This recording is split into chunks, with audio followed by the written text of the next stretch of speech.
Welcome, welcome, welcome. Lovely to see such an ocean of smiling faces, some new and some familiar to me. So I hope you'll find the time in the breaks, and beforehand already I see a huge amount of socialisation getting on, so may that continue.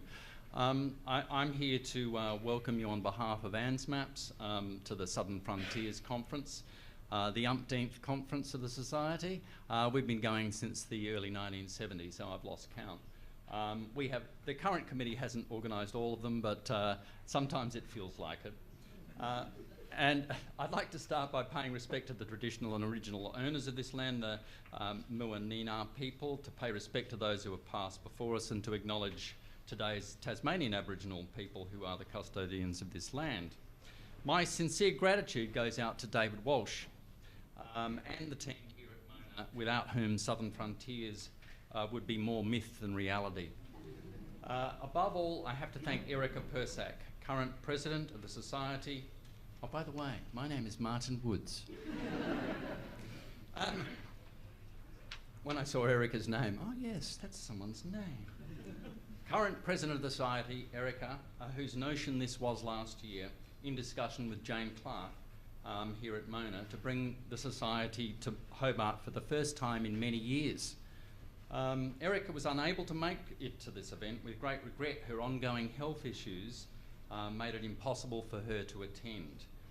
Erica added that she was sad too, being unable to meet our national and international speakers, with whom she had hoped to share some great Tasmanian wine. I do know that Erica was hugely excited about staging our 2025 conference at Mona, a museum that juxtaposes the old with the new. As she said, the same is true of a society where maps by Ptolemy find their place alongside cartography revolutionised by AI, an eclectic trait of all ANZMapS conferences. Thanks, Erica. Thanks also to the speakers in advance for their efforts putting together presentations on our theme, Southern Frontiers, Myth and Reality. I know from experience it's not always easy to bend the course of your research to meet a theme, and I feel confident we're all looking forward to the results, and especially to our keynote speakers who have made that extra step committing to Southern Frontiers. Finally, I'm grateful for the support and hard work of the ANZMapS committee, who have managed to pull together an exciting conference program. And I'll just ask each of them by name to raise their hands. Catherine Ackroyd, Erica Ryan, and Riaz Dean. Riaz is here somewhere. There he is in the back corner. Hi, Riaz. So if you have questions other than what I'm covering in the next little bit, which is going to be a bit on housekeeping, then they're your go-to people. Try and ask me, but I won't necessarily qualify for answering. We will have 4 sessions today. So before commencing proceedings with our first speaker, Jane Clark, I have some housekeeping. After the opening keynote session, all speakers will have 25 or so minutes to present, and our moderator will convene a Q&A as time allows at the end of each session. And I ask that questions are left to that space. And of course, everyone, please keep your phone ringtones to silent while the presenters are talking. Lunch, morning and afternoon tea is provided and will be served at the breaks. And if I can ask people to please take note of each session start time and try to leave cups in the refreshments area behind you before being seated in time for the next session. Most of you will know this afternoon we'll be having a viewing from the Robert Clancy Maps collection, and at the end of today's proceedings, Mona have generously provided a canapé meetup starting at 5 p.m. We'll have more to say about those events this afternoon. One more thing, I've had a question about the coach return trip to Hobart CBD at 6 p.m. after the welcome meetup. There's no need to register for that. And one more thing, thanks to their speakers for their agreement, the conference is being videoed and will be available through the Society's website, anzmaps.org, so please check in the days ahead to relive the moment and share with friends and colleagues. That's about it for now. Once again, my personal thanks to Mona and the team here for going above and beyond. And I'll ask Jane to come up now and deliver her welcome and overview of Mona's maps collection, followed by our keynote talk by Mack. Thanks, Jane.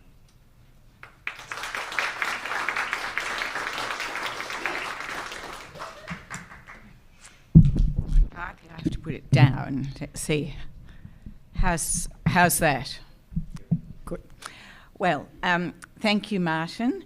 And I'd like to add my very warm welcome to Mona. I'm Jane Clark, Senior Research Curator at Mona.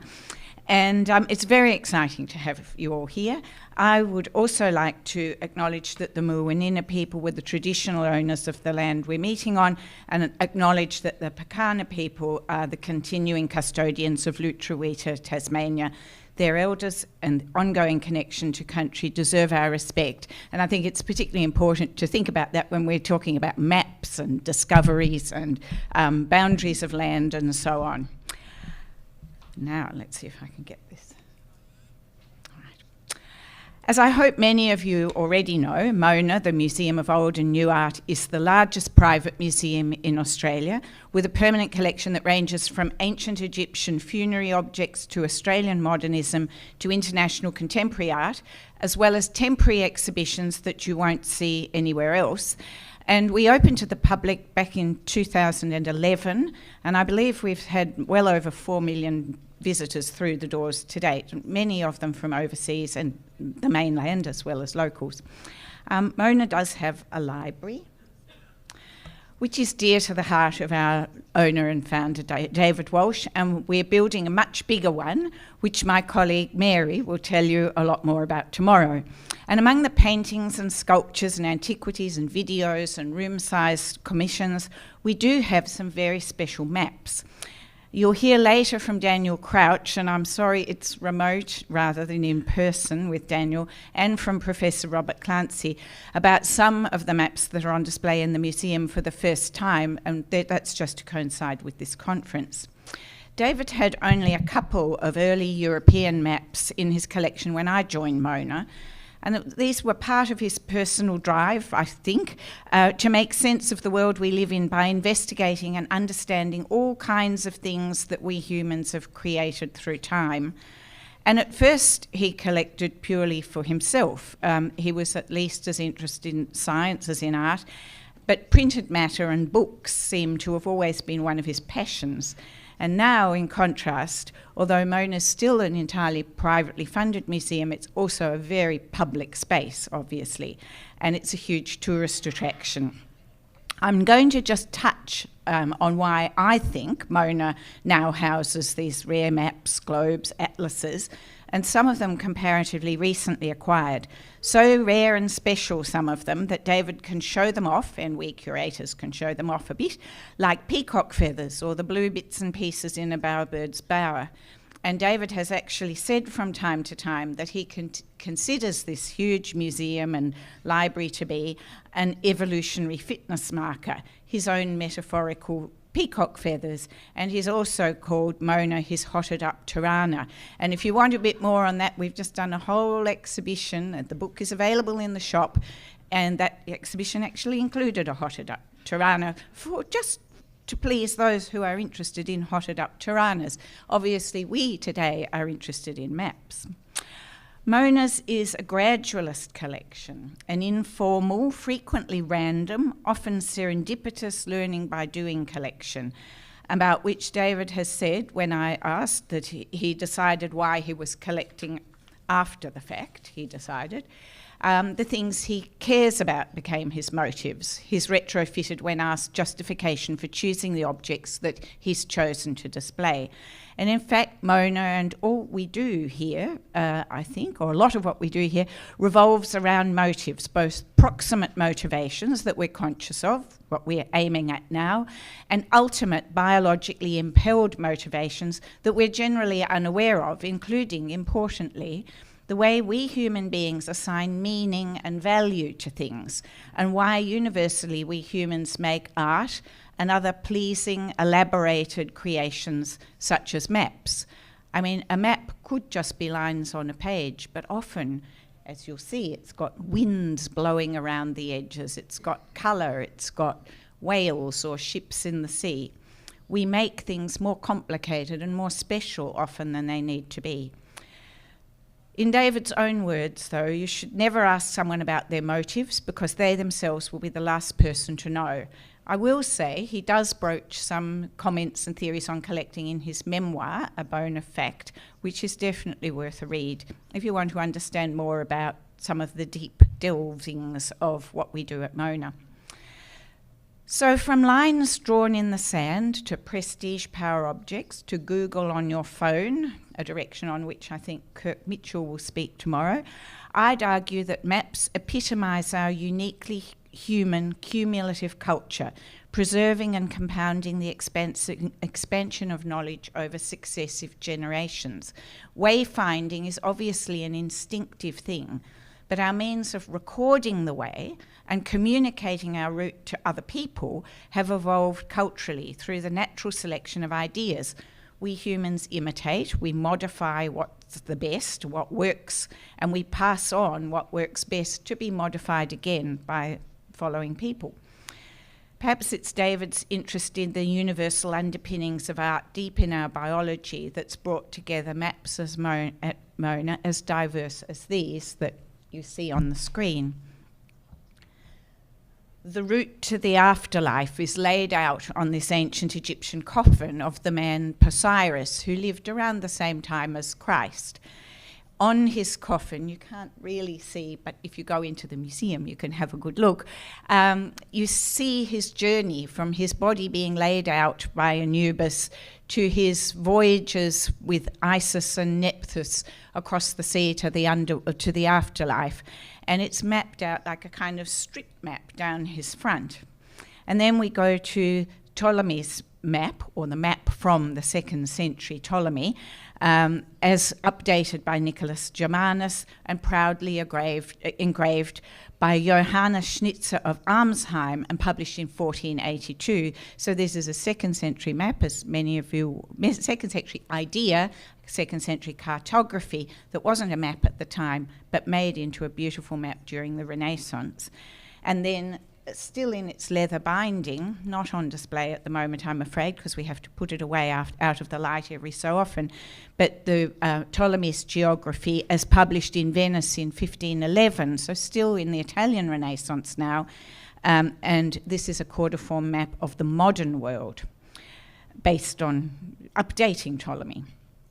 And then moving on through a few centuries, we have our pilgrim, George. We know his name because it's on it, his journey to Jerusalem. Now, importantly, this is a souvenir. This is a map showing where you've been when you've been a Haji and gone to Jerusalem, rather than telling you the way to go. And along the bottom, you see him landing at Jaffa, and you see him making his way to Jerusalem. And then this was something he would buy in Palestine, come back to Romania or Greece or wherever he'd come from, we don't quite know, at the end of the 18th century, and it proudly says on it that it was George who took that route. And then moving right on into the 20th century, we have Arthur Boyd's aerial perspective of Melbourne.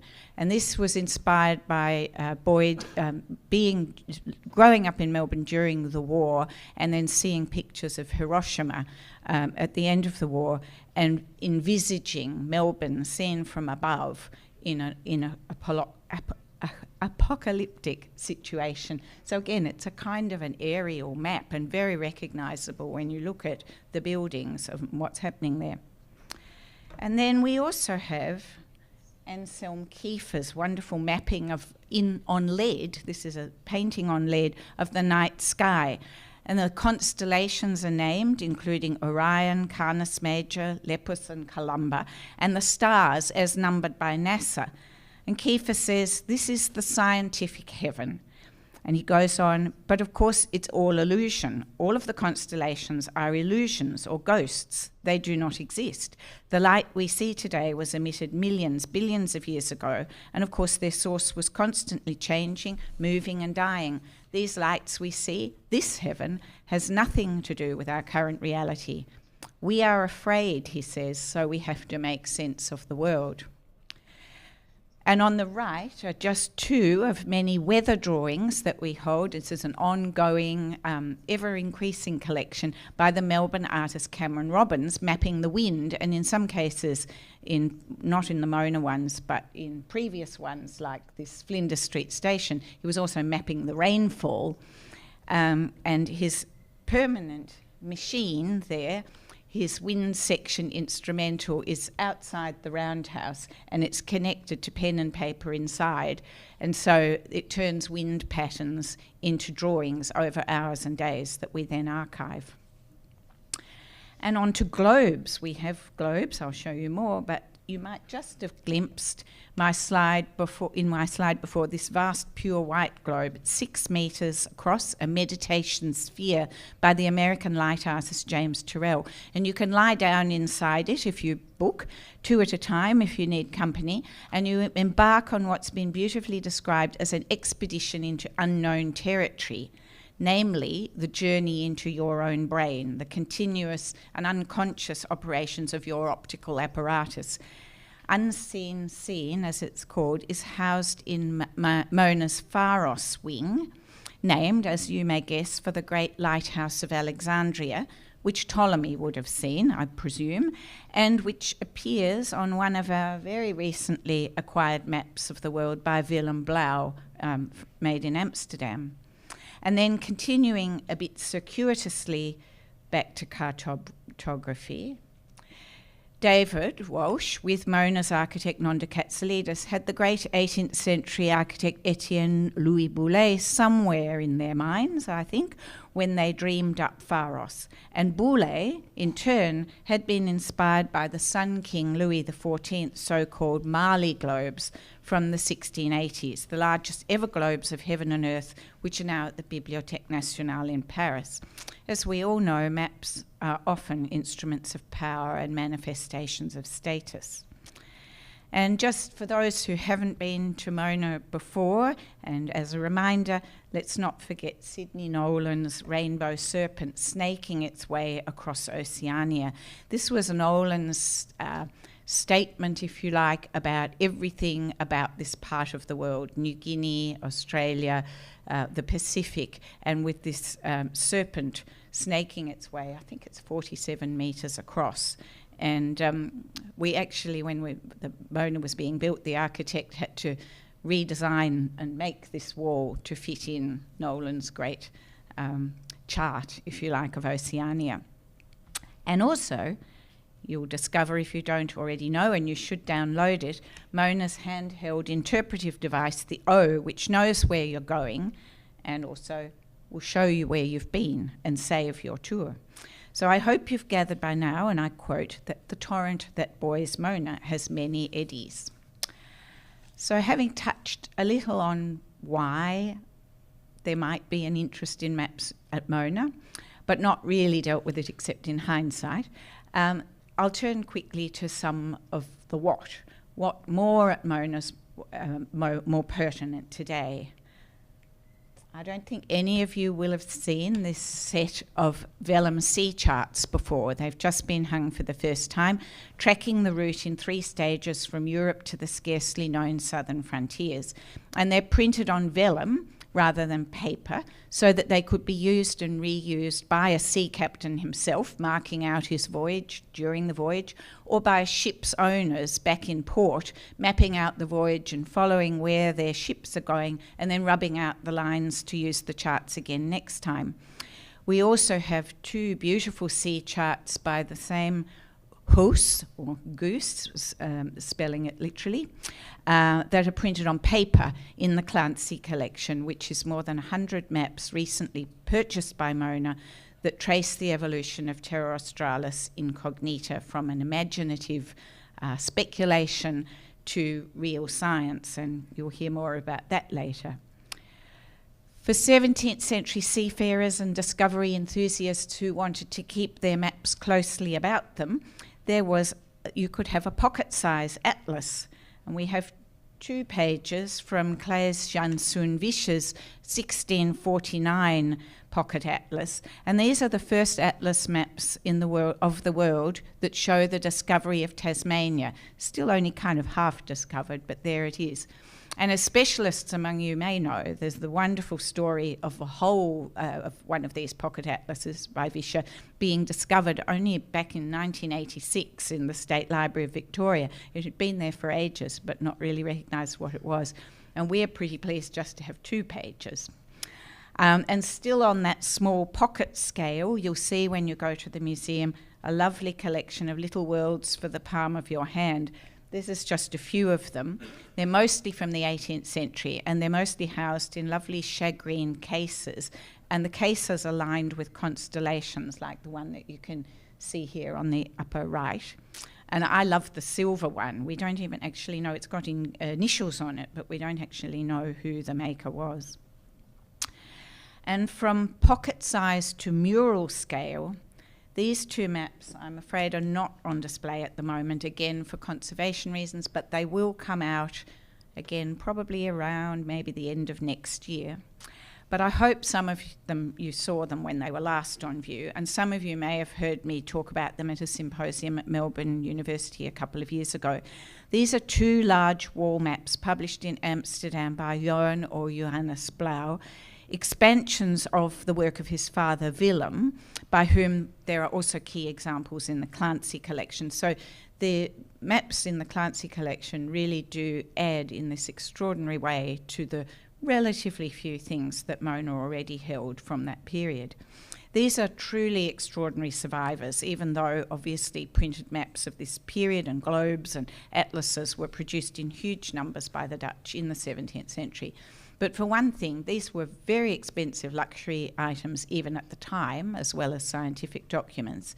And for another, of course, they were made to be hanging on walls, where they were totally vulnerable to fading by sunlight, damp, fireplace, soot, vermin, changes in fashion, and general vicissitudes of rough handling. And most that were ever hung up for display have long crumbled to dust. Almost a third of Johannes Vermeer's interiors include a map or a globe. In the art of painting on the left here, you can see buckling and creases that may soon become splits in the wall map of the Low Countries. And that map is incidentally by the same Klaas-Janszoon Visscher as the pocket atlas that I just showed you. And in Vermeer's Officer and Laughing Girl from around 1657, there's a Blauw wall map of the Netherlands, and you can see it's already crinkled and worn. Because one of the things also is if you had a Blauw wall map, even if it was quite expensive, when new discoveries were made, you might want to buy a new updated wall map, and then this big piece of crinkled paper would go out. So that's why our 2 are so rare, and you will see when you go into the museum an extraordinary, even earlier one that Daniel Crouch has very kindly lent, the Teixeira map, which is I think 1604. And you just think, how did this huge, great piece of paper survive? The National Library in Canberra has the only other impression in Australia of the Archipelagus Orientalis, and certainly to my knowledge, there's no wall map of Asia Descriptio Novissima in Australia. These 2 at Mona are still lined with their original 17th century linen backing stitched onto the paper, and their wonderful silk fringes and their candy cane hanging poles and turned filials are also, if not original, are contemporary with the maps. The earliest known owners we've been able to trace back of these were Italian. The maps were discovered hanging on the walls in a Tuscan villa, apparently. So it's possible that red and gold striped rollers were more of an Italian vogue than a Dutch one. The Vermeer ones all have plain black rollers. And we do know that there was quite a demand for Dutch maps and globes in 17th century Italy.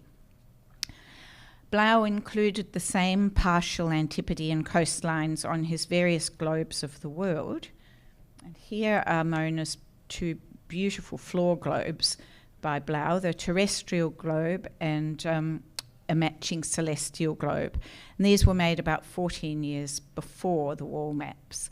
Johan's father, Willem Janszoon Blauw, was really the first cartographer to start globe production as a really viable commercial enterprise. And when these were made, these were still the largest globes that you could buy in the 1640s. They're 68 centimetres in diameter. And this will be obviously to people who know about globes, but perhaps some of you don't. They're made of plaster, and it's cast around a wooden spindle that goes from pole to pole, and then the outsides are covered with gauze, these multi-sheet engraved printed sections of paper that wrap around the ball.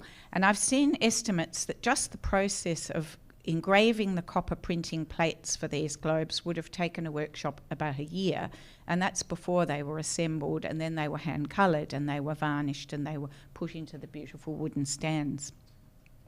We also have this pair of beautiful, slightly smaller globes on long-term loan, and these were scaled to display sitting on tables rather than on the floor. This pair's made in Venice right at the end of the 17th century by the Franciscan monk cartographer Vincenzo Maria Coronelli, who mostly worked from Dutch precedents. And by the time he was making these, the Dutch information was no longer commercial in confidence. The VOC had kind of half a century. It was effectively in the public domain. And so these are made sort of almost 50 years after the Blaeu ones. But Coronelli, just circling back, was also the person who created those 4+ metre Marley globes for Louis XIV. I was really fascinated by this little vignette. You can see it under Australia in the Great Australian Bight, these vast whales and whalers, which I think so early is intriguing, but also I think a very sad portent of what was to come for the whales around Australia. And then finally in Mona's library we have a copy of the largest and most expensive book published in the 17th century. This contains more than 4,000 pages and almost 600 maps. So when people ask how many maps we have at Mona, I always think, well, do we include the atlases? Because there's some more atlases as well. At the time, this could sell for up to 450 Dutch guilders, when the average price of a house was approximately 500. These 12 volumes are real peacock feathers, and I'll leave Mary to tell you more about the library and some of the other rarities there. But I want to end with Blaeu just because of his sheer ambition. Inside these magnificent custom-built vellum bindings are some of the most beautiful maps ever made. The maps are hand-coloured, they're sometimes heightened with gold. There are portraits of great scientists and antique gods and heroes. You can see the geographer Marinus of Tyre in his striped turban there on the right-hand side of the world map, and bearded old Ptolemy to the left. Maps of various continents, like this one of my favourites of Africa, include side panels showing ports and cities and costumes and accoutrements and manners. Wildlife abounds across the continent. VO ships dominate the seas. And this wasn't meant to be all. These volumes, this is the title, The Geography, the first part of Blaeu's cosmography, were intended to be only 1/3 of something way bigger, as Blaeu makes clear on his title page. The Great Atlas, or Blaeu's cosmography, in which are most accurately described Earth, Sea, and Heaven. Our 12 volumes only cover Earth. Perhaps the lovely bear and the lion and the little dog on our celestial globe might have made it into his Atlas of Heaven. Sadly, though, as many of you will know, the whole Blaeu printing house burned down in 1672. Johan died the following year, and the family business failed not long after that. Those foreshadowed descriptions of coasts and oceans and skies and the universe planned for the future Great Atlas Parts 2 and 3 were never to be. I still really love the Blaeu's imagination and optimism, father and son. Their apparent philosophy so in tune with Mona's that there's always more to discover and learn and create and revisit and revise, to amplify and to make special and to share. And I hope David won't mind me quoting at the end, at the risk of choking on platitudes, the point is to be going rather than to have arrived. Thank you.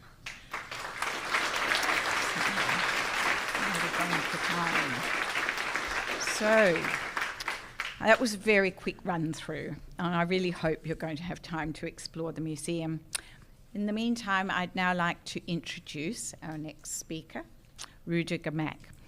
Rüdiger lives in Wellington, New Zealand. He grew up in Germany and studied history, German and Dutch philosophy at the University of Münster, graduating with a Master of Arts. He has strong interests in anthropology, archaeology and the history of European maritime discovery across our whole region. He's published several articles in historical and archaeological journals, and most importantly, his book first encounters the early Pacific and European narratives of Abel Tasman's 1642 voyage, published last year. As well as Dutch sources, his own translation of journal extracts for the first time and identifying drawings in the lost journal of Tasman's chief navigator, the book also includes Indigenous oral histories and covers the earliest contact between Tasmanians, Maori and Tongans with Europeans. Please welcome Rüdiger as the Southern Frontier's keynote speaker on Francois, Jacobsz, Visscher and Tasman's Voyages, Competing Visions of New Zealand.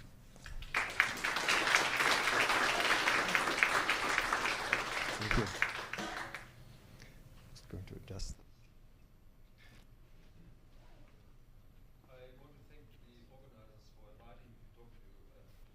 Research on Tasman's voyages and mapping of the voyages. It's my first time in Tasmania. So I live in Wellington, as Jane already said, and in some way Hobart reminds me of Wellington, except the incessant winds are even stronger in Wellington, and we've got the earthquakes, of course. So don't miss those. To introduce myself, I've published a number of articles on aspects of Tasman's voyages, articles on the first encounters with Maori in Golden Bay, about an archaeological site in Golden Bay that can be seen in one of the illustrations of from Tasman's voyage, and articles on the assumed portraits of Abel Tasman, including the one in the Tasmanian Museum and Art Gallery in Hobart, and an article, and I wanted to see the painting myself, but it's in storage in a crate somewhere, so I have to give them several weeks note warning. Next time I come, I will be able to see it if I let them know a few months ahead. Then I've also published an article on the location of the anchor that Tasman lost off the coast of the southeast coast of Tasmania in 1642. But in 2020, I decided that I had so much new material that I couldn't continue publishing journal articles, which only reach a limited audience, as we probably all know. So it had to be a book. So, yes, where is it? This is a book. So I had 10 copies with me. Unfortunately, I showed it to bookshops, and now I've only got 2 copies left. So if you're welcome to buy them off me, but I probably will run out. So please look at my email address and maybe note my email address down and contact me afterwards. So Tasmania is one of the lands discovered by Tasman. When I use the word discovery in my talk, I always mean the European discovery, not the very first discovery of Tasmania, New Zealand and Tonga. But do you know that Tasmania, called Luturita by the first inhabitants, the Palawa, could have easily ended up with a very different name? So in 1639, Tasman was commander of the Gracht, one of the 2 ships under the general command of Mack to search for the gold and silver islands east of Japan. I love the Dutch language. The ship was called the Gracht. I used to be a language teacher, but I'm not going to repeat this, this word. It was the Gracht. So the rumored islands east of Japan were never found. They don't exist. But the VOC in Batavia, they were very pleased with Matthias' performance as a commander, and he would have been the preferred choice to lead the 1642 expedition to explore the unknown Southland. But unfortunately, he died in October 1641. So the Dutch East Indies Company Council in Batavia decided to give the command to Abel Tasman. So if Quast had been the commander, this beautiful island of yours would have been known today as Quastania. So I think Tasmania rolls a bit better off the tongue. Now, this just a brief reminder about Tasman's voyages. 1642, the red line, and the 1644 voyage is the green line. It's just a colorful map that I got from the internet. Can anybody spot a mistake here? Maybe Rias? Anyway, so Tasman's ships never sailed between the main islands of Fiji, Viti Levu and Vanuatu. He sailed east of the main islands. But anyway, it's only a colorful illustration that you find on the internet. I just want to talk about some serious charts and maps now. So the cartography of Tasman's 1642-3 voyage has come down to us in two different versions. There are three charts in the official account of the voyage. This is the account signed by Abel Tasman in Batavia in 1643. So this account has the charts of Tasmania, of New Zealand, and the Fiji-Tonga region. Then we have the charts by Tasman's chief navigator, Francois, Jacobsz, and Visscher, one of New Zealand and one of the Fiji-Tonga region. A chart of Tasmania by Visscher must have existed, it is known from copies, but the original of Visser's chart of Tasmania has not been found yet. So these charts differ in several important points, especially in New Zealand. So today I will mainly focus on the mapping of New Zealand, but I will also talk about the mapping of the Fiji-Tonga region and the mapping of Tasman's 1644 voyage along the west coast of Australia. So here are Tasman's and Visser's charts of New Zealand, and you can see here immediately the main difference, the opening in Cook Strait. So in Visser's chart, there is an opening. In Tasman's official account, there is an uninterrupted coastline, there's no opening. So the mapping of Cook Strait is, for New Zealand, maybe the equivalent of the mapping of Torres Strait for the mapping of Australia. It was an unresolved question until the voyages of Captain Cook. So in my research, I've come across an important reference that throws some light on these differences between Visscher and Tasman. The journals of Tasman and Visscher were sent to Amsterdam in December 1643. So this is known from a letter from the VOC Council in Batavia dated 22nd of December 1643. So, and Visser's. Tasman's official journal, the journal which has his signature, is now in the Nationalarchiv in The Hague. And there are very high quality scans of the journal on the internet. So the Nationalarchiv has a collection of documents from the VOC, the Dutch East India Company, which is about 1.2 kilometers long, all been digitized. It's a UNESCO Memory of the World, it's in the UNESCO Memory of the World Register. Tasman's journal, official journal, has also been published and commented on by several authors, so including a wonderful facsimile copy published in the Netherlands in 1898 by Professor Heres. The Visser's journal is lost, but extracts from Visser's journal have survived in Nicholas Witsen's book Nord- and Ost-Tartari. So the book Nord- and Ost-Tartari, I'm going to talk about it in a moment. And also two of his charts have survived in another copy of the journal, manuscript journal, the so-called Heudekoper copy, which is now in the State Library of New South Wales. The text of the Heudekoper copy varies in some details from the journal copy signed by Tasman. It has no illustrations, but it has a coastal view of Tasmania and three charts, two of which, as I already mentioned, are the charts by Visscher, the one on New Zealand and the Fiji-Tonga region. The main point I want to make today here is that written sources can be the key to understanding cartography, and I want to illustrate this here by looking at the fragments from the journal of Visscher, which can be found in Witsen's book from 1705. So Visscher was the most celebrated navigator of the VOC in Asia. Tasman had proven that he could manage ships, and he brought the voyage took 10 months, and only 14 out of 110 seamen died during the voyage. Sounds a lot to us nowadays.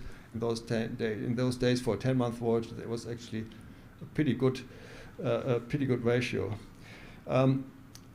So Tasman had proven that he could manage ships, but Visscher was the man who was trusted with the navigation of the expedition. Visser's navigational experience not only came through his work for the VOC, he also worked for a Japanese company in 1633 and 1634.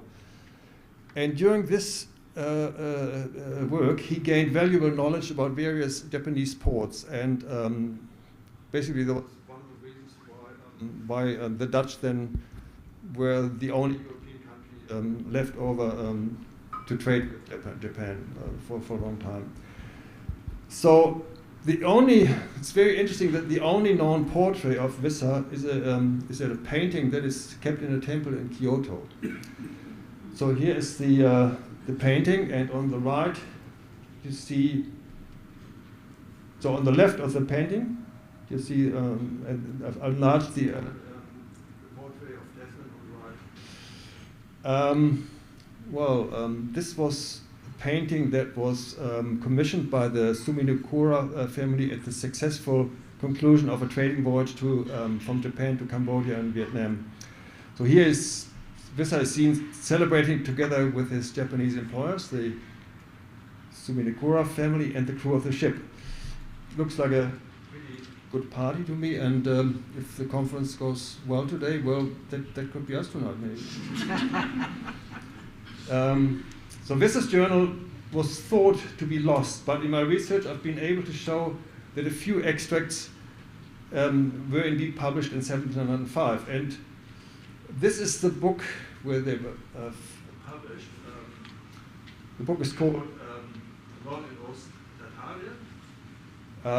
This is the 1785 edition. The 1705 edition is very similar, except the later edition has even more illustrations. So at first look, this book is about Tartary. It's an old Dutch word basically for Siberia. But in the book there is a chapter, Bericht op de bevolking van Amerika, report about the people of America. And in this chapter we find references to several Dutch voyages in the Asia-Pacific region, including and Australia region, and including references from the Journal of Visscher. This chapter had never been translated into English before, and it is now in the appendix of my book in the original Dutch and in the English translation. So a brief word about the author, Visscher. So he came from a wealthy Dutch family which were involved in the Dutch West Indies and the East Indies companies. So Nicholas himself was a burgomaster of Amsterdam, and he became a director of the VOC in 1693. So in this position, he had access to all the journals and maps cut by the VOC, which would have been difficult to see by outsiders. So apart from his busy commercial and political activities, which kept him busy, he was actually more interested in acquiring knowledge about Siberia, Siberia, Asia, and the recently discovered coast of Australia and the Pacific. So his biographer, Marion Peters, published a book about him about 12 years ago. She called the title of the book, The Weise Koopman, The Learned Merchant. So that's the background of Nicholas Visscher. In 1898 and 1899, Professor Heres published two important books on Tasman's and other Dutch voyages connected to the discovery of Australia, and he thought he had published all relevant Dutch textual sources. He noticed that in Visscher's book, the longitudes and latitudes of Tasman's 1642 voyage were slightly different, but he thought that apart from the differences in longitudes and latitudes, that otherwise the text was in agreement with Tasman's official account. And that's why he decided there was no need for a translation. It's also that the chapter on America and the Pacific in Visscher's book is not easy to read. So the author put the observations of Dutch and other navigators not in a chronological order. He put it in order of degrees, so starting from the equator and then going down to 40 degrees south. So he mixes up, let's say, an observation from 10 degrees south from one voyage, and then goes to 12 degrees south as an example, to a completely different voyage, and then goes to 19 degrees south, again, a completely different voyage again. It's a very strange way of ordering information that makes it a bit difficult to read. So the references to Tasman's voyages, both voyages, are kind of mixed in. So you might get a reference at page 171, and then the next one at page 174, etc. So this has to be distilled a bit out of the text and filtered out. So I did find several significant details not recorded anywhere else, and I found it important to publish a translation. So I just want to focus on the bits of information that Visscher gives about the geographical discoveries of Tasman's voyages. There's other important information from Tasman's voyages in Whitson's book, but I just want to focus on the information that explains the difference in the mapping of New Zealand particularly. So the central issue here is the disagreement between Tasman and Visscher whether New Zealand was an island or possibly part of something bigger, big southern continent. This is connected, of course, to the question of whether there was an opening in Cook Strait or not. So when comparing Tasman's and Visscher's charts of New Zealand, there are a few other differences, like the daily reckonings, the names of topographical features, which are sometimes spelled slightly differently. And there's also, in Visscher's chart, there's an extra anchorage north of Fairwood Spit, which is not found in Tasman's chart. So there's a few other differences, but I want to now read a few quotes from Tasman's journal, the official journal, what he says about Cook Strait. On 19 December 1642, the journal says, that's on when they were on the west coast of the South Island.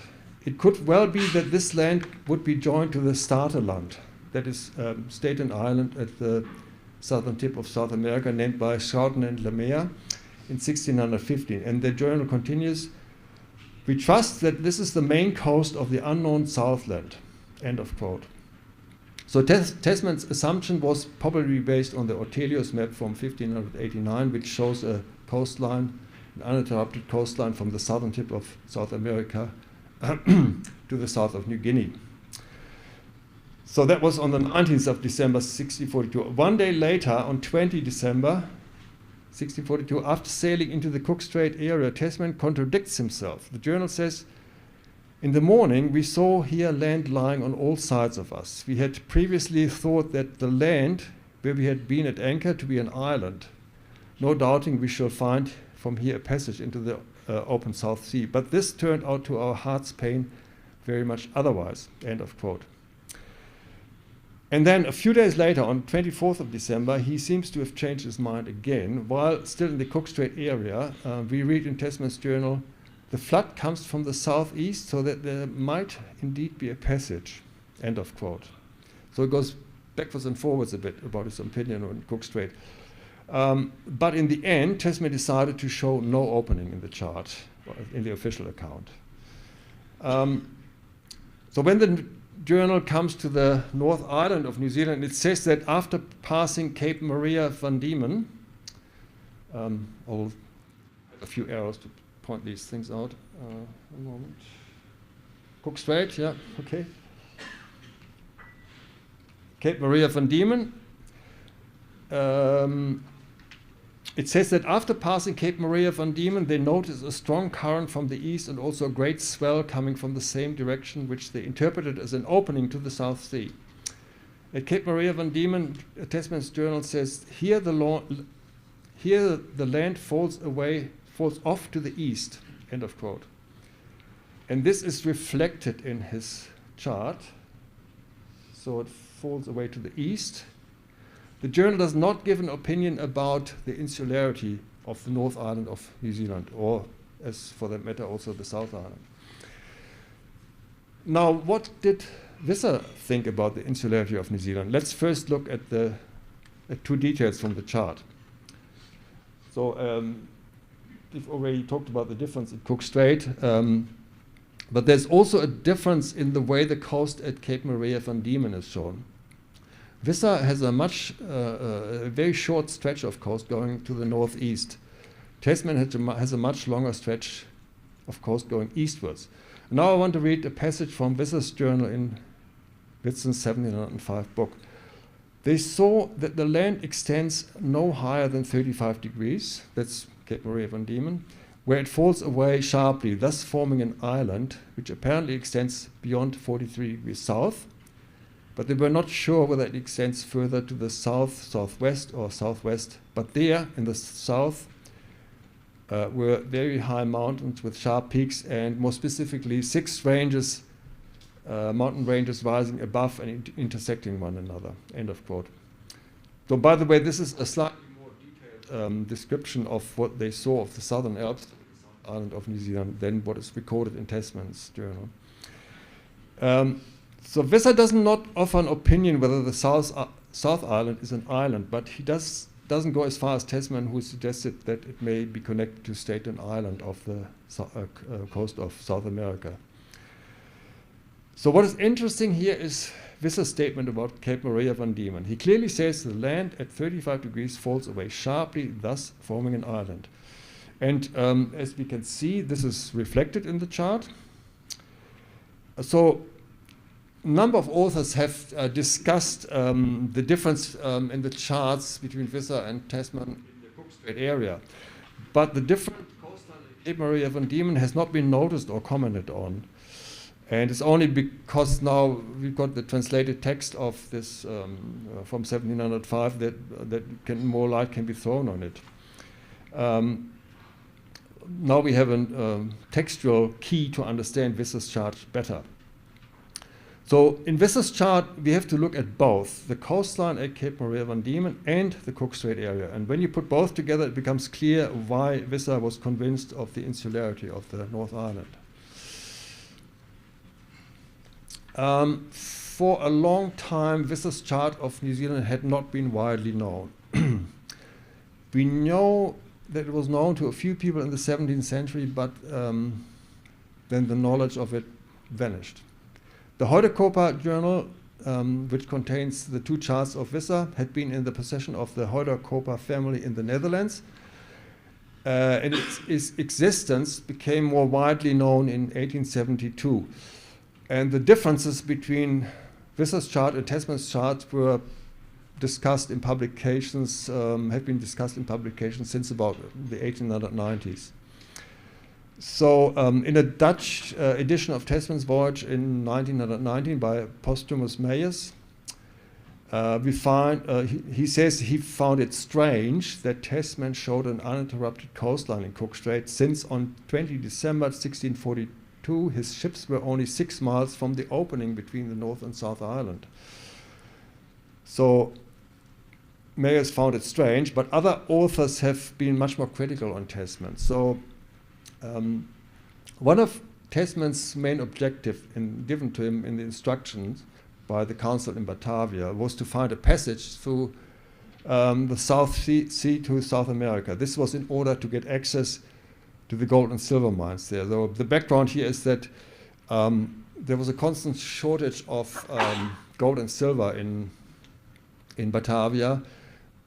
There was a huge demand for Asian goods in Europe, very little demand for European goods in Asia. So all goods purchased in Asia had to be paid for in gold and silver, which had to be transported at high risk and cost from the Netherlands. And yeah, we all know about the wreck of the Batavia, where 12 chests with silver coins were buried and had to be recovered at great cost.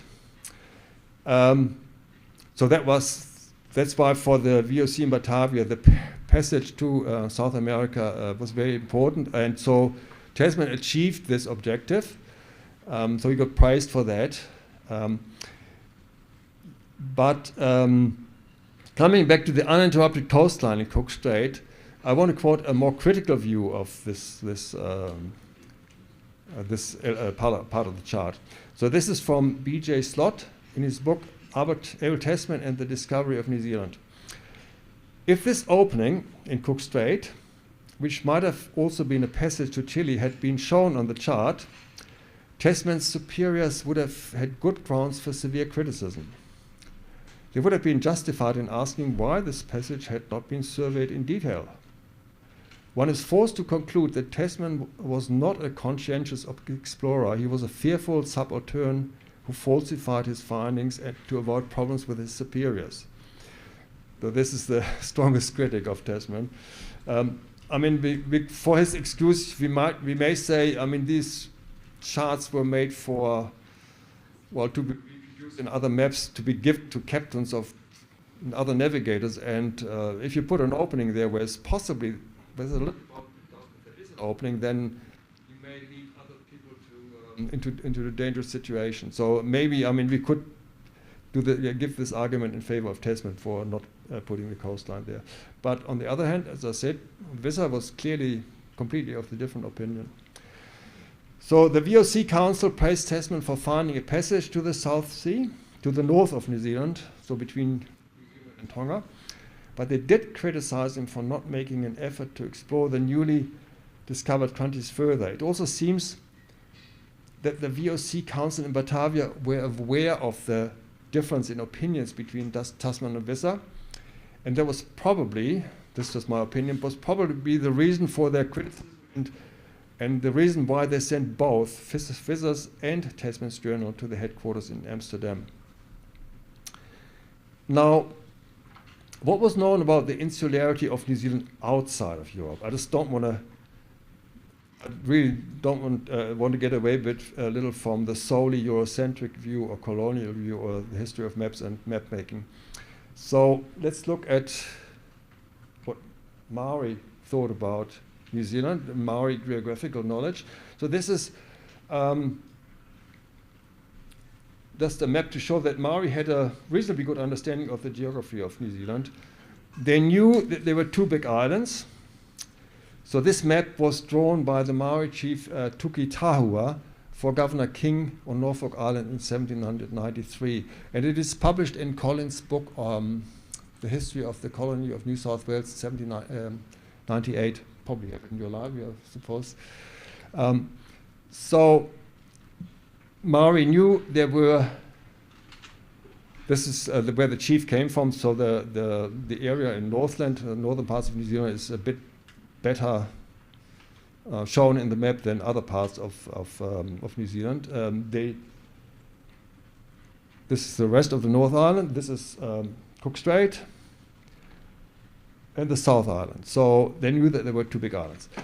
In Polynesia, apparently the memory of New Zealand had faded or had completely been forgotten.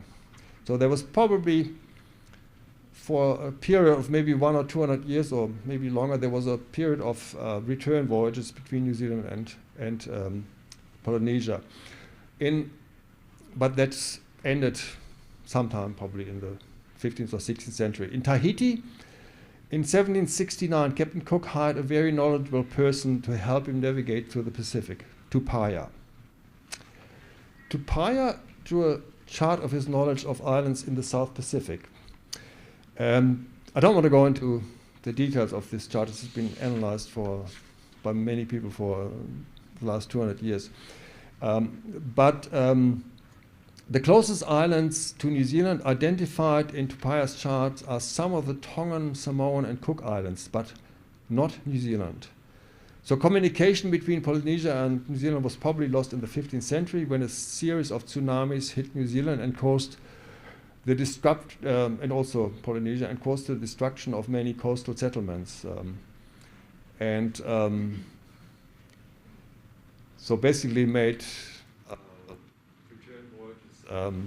less likely or probably impossible for a period of time. Also probably killed a lot of knowledge holders, and apparently in New Zealand it changed, had a significant impact on Maori culture, which changed after these events. So if you're interested in this topic, it's quite scientific, and from a kind of archaeological, geological point of view, if you're interested in this topic, you could, I recommend this book.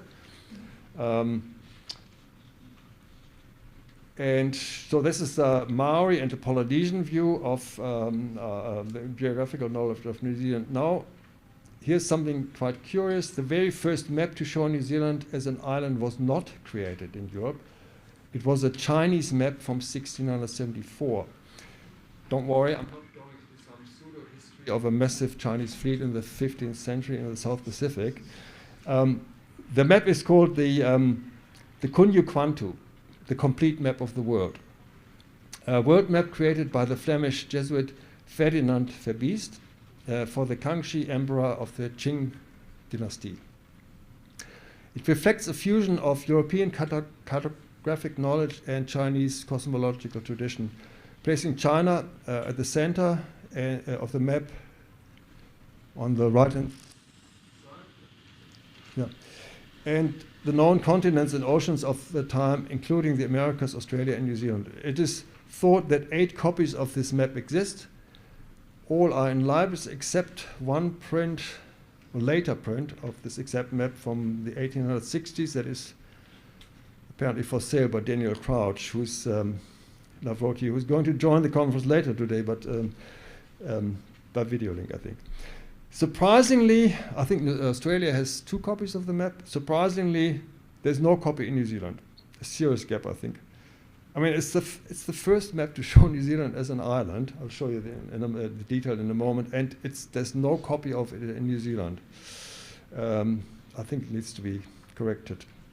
So here we are. This is the continent of Australia, Tasmania, and that's New Zealand. And here is the detail of New Zealand.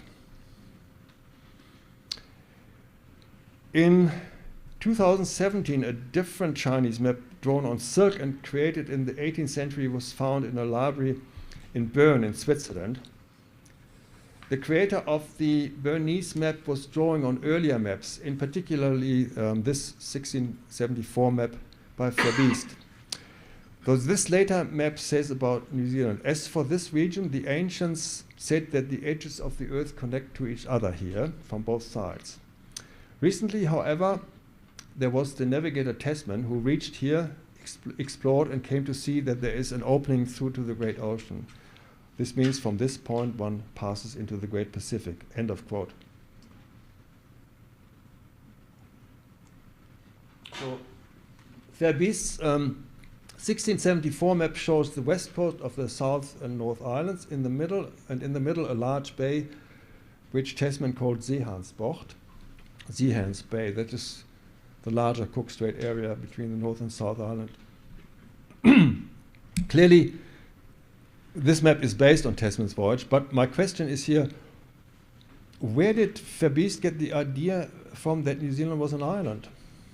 The question is whether Verbiest had access to a chart or a copy of a chart from Francois Visscher. But then, if that's the case, why did he not show the opening in Cook Strait? So there's some unanswered questions here. So in Beijing, Verbiest worked together with a missionary, Johann Adam Schall von Bell, who died in 1666, and we're fortunate to have an engraving of Schall von Bell from 1667, from a book published in 1667, and we can see here a world map on the wall on the left and bookshelves on the right. It is hard to make out exact details of the wall map, but I believe it may be a world map by Johann Blau from 1662.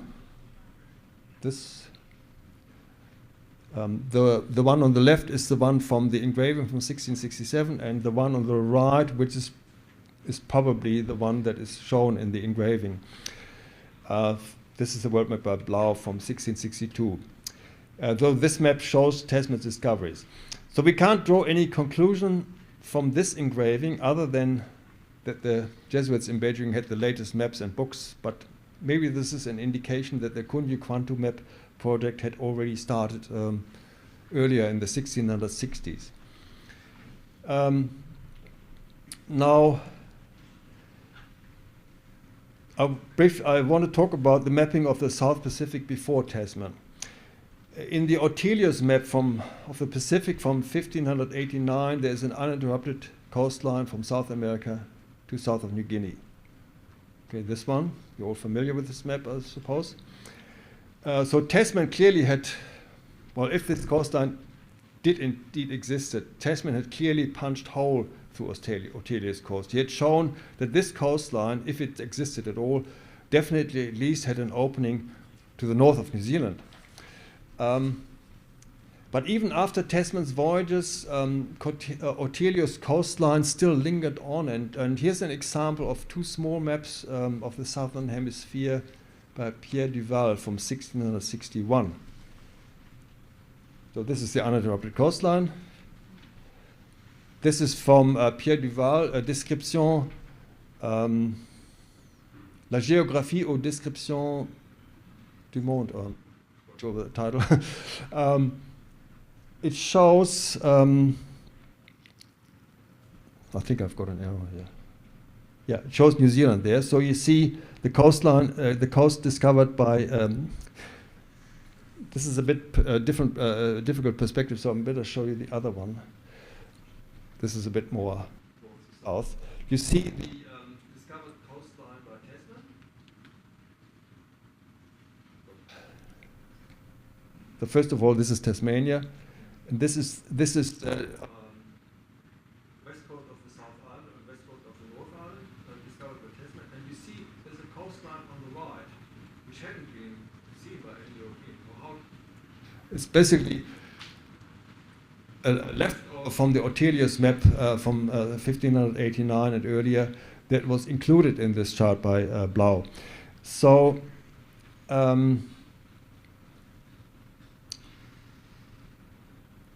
so the eastern littoral of Fabi's New Zealand looks very similar to Dutch Duval's coastline, and I've got them here parallel. It's the detail from the Pierre Duval map and the detail from the Cunha Quantum map, 1674. So I just wonder whether this is the reason why Fabi's in 1674 drew New Zealand as an island, that he put those two together. Maybe there's some of the coastline in Australia's maps, the uninterrupted coast, and maybe some part of it still exists. And the other part, of course, the west coast of New Zealand was definitely known. So, but it's a question. I just really don't know. It's just a suggestion that this might be the reason why New Zealand appeared as an island. So we know from the Bowery chart of Visser's map. This is a Bowery chart. That we know from the Bowery chart that Visser's maps or copies were around in Asia. The Bowery chart was copied around 1685 by Thomas Bowery, an English merchant based in India. He wrote on the map that it was a copy from a map by Francois Jacobsz Visscher, Pilote Major, 1643, end of quote. I will get back to this map later as well. Now, what was the impact of Visser's and Tasman's charts on the cartography in Europe? So I've covered New Zealand, the Polynesia, and China. Now, Europe. The results of Tasman's 1642-43 voyage were shown in maps and charts within a short time after his journal had reached the Netherlands in June 1644. I don't want to go into every map that was published from 1645 on, but there were many. I'm only aware of two early copies of Visser's charts. One is a manuscript chart, Staten Island by Johannes Wingborns from 1665, and the other is the Eugene map. This is also a manuscript map by an unknown map maker from about 1670, which is named after a former owner, Prince Eugene of Savoy. So Visser's charts were never engraved and printed. Only few people had access to his originals or copies, or the two copies that I'm aware of.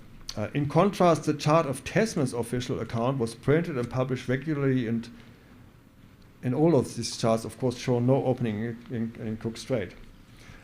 It was thus that the geographical perception of New Zealand in Europe until the voyages of Captain Cook was that Tasman had discovered a very long stretch of coastline from 43 degrees to 35 degrees south, or roughly 1,000 kilometers. Tasman's chart gave no indication that New Zealand was an island or islands, and this fueled the discussion in the 18th century that there was a large, mostly undiscovered southern continent. Alexander Dalrymple in 1667 felt confident that he could include the western littoral of New Zealand as being part of a large southern continent. In 1667 he wrote, "The southern continent having been seen on the west side by Tasman in 1642 and on the east by Juan Fernandez above half a century before." So this is the chart that came with, that was in Alexander Dalrymple's book from 1667. And I've marked here in red the coastlines to show, make it a bit more visible too, the coastlines that Dalrymple thought had been seen or discovered already. And then just to illustrate that his idea was, maybe I've just done it by hand in green here, the southern continent could maybe possibly have an extent as large as this, maybe 3, 4, 5 times the size of Australia. So the chart and the quote are from the book, An Account of the Discoveries Made in the South Pacific Ocean. If Visser's charts had been better known, Dalrymple's theory would have been much weaker. The 1,000 kilometer of New Zealand's western coast was the anchor in Dalrymple's theory. The other supposed sightings of the main continent dotted around the Pacific were much more dubious. Now I want to focus on a different aspect of the mapping. The question, who actually was the person who copied the illustrations and charts into Tasman's official journal. So, as I already mentioned, very few original illustrations from Tasman's Voyages have survived. Only one sheet with coastal views of Tasmania and the 2 charts by Visscher in the Holder copy of the journal. All other original illustrations are lost, so we are dealing with copies. Tasman's journal was edited and compiled between June and December 1643 in Batavia and then sent to the Netherlands. The identity of the copyist had been a mystery for the last 380 years, but in my book I've been able to identify the name of the copyist. It was a man called Zacharias Wagner. I'm certain about this identification because Wagner had artistic skills, and he, in his biography, in his short biography published, well, not published, but there was a manuscript of it, and parts of it were later published. So in his autobiography, he says that he was hired as a copyist after a short time after his arrival in Batavia in April 1643. So, so he says himself that he was hired as a copyist, and there's also strong stylistic similarities with his other known artistic work that he had produced in Brazil. Previously, Wagner had worked for the mapmaker Johann Blau in Amsterdam and for Prince Maurice of Nassau in Brazil, and he had references from Blau and Prince Maurice, and which he could show to Governor van Diemen. It's actually quite interesting. Every time a fleet from the Netherlands arrived in Batavia, especially Governor van Diemen is known to have gone to greet the ships and just find out whether there were any people with skills, like anybody who could read and write, draw, has navigational skills, or any other skills that were useful for a more responsible position maybe in the offices. And he very quickly must have spotted Wagner and saw his references, saw his artwork, and said, okay, you're the right man, you're on the job. So as a copyist, Wagner made errors. So he had to copy 45 illustrations into the journal under some time pressure. So what happened was the text of the journal was edited, then it was the fine copy was written, and at certain places whole or half or quarter pages were left blank for the illustrations. So the copyist was under time pressure, and he had to produce 45 illustrations, and maybe the journal was written up maybe late, let's say by August, September, and then he had only 3 months to do 45 illustrations, some of them quite detailed. And he also had limited space. as I said, I mean, sometimes only a quarter page left or a whole page, and he had to sometimes, in some cases, put several original illustrations, combine them into one composite drawing in the journal. Yeah, I want to mention some of his errors and omissions by the copyist. Fortunately, for some illustrations, we have an original drawing of coastal views from Tasmania, and we have copies of 5 illustrations in Whitson's 1705 book, and these were made from the same originals, so we can compare. So let's start with the coastal views of Tasmania. So these are not very clear pictures, and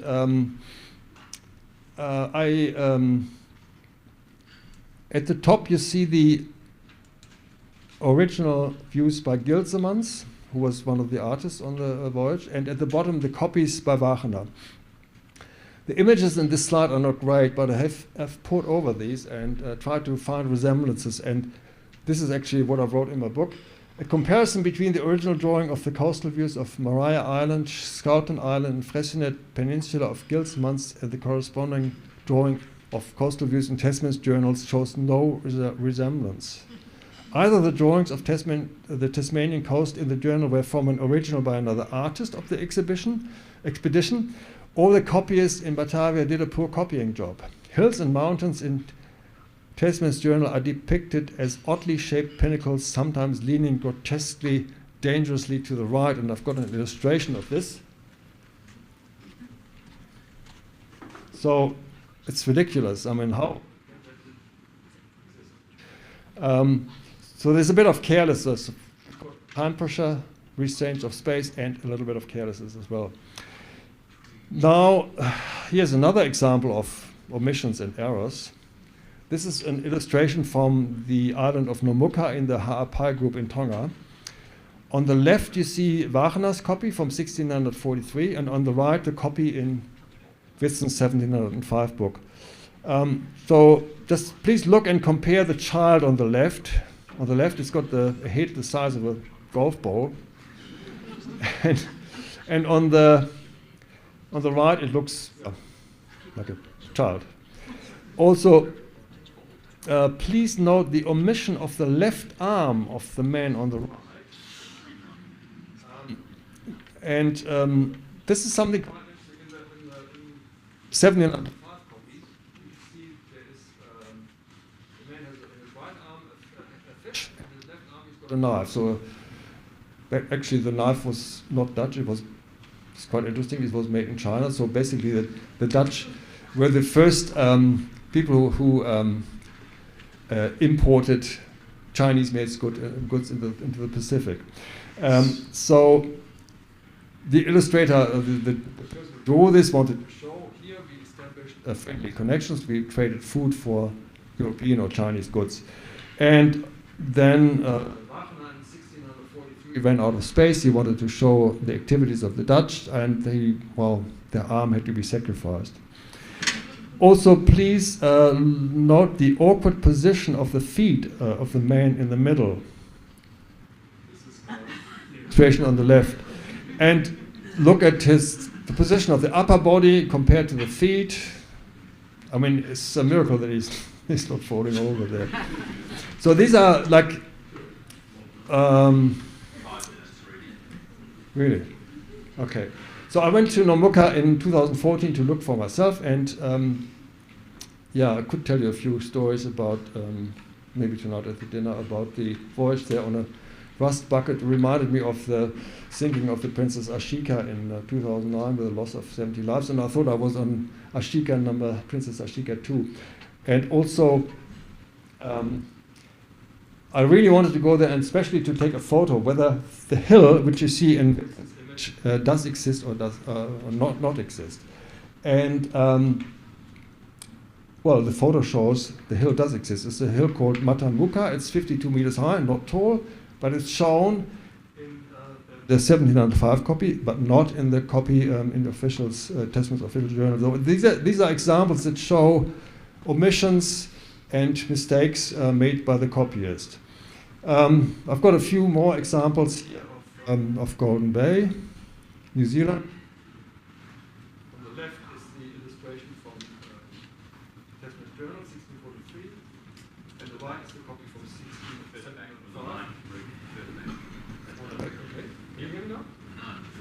It's gone. Oh, here's the one. Okay, for example, I mean, this is a very important detail which is not shown in the 1643 illustration. It's some waka, Maori canoes on the beach.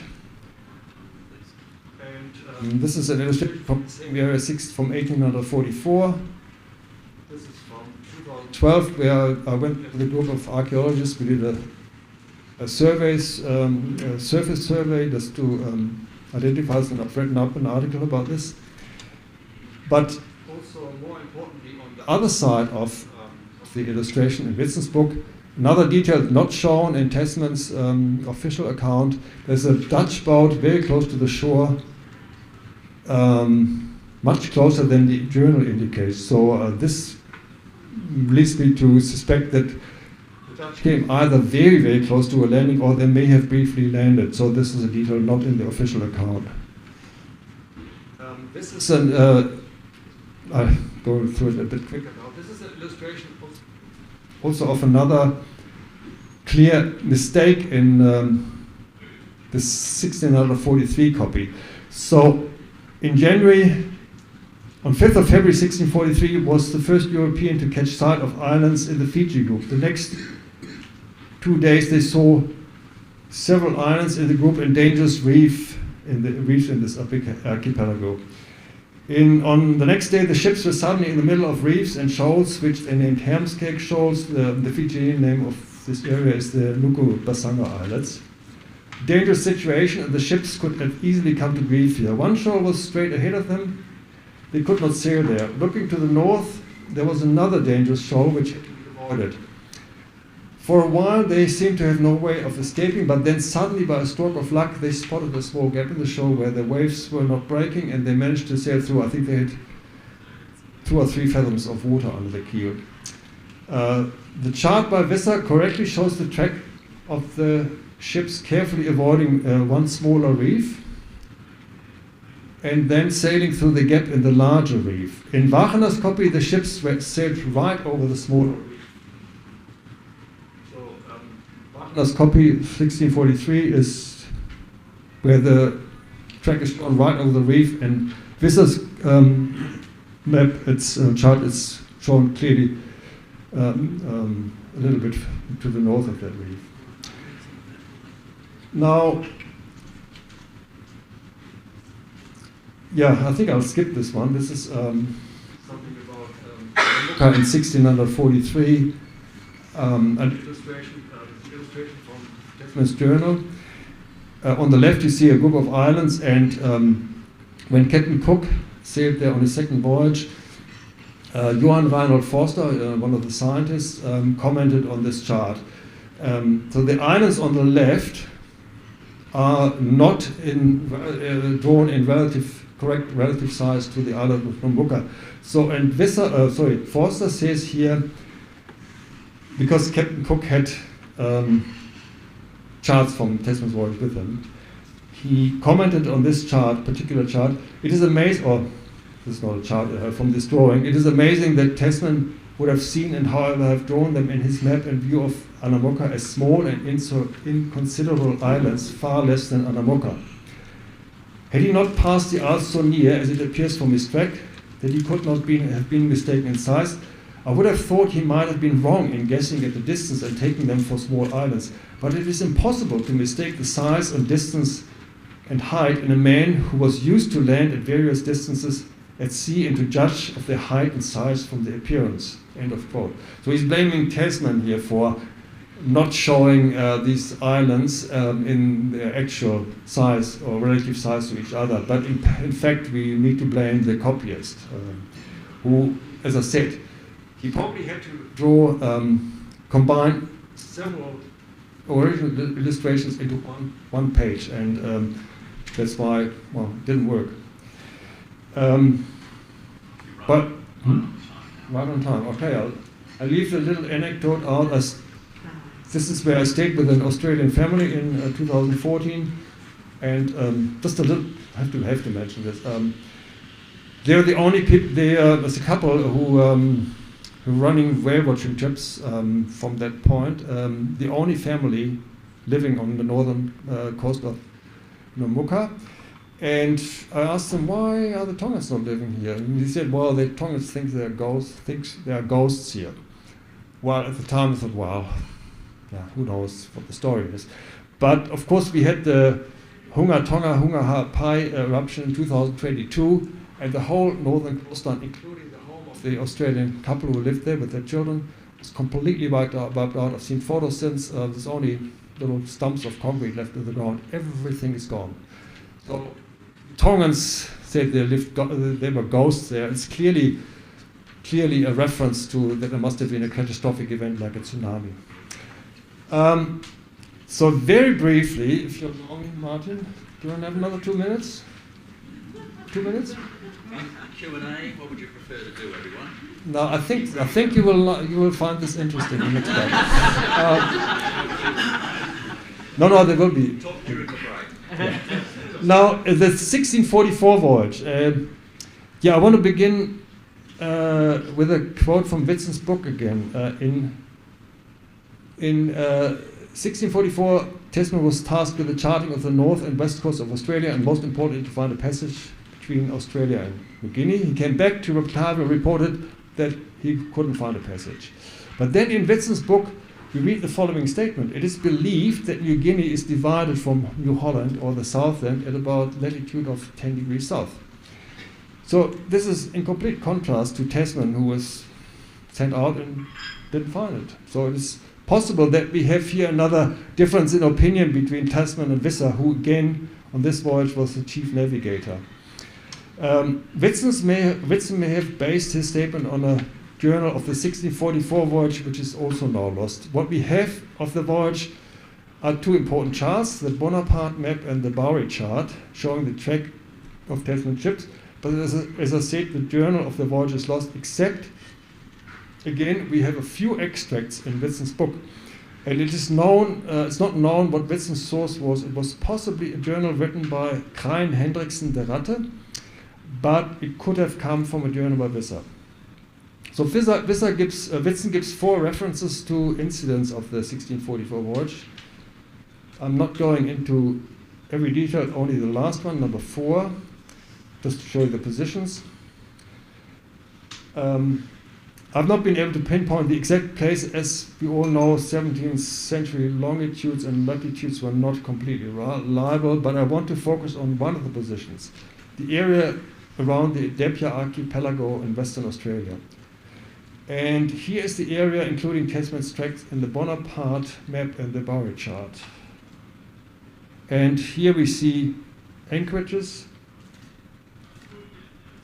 One anchorage in the Bowery chart and 2 anchorages here in the Bonaparte map. I believe the Bonaparte map is more accurate as far as the details are concerned. Now I want to read the textual reference to a Dutch landing in this area in Witsen's book. At latitude 19 degrees 35 degrees south and longitudes 134 degrees, the natives, and there were many, threw stones from the mountains to the boats, which in 1643 were sent to the coast by the Dutch. They continuously made fires and smoke, obviously to warn their neighbors that there were strangers on the coast. They seemed to lead a miserable life, walk around naked and eat yams and other tree roots. End of quote. So the year 1643 is an error. This happened in 1644, but the position given is clearly a reference to Western Australia. Now the reference is through stones from the mountains. I've never personally visited the area, but instead looked at Google Earth, and have come to the conclusion that this most likely refers to Barrow Island. The Bonaparte chart map shows 2 anchorages, west and east of the island, which is the biggest island in this section of the chart, and Barrow Island is the biggest island in this archipelago.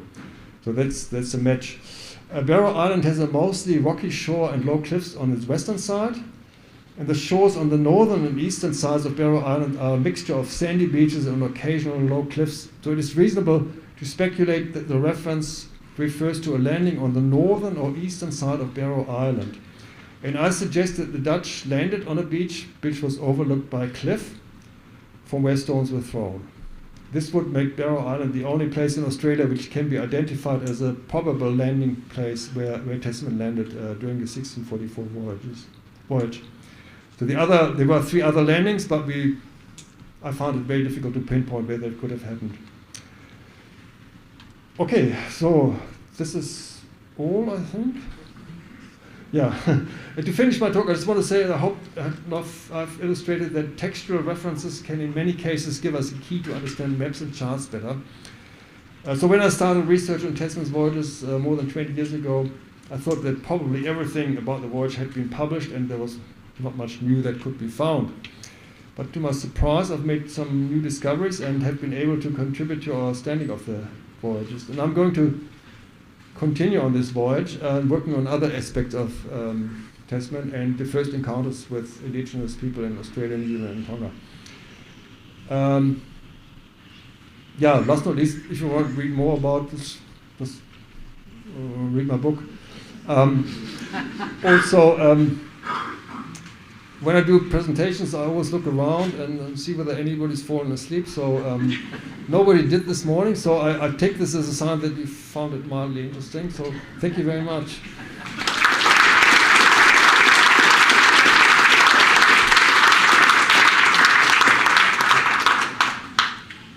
Look, we're past time for the break, so I'll hold questions for this session, unfortunately. We may resume a little later, but we'll aim at 11:15. If you can be back here by 11:15, 11:20 at the latest, let's be polite to the next session moderator. And on behalf of the Australian New Zealand Map Society, please thank Rudi and Jane for their wonderful presentation.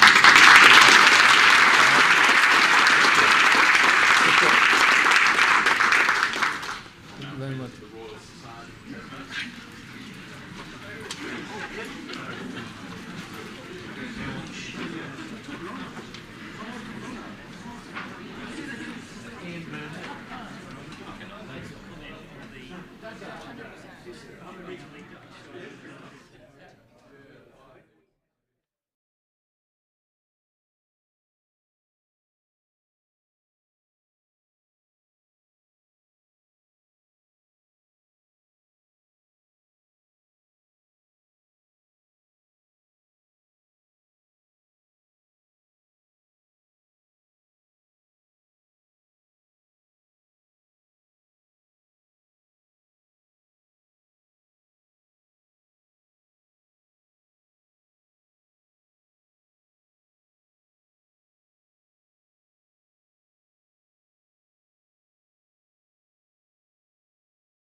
That might help.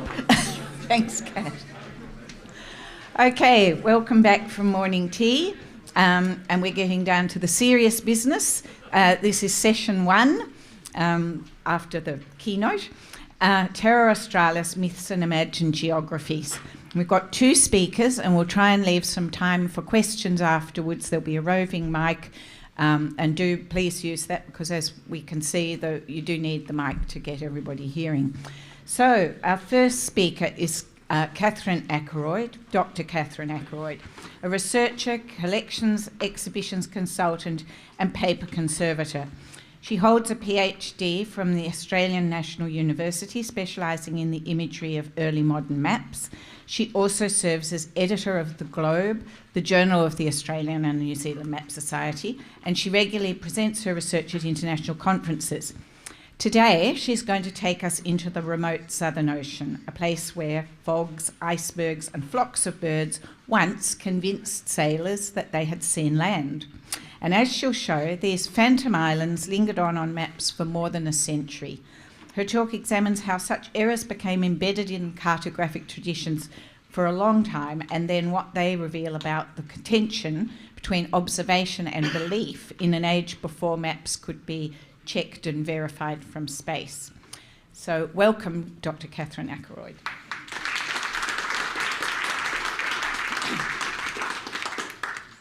Dr. Catherine Ackroyd. Right. Good morning, and thank you all for being here. Today, as Jane said, I want to explore a very particular kind of island, one that never truly existed.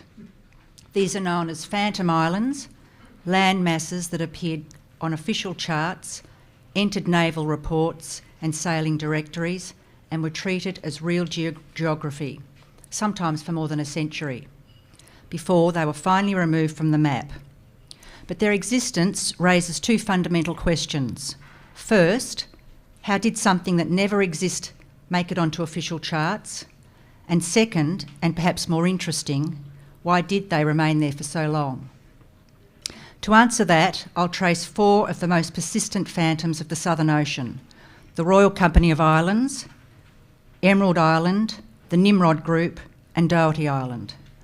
Each of their stories began with a sighting, a fleeting moment at sea, yet each endured through forces far stronger than mere observation: authority, conviction, caution, and uncertainty. But before we follow their rise and eventual disappearance, we must step briefly into the world of those who believed they saw them. Imagine this: you're standing on the deck of a 19th century ship in the Southern Ocean.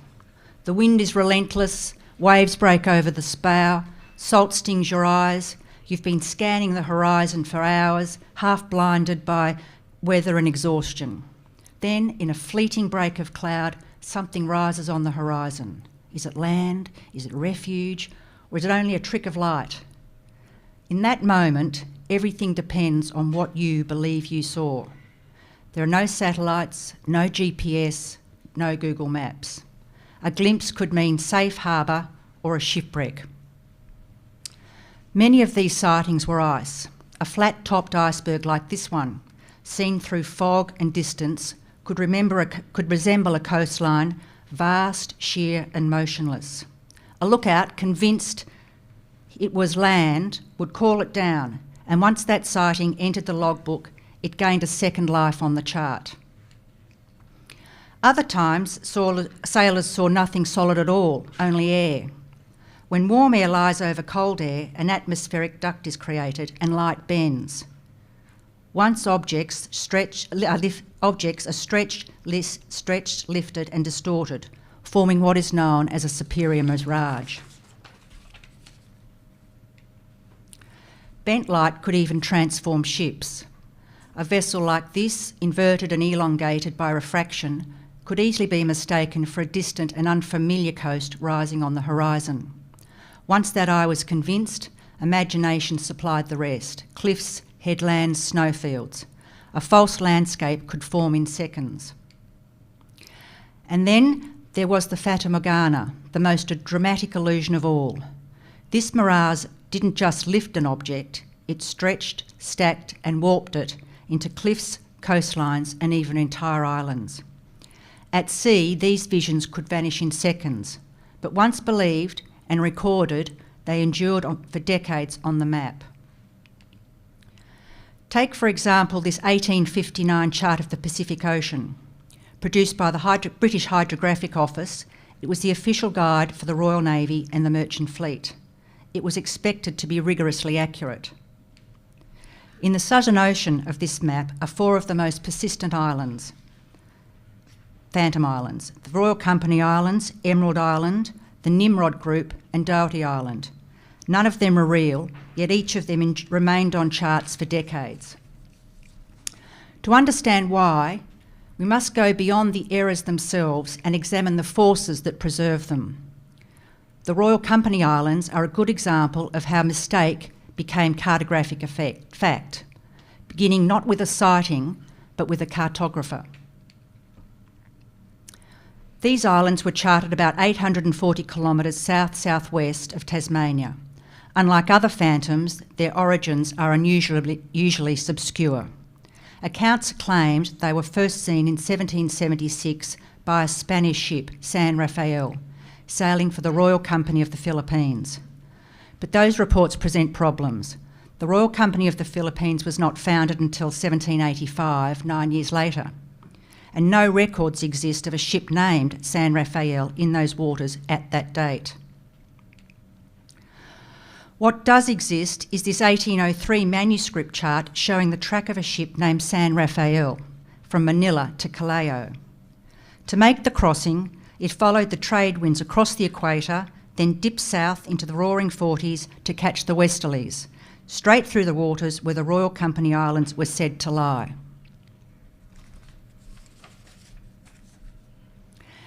At that position, there is a note in Spanish, Banca de Nieve, or snowbank, or most certainly this refers to an iceberg. It was never land, only a note. But on maps, even a note can harden into certainty.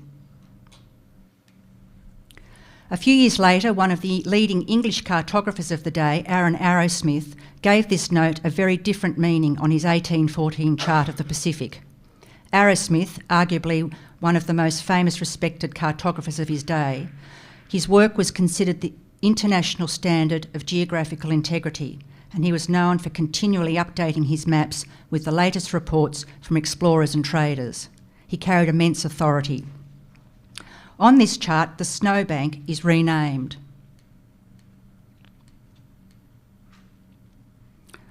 Royal Company of the Philippines, seen by the Spanish ship Rafael.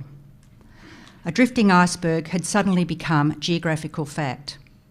Because Arrowsmith's charts carried such authority, the error was copied by others, not because cartographers believed in the island, but simply because he had printed it. For 26 years, that authority went unchallenged, until 1840. In January of that year, Jules Dumont d'Urville, leading the French Antarctic expedition, steered his ships directly over the reported position of the Royal Company of Islands. After a systematic search, he wrote in his journal, "Despite our search, we saw no land." And he added, "Ice islands can appear as isolated rocks." To d'Urville, these were not simple, subtle mirages, but drifting ice, misinterpreted under deceptive light. This was one of the first official challenges to the island's existence from one of the world's major naval powers. Just 3 months later, Charles Wilkes and the United States exploring expedition passed through the same waters. He confirmed d'Urville's findings, noting in his diary the complete absence of any land. When he published his official chart in 1842, the Royal Company Islands were absent. Instead of an island, he published only his ship's track, a cartographic statement that nothing was there. Authority had been challenged. Yet despite these challenges, the British Admiralty was not ready to let the islands go. On its 1859 Chart of the Pacific, they still appear, but marked with D for doubtful.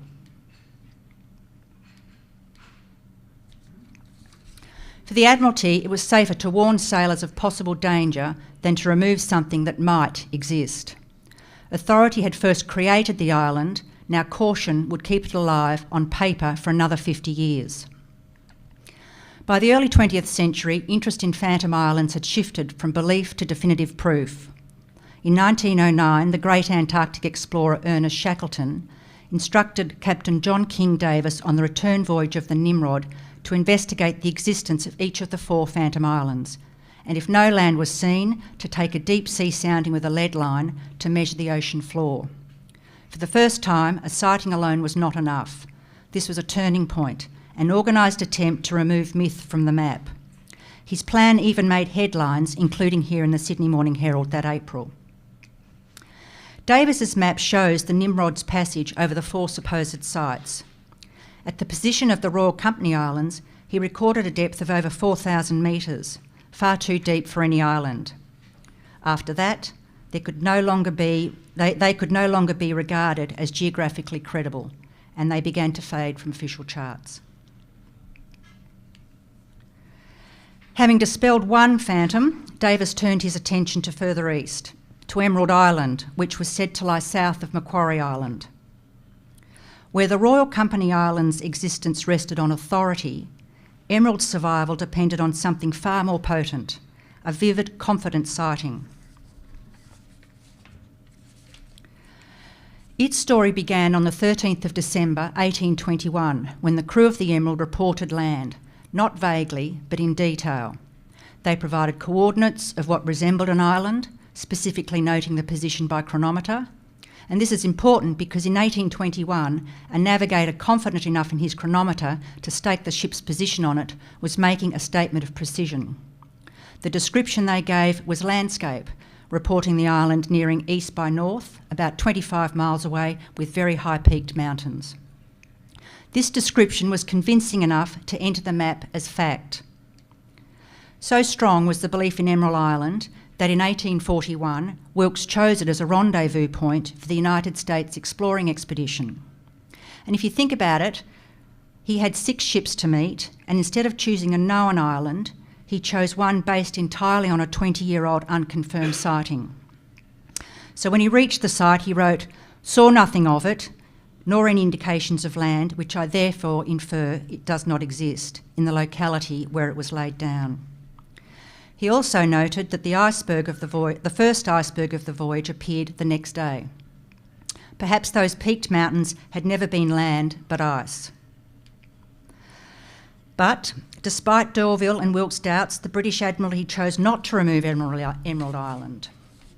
On the 1859 Pacific Chart it appears with a cautious question mark. For the next half-century, Emerald Island remained on maps, not confirmed but not denied. Conviction had planted it, caution had kept it there. In the early 20th century, several expeditions sought to confirm once and for all whether Emerald Island existed. Shackleton's Nimrod, Robert Falcon Scott's Terra Nova and other vessels, Each crossed directly over its reported position. They saw nothing, and their lead line soundings showed thousands of fathoms of water, far too deep for any land. Yet doubt remained. It was not until 1936, when Discovery 2 used echo soundings to scan the ocean floor continuously, that Emerald Island was finally removed from charts. After 115 years, conviction gave way to certainty. The next phantom, the Nimrod Islands, reveals an even more tenacious thought than caution, the refusal to erase what cannot be definitely disproved. Reported in 1828 by Captain Eilbeck of the whaler Nimrod, it entered charts swiftly, but unlike Emerald Island, its non-existence was established almost immediately. On the 4th of January 1832, only 4 years after the supposed sighting, the explorer, John Biscoe, deliberately sailed over the reported position. Biscoe was sailing for the London whaling firm Enderby Brothers. But apart from sealing, he was tasked with extending British geographical knowledge in the Southern Ocean. His reports were taken seriously, and he found nothing. The Hobart Town Courier later reported the search was ineffectual and that Biscoe was certain the Nimrod Islands did not exist. Now, in most cases, that should have ended it. A sighting had been challenged by an experienced navigator in print. But this is where caution emerges. Despite Biscoe's certainty that no land existed, the Nimrod group appeared on the Admiralty chart of 1859, marked with a question mark. For 50 years, its doubtful status was copied forward. It wasn't until the early 20th century when 4 separate expeditions revisited the coordinates. Shackleton's Nimrod again, Scott's Terra Nova again, the American research vessel Carnegie, and the P&O steamer Arabia. Each reported open ocean. Yet this accumulation of absence did not erase the Nimrod group. It only deepened caution. 8 years later, in 1930, the British Antarctic pilot still refused to remove the Nimrod Islands. It stated, "There not being sufficient evidence to warrant expunging these islands, they are retained on charts as doubtful." It took another 6 years of overwhelming evidence from 2 scientific voyages before the Nimrod Islands were finally removed from British charts. The Norwegian Norviga expedition in 1930 and the British Discovery 2 surveys that followed used echo sounding to prove there was nothing there but deep water. The Nimrod groups had survived for more than a century, not through belief nor authority, but through caution, the unwillingness to erase something until it could be absolutely disproven.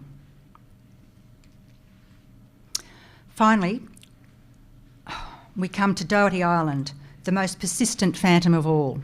It survived through repeated accounts and the enormous difficulty of disproving it. It was said to lie in one of the most remote stretches of the South Pacific, halfway between Cape Horn and New Zealand. Unlike the vague origins of the North Royal Company Islands or the single sighting of Emerald, Doherty appeared again and again and again, each time described with striking significance. In 1841, Captain Doherty described an island that was 5 to 6 miles long, with a high bluff at one end and a snowy valley in the middle. This wasn't just a glimpse, this was geography, complete with coordinates, shape, elevation and distance. 18 years later, a second sighting was reported.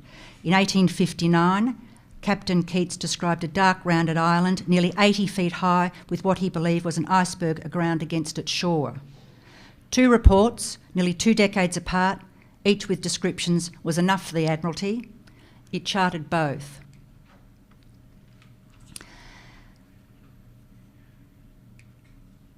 Over 50 years, the sightings continued. Captain Stannard, once a sceptic, told the Otago Daily Times he'd seen the island and remained near it for 3 days.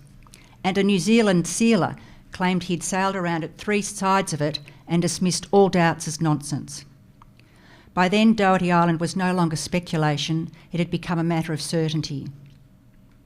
But this level of certainty also demanded scrutiny. Between 1894 and 1915, multiple expeditions searched for it, including Captain Greenstock off the Rimutaka, who searched the area a remarkable 5 times, Scott aboard the Discovery, who noted, had there been an island within reasonable limits of its supposed position, we could not have failed to see it. Davis aboard the Nimrod dryly remarked that the island must have melted, and the American research vessel Carnegie found nothing but deep ocean. And yet, after all this, Doherty Island remained stubbornly on the charts for another 15 years. Why? Because absence is not evidence. By 1930, new technology was used. The Norvega expedition used echo sounding to measure the ocean floor and only found deep water. For the first time, absence could be proven. Only then, almost a century after the first sighting, did the verdict become official. In 1932, the Otago Daily Times confirmed the British Hydrographic Department had declared Doherty Island non-existent and ordered it be expunged from official publications. Doherty Island remained longer than any other phantom, not through authority, nor caution, nor conviction, but through the sheer scientific impossibility of proving its absence. But the story of Doherty Island, like the other 3, is not just about the final act of disproof. It's about the power of their persistence. What began as fleeting sightings, ice in fog, light on air, entered the map as geography. These 4 islands reveal not a simple error, but endurance, a survival story shaped by 4 powerful forces. Authority. The Royal Company Islands began with Arrowsmith. Because his charts were widely trusted, the mistake was copied again and again until its presence on the map was taken as proof it existed. Caution. The Admiralty kept the Nimrod Islands marked as doubtful, unwilling to remove what might prove real, prioritising sailor or safety over cartographic accuracy. Conviction. A vivid sighting, like the Emerald Islands' high-peaked mountains, was accepted as fact and carried enough weight to be chosen as a naval rendezvous point. And uncertainty. Doherty Island persisted because, in the vastness of the Southern Ocean, not seeing couldn't be taken as proof of absence. Only with echo sounding could nothing finally be confirmed. Yet these islands were never real. They endured on maps for generations, born of misperception, sustained by authority, caution, conviction and uncertainty. They remind us that maps are provisional records, blending what was known with what was assumed and what was seen with what was believed. In the age before satellites that can trace coastlines with millimetre precision, sailors worked with profound uncertainty. Standing on deck in fog and storm, they recorded not only what was there, but what might have been there. And cartographers, faced with that doubt, gave those sightings a place on a map. In the end, Phantom Islands show us that maps do not just record geography, they record belief. They reveal not only the shape of the world, but the persistence of cartographic myth in the spaces where certainty fails. Thank you.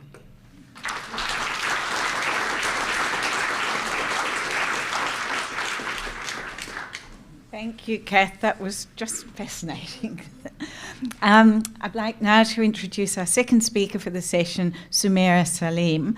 Sumaira is a poet and a PhD student at the Australian Catholic University in Melbourne in Blue Humanities, the interdisciplinary study of humanities' relationship with water, combining environmental study with the social sciences, history and literature.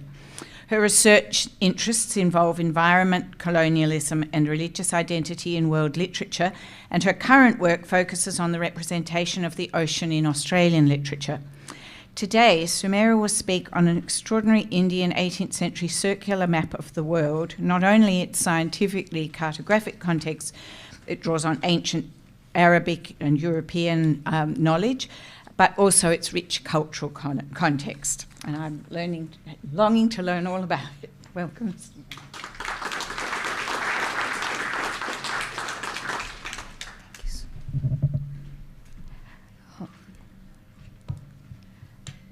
Thank you so much for being here.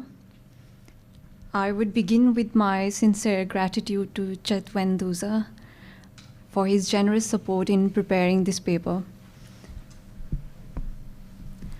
I have the pleasure of talking to you today about a little known but large and impressive 18th century Indian manuscript world map.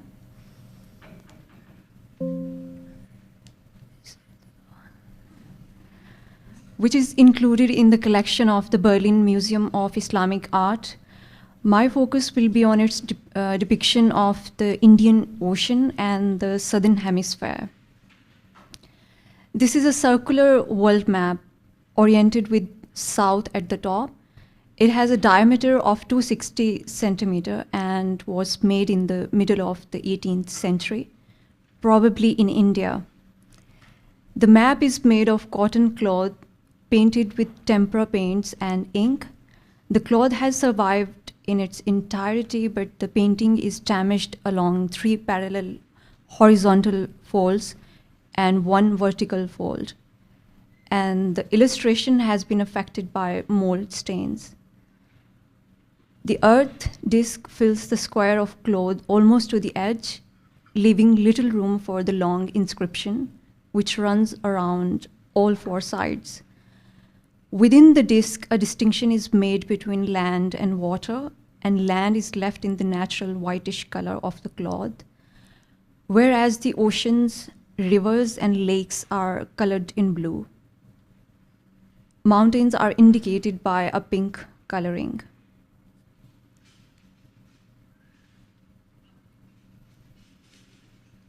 Just to orient ourselves, here is Africa, Europe, the spring of life in the far north, apocalyptic people of Gog and Magog, Asia, the Caspian Sea, the Indian Ocean, and the hypothetical southern continent.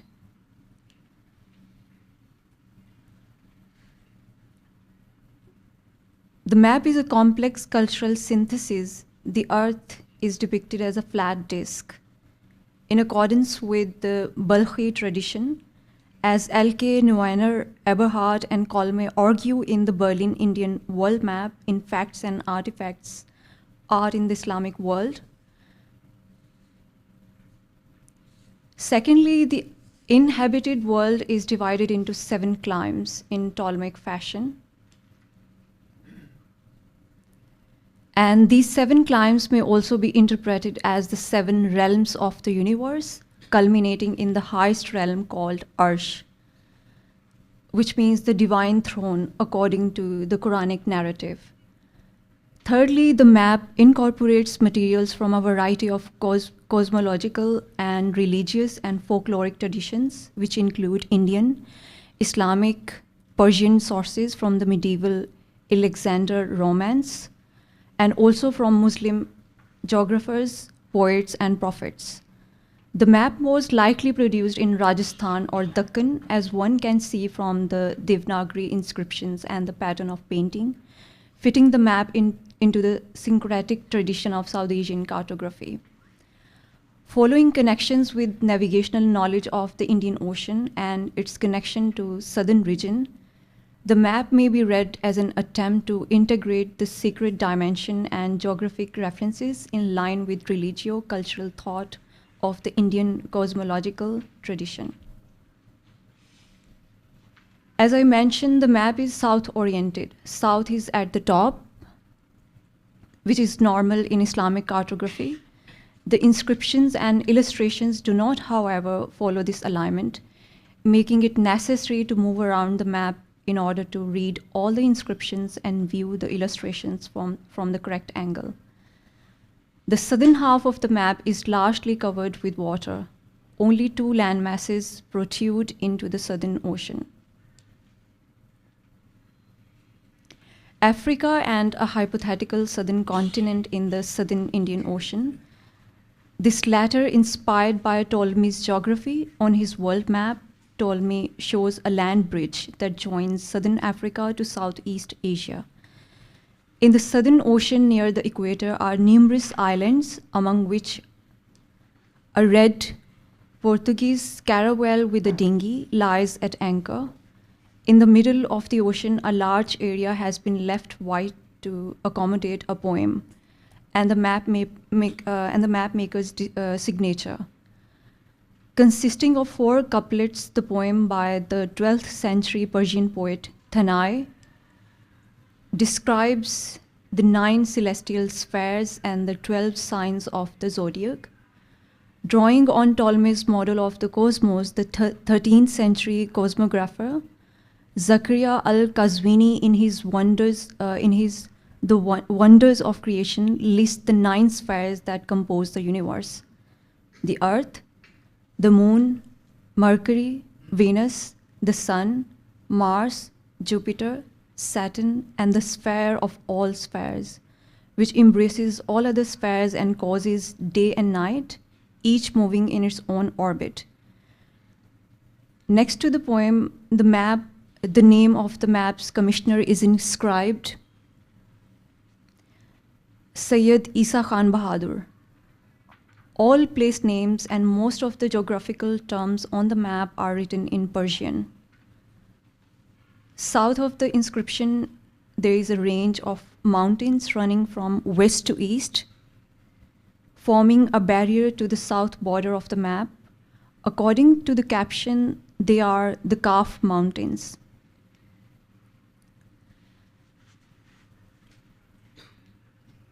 The northern half of the disk shows the largest landmass, emphasizing the Eurasian world, where the Islamic countries occupy a particularly large area. With the Indian Ocean at the center of the map, along with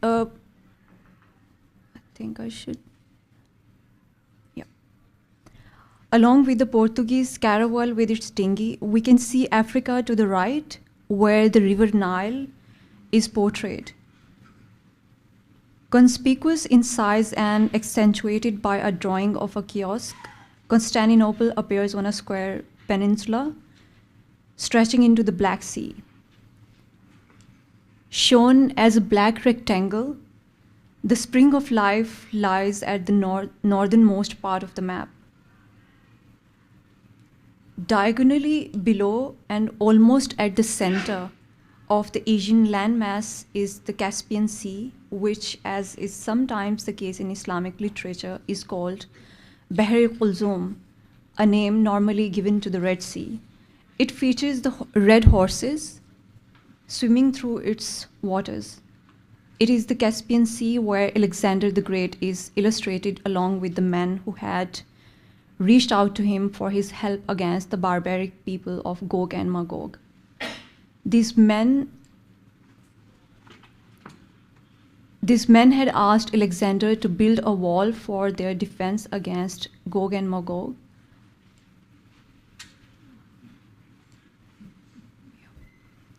China is positioned on the left of the map, and the region is annotated with a list of English and Dutch colonies.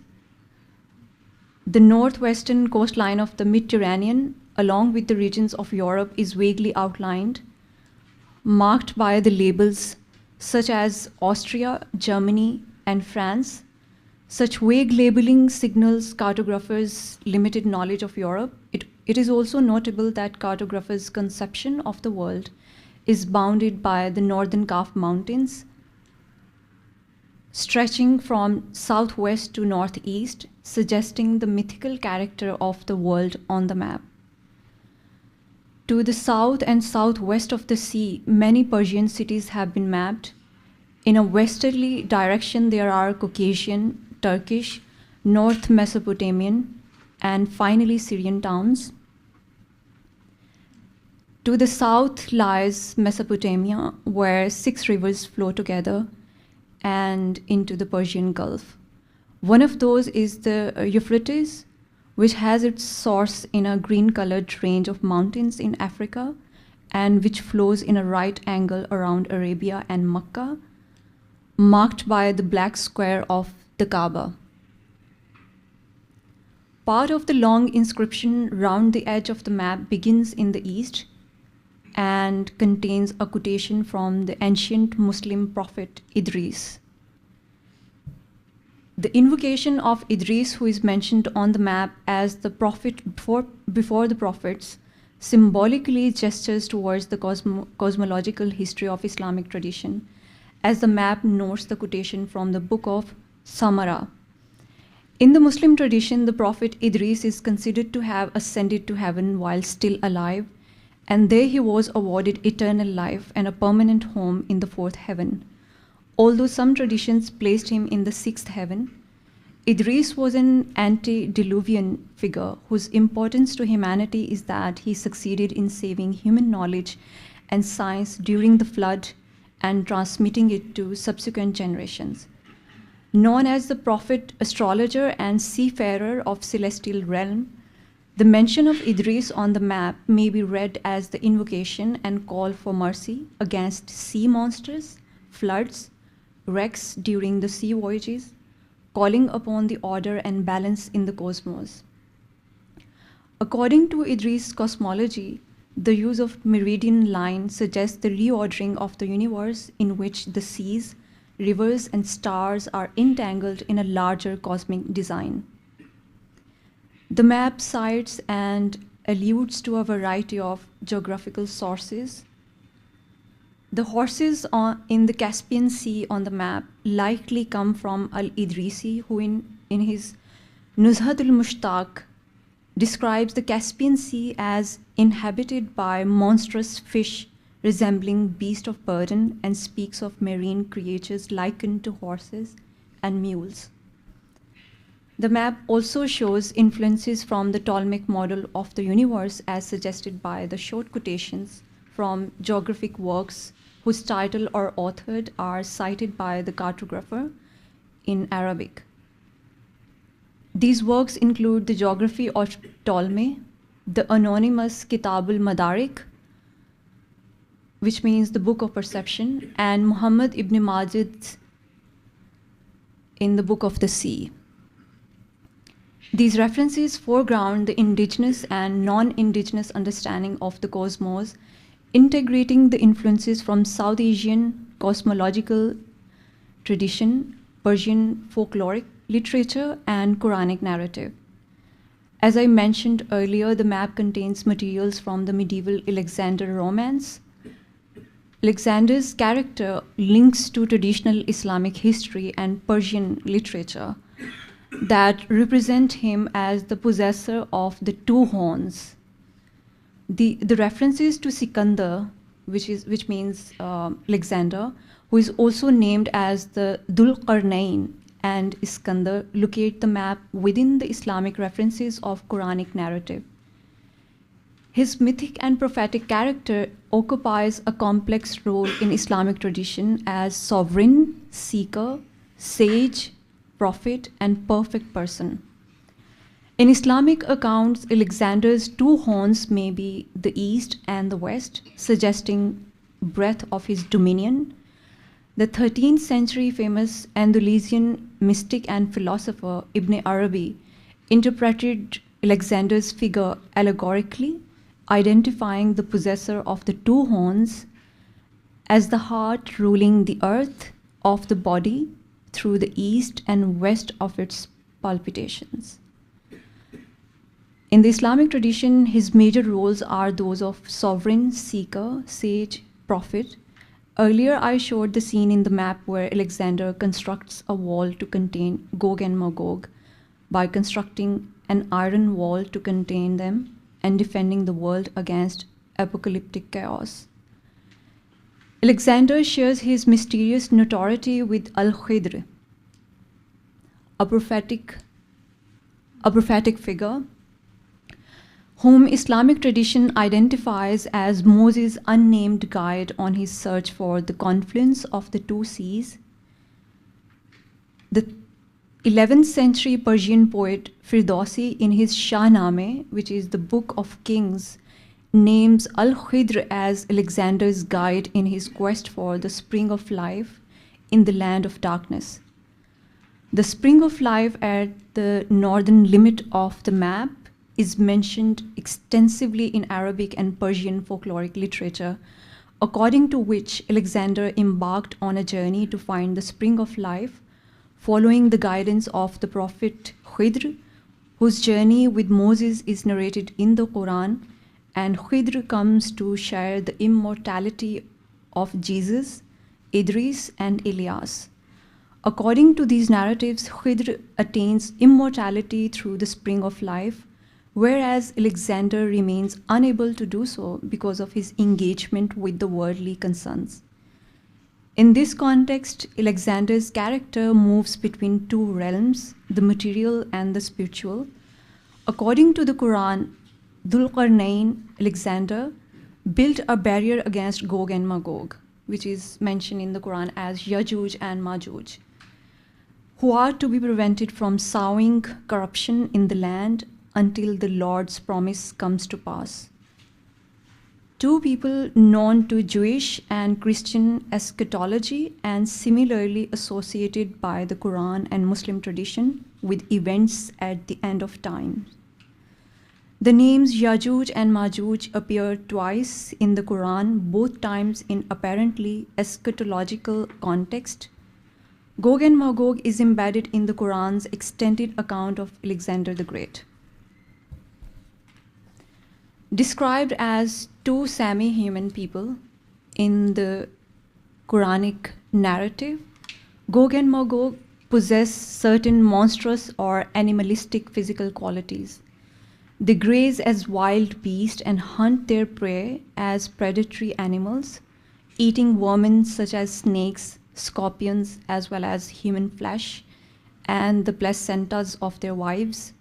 According to some reports, Gog and Magog are dwarfs with claws and fangs and with enough fur to protect them against heat and cold.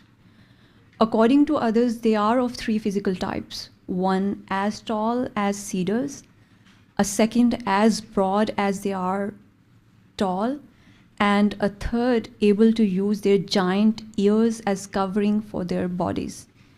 In Islamic manuscripts, Gog and Magog are said to howl like dogs and copulate like animals. If given free rein, their numbers would soon cover the entire world, as not one among them dies before leaving 1,000 others in its place. As it now stands, they constitute 6/7 of the world. In this context, the wall on the map serves as the symbolic boundary between the material and the immaterial, the known and the unknown, the sacred and the profane, and its dismantling indicates the approaching of the day of judgment. In the Indian Ocean, the map also recounts a story from the book titled Stories of the Sea, Qasasul Bahr, by Muhammad ibn Majid, a 15th century Arab navigator and cartographer. The book no longer survives.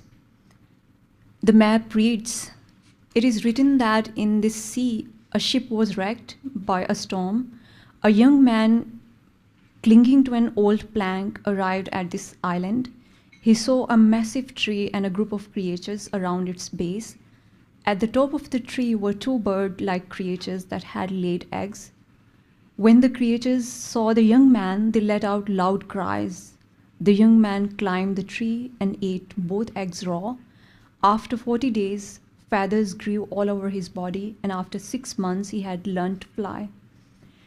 He flew until he reached the land of the Franks. There he ate meat and salt, his feathers fell off, and he returned to his original human form."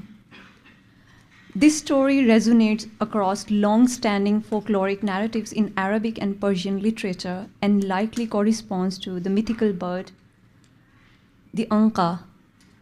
Anka is a massive and most powerful bird that could carry in its beak an elephant or buffalo as easily as a kite seizes a rat. In ancient times, it used to live among people until it kidnapped an illustrious bridegroom. So God sent the prophet Hanzala, peace be upon him, who confined it to an island of the ocean where no people lived, but only animals like elephant, rhinoceros, buffalo, tigers, lions, and birds of prey. In the Arabic and Persian folkloric texts, such as 1001 Nights, written in the 9th century, and Firdausi's Shahnameh from the 11th century, this bird is described as a roc, a massive bird capable of lifting elephants, and it carries Sinbad through the sky. It carries Sinbad through the sky, rescuing him after his ship is wrecked on a strange land. However, the idea of the physical transformation is unique to Muhammad ibn Majid's story, as most of the folkloric accounts in Persian and Arabic literature illustrate the shift from danger to safety, symbolically characterized by the birds carrying the man from strange land to a safer place. Importantly, as one can observe through Ibn Majid's writing style from his book Kitab al-Fawaid fil Usul al-Bahri wal-Qawaid, the book of the benefits of the principles and foundation of seamanship, that his navigational knowledge of the sea also drew on Arabic poetry and folkloric accounts of the sea, combining both the natural and the literary and giving insight into Ibn Majid's own literary temperament as a poet himself. The map depicts 3 remarkable islands in the Indian Ocean that are inhabited by mythical creatures. Among these 3 islands, the island of lion-headed people likely refers to the island of Athvaran, as mentioned in Qazwini's The Wonders of Creation. Qazwini's account presents the island as a distant and unfamiliar place, which is populated by a people with lion heads, along with the rhinoceros, a species of monkey as big as a donkey, and the camphor tree. Stefano Carboni, who interpreted Qazwini's paintings in the book The Wonders of Creation and the Singularities of Painting, notes that this very island is the one where one of Alexander's ship happened to sail in that sea and arrived at an island where human-bodied, lion-headed people were settled. The island of thin-legged or soft-legged people corresponds directly to one described in Qazwini's The Wonders of Creation, in which these people are portrayed as soft-legged people. Though Qazwini's book portrays these figures as physically malleable beings, beautiful but unable to walk due to the absence of bones in their legs, here in the map, softness implies the spiritual character of adapting and refashioning one's character through mutual dialogue. The concept of softness signals spiritual obedience, receptivity, and humbleness, evoking the traditional pattern of sitting with their legs folded beneath their body. This pattern of sitting is followed particularly by Sufi mystics and masters during their conversations and meditative discussions, and generally by Muslims during prayer. In terms of character building, the soft-legged character of the people on this island can be understood as a symbolic gesture of submission and spiritual pliancy, the qualities that Sufis idolized and practiced in order to achieve a sense of alignment with the environment and nature through inner peace and composure. The women depicted on this island of the soft-legged people appear to be engaged in conversations with Sufi masters, as has been the norm among the elite Muslim women who used to attend one-on-one session with their teachers and mentors for learning. Robed in white and with white headpieces, the attire of these figures likely refers to the traditional Hadrami Sufi movement, whose influence spanned the Indian Ocean region, ranging between East Africa, South Arabia, and Southeast Asia in the 18th century. The third island presents the people of the long ears. They are depicted with elephant-like ears of such an enormous size that these people can use one ear as a mattress and the other as a blanket. In Persian, this race is called gilim gushan, or carpet-eared, a phrase that reflects the etymological root gilem, which means a rug or a blanket traditionally made of goat hair. Qazvini's positioning the long-eared people next to Gog Magog spatially connects them with the apocalyptic nature of Gog and Magog when he writes about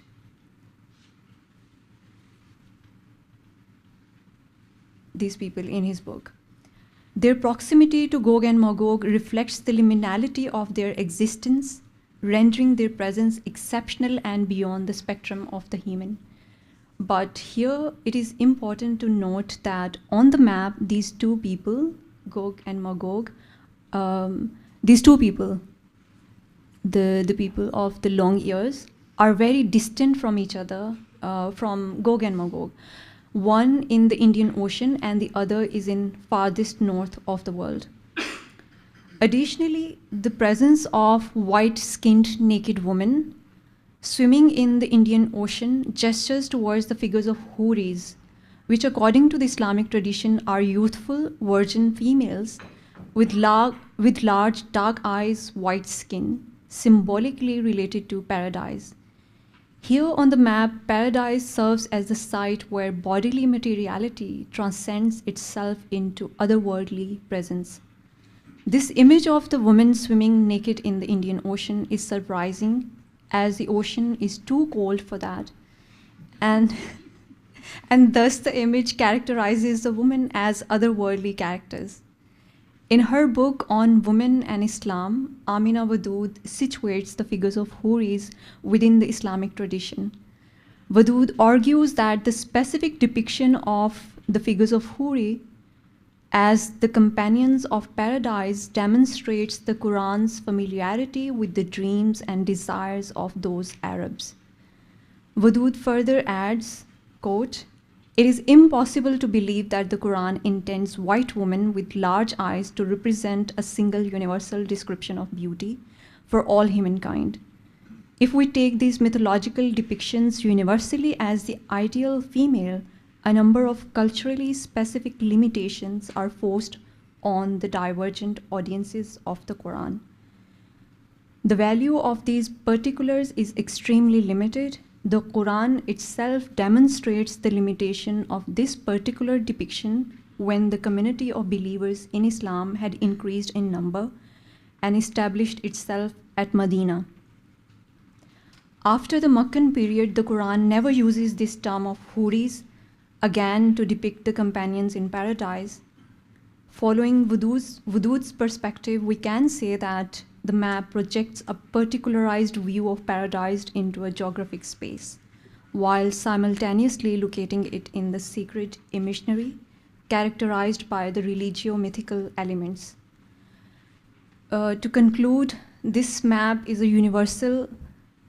unique survival, not a universal. This map is a unique survival. The important collection of maps in Jaipur, India, does not contain any world map from this period. According to Susan Goel, even the Marathas map does not match to this map, as it is limited to the mapping of the subcontinent only. The geographical features, such as the hypothetical southern continent, correspond to Ptolemaic maps. However, these features manifest more the influences from the cartography of the 12th century cartographer Muhammad al-Idrisi than those from the maps of Claudius Ptolemy.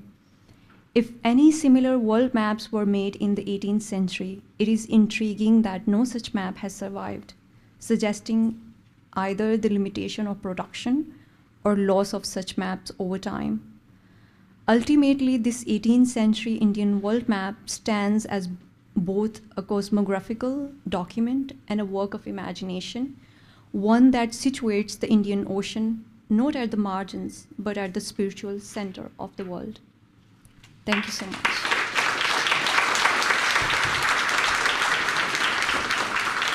Thank you very much. Thank you very much, Sumaira. That was absolutely fascinating. Now, I think we've really gone over time to go and have lunch. So if you two are all right with that, we won't do questions, but please come and ask any of the speakers things afterwards and during lunch. And I would like to...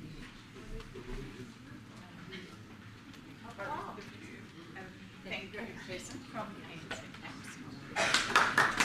Thanks both speakers again. Thanks, Kath. Thanks, Sumera. Lunch is through there and it will finish at 1:15 back for session 2.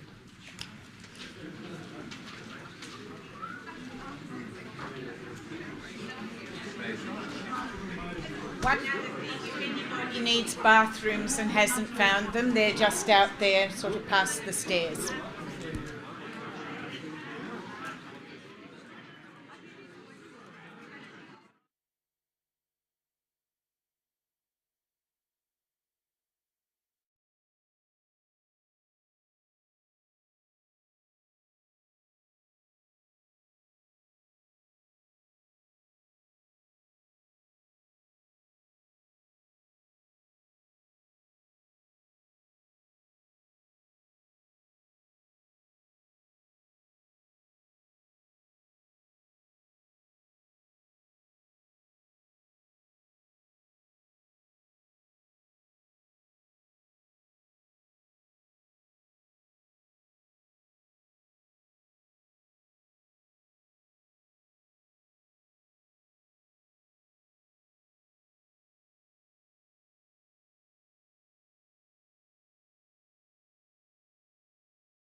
Well, I have to shorten it from the last one.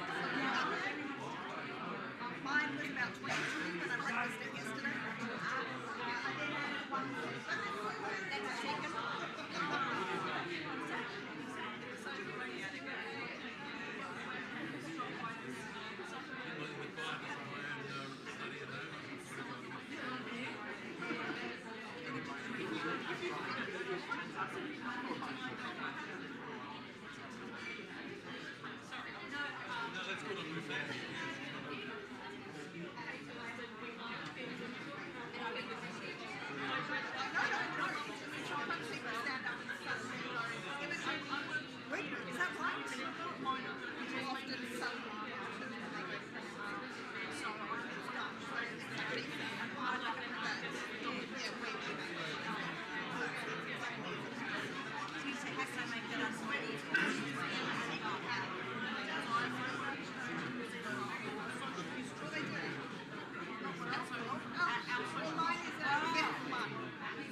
It's officially a vector one.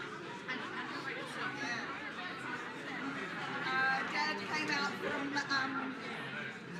near Amsterdam. Underneath the airport, basically.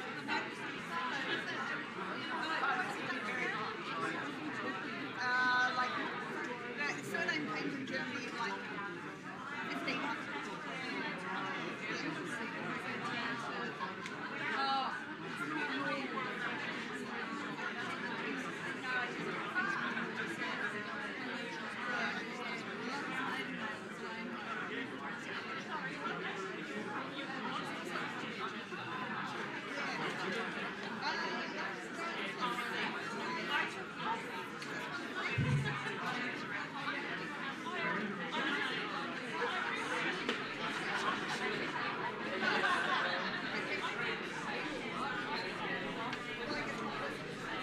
Okay, everybody, if we can start to take a seat. I'm really harsh. Bribes are possible. Okay. Thank you, everybody. Which glasses? Welcome back from lunch, and I hope you all had an opportunity to socialise and enjoy the lovely food Mona provided. We're beginning the session today, which we've titled Accounts and Cartographic Claims, and our first speaker is Dr. Martin Woods. He's one of Australia's foremost historians of cartography and a past president of the Australian and New Zealand Society.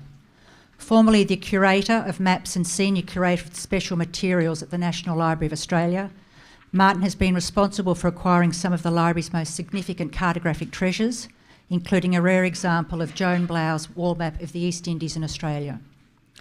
He's the author of Australia in Maps and Where Are Our Boys, and has published widely on early cartography, including recent studies of Blau's monumental wall maps. He's also served as curator and consultant editor for landmark exhibitions such as Mapping Our World, Terra Incognita to Australia, and Cook to the Pacific. In today's presentation, Martin explores how unfinished coastlines of Australia invited Europeans to imagine a southern continent capable of improvement, shaping powerful colonial visions long before settlement began. Please join me in welcoming Martin.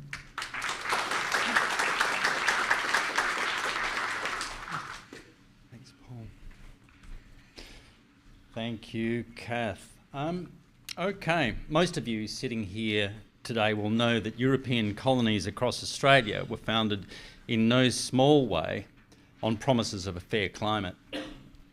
The text behind me from a map engraved by Emmanuel Bowen is perhaps to this audience the best known of extravagant claims made for the southern continent or Terra Australis, in latitudes favourably compared with known lands of plenty.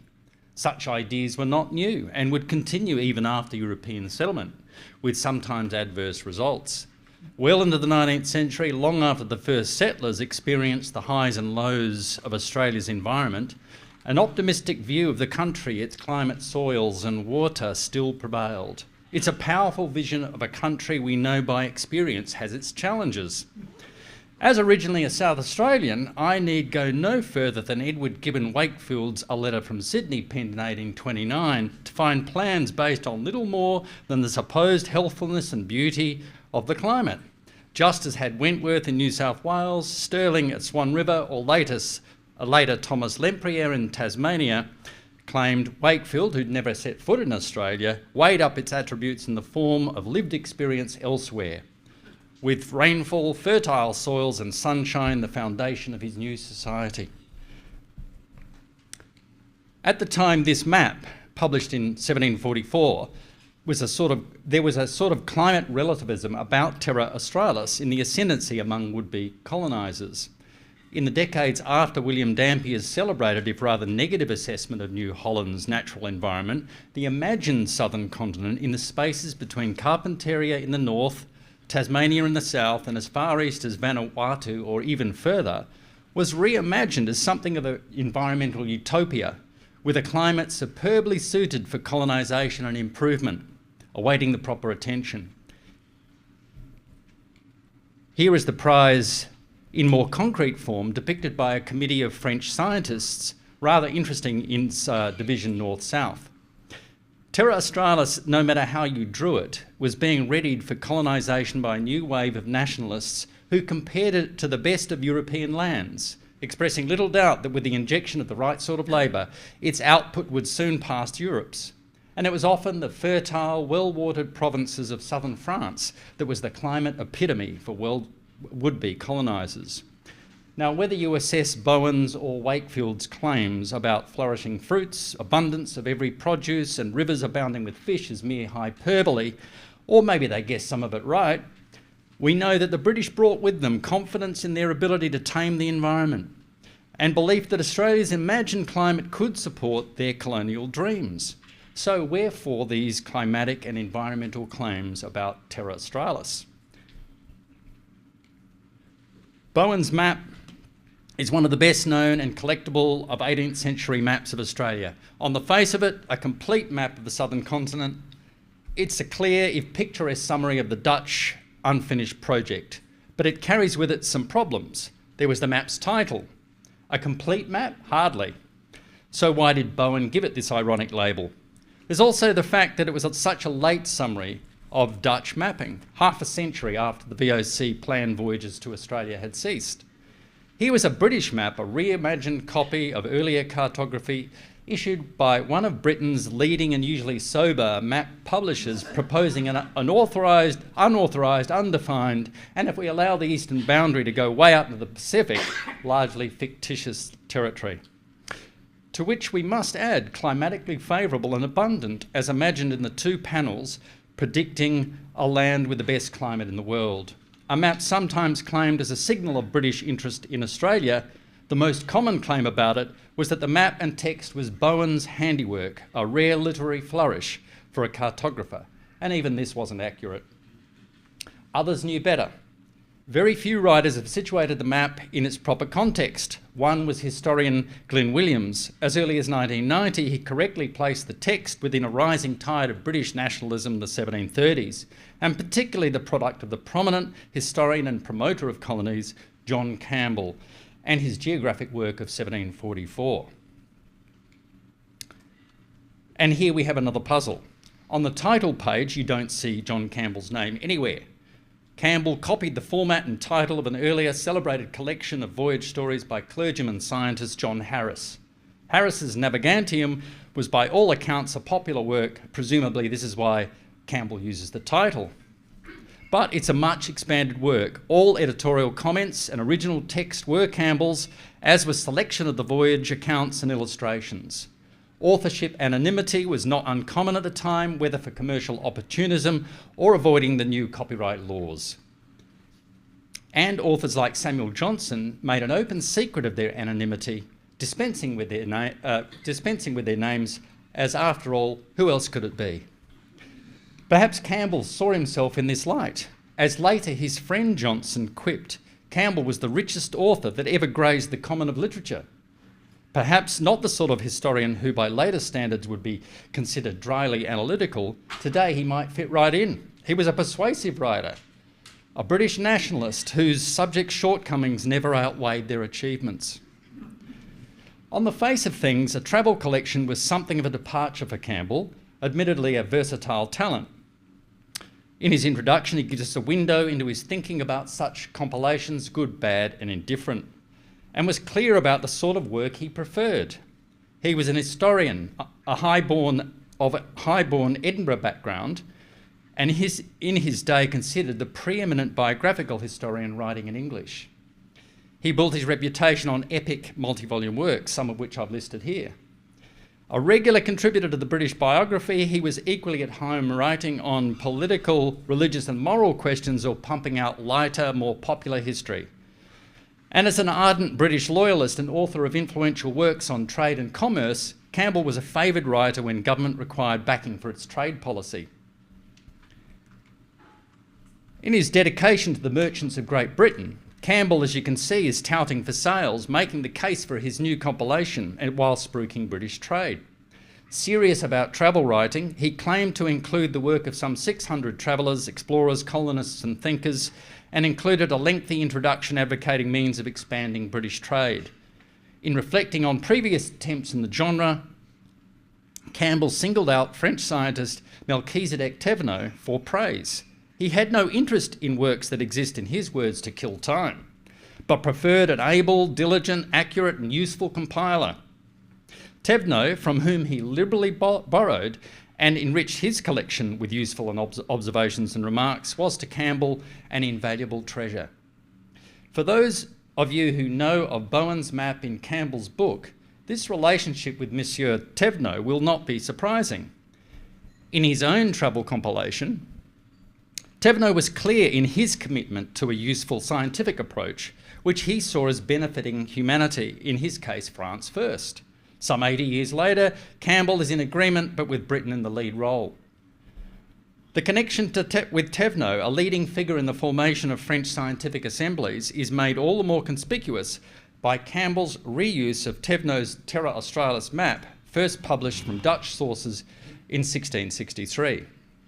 And here it is with Thévenot looking in Faithorn's portrait every bit the Orientalist planner.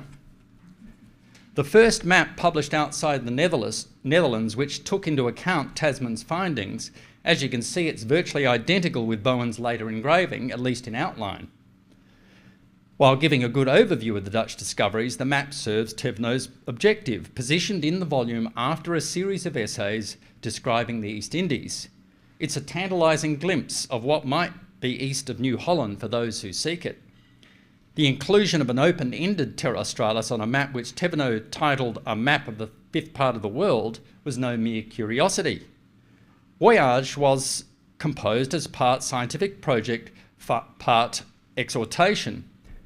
As we can see from his table of contents alongside this map of Asia and the East Indies, it was then a centrepiece of Indian Ocean strategy to revitalise French commercial fortunes. Thévenot gathered experiences from across Asia in a planned series of works aimed at advancing commerce through his scientific agenda, or vice versa. His key role in the intellectual salons of the mid-1600s placed him favourably to launch the project amid an upswing in French aspiration in the early years of Louis XIV's reign. As Louis's minister, Jean-Baptiste Colbert, made plans to establish a new French trading company, it seemed for a brief moment in the 1660s that Terra Australis, as an extension of the Indies, might be in the frame.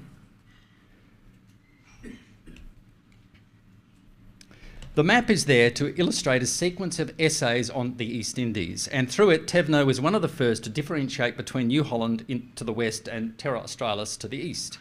Taking Colbert's lead, Thévenot left little doubt, dedicating his work to Louis, by whom the extremities of the world will be drawn out of obscurity.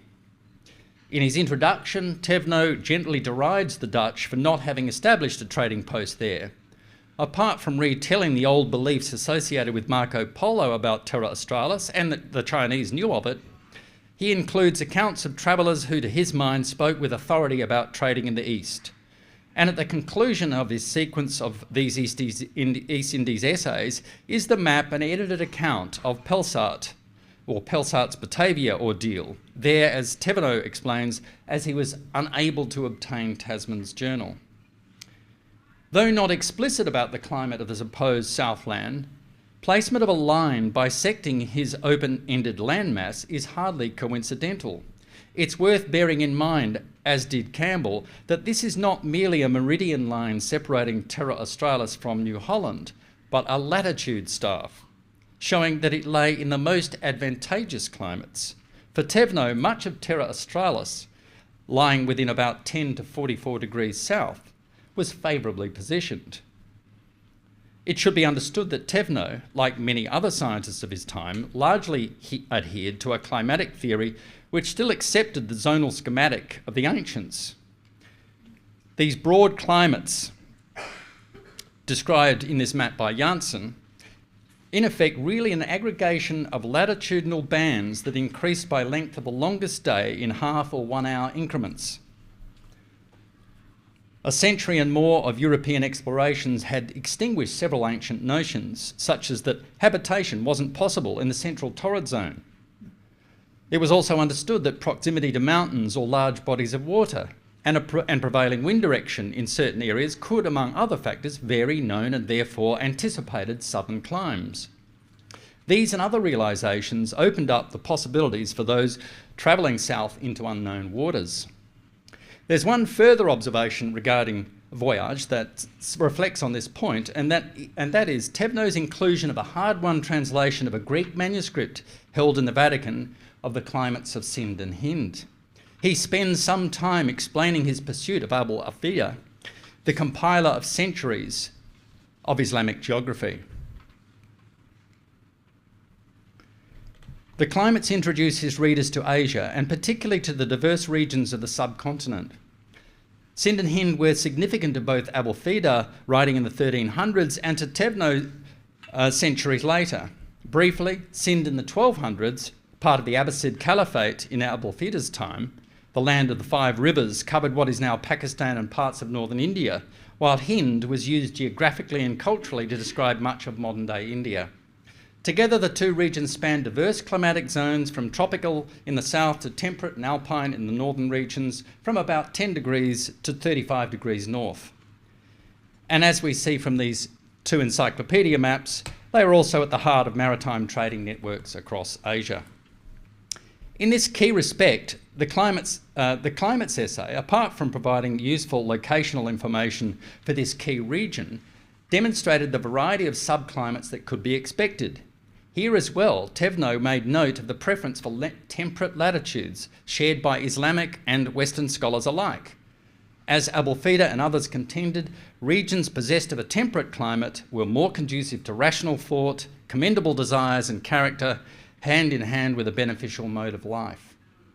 Whether or not he was making comparison with the projected Terra Australis in introducing Abul Afida's chapter, Thevenot stressed that we have not failed to draw from it some tables and the positions of two climates for the countries which are described in this collection. In my view, it's no coincidence that in making his claims for Terra Australis and separating it from New Holland, Thevenot also rationalised that the qualities that would make it a suitable destination were based on observation, or at least transposition of climate knowledge at similar latitudes elsewhere. However, he wasn't immune to fantasy. Frustrated in his attempts to source Abel Tasman's journal, Thevenot accused the Dutch of hiding the true nature of parts of Terra Australis already discovered by them. Dropping any semblance of scientific rationale, it was simply that the mystery the Dutch made of it, refusing his request for publication, makes us believe that this country is rich. Frustratingly, Thevenot doesn't then elaborate on the reasons behind this Dutch cupidity, writing much directly about likely conditions on places he never visited, but there were others in this short French scramble for Terra Australis who were less circumspect. In the 1650s, French Abbé Jean Palmier had put up Terra Australis for religiously inspired conquest, and again in 1663, amid interest in the new East Indies Company, reissued claims of a land inhabited and fertile, rich and well populated with friendly natives, plentiful food and an ideal climate for settlement. In brief, his plan, dedicated to Pope Alexander,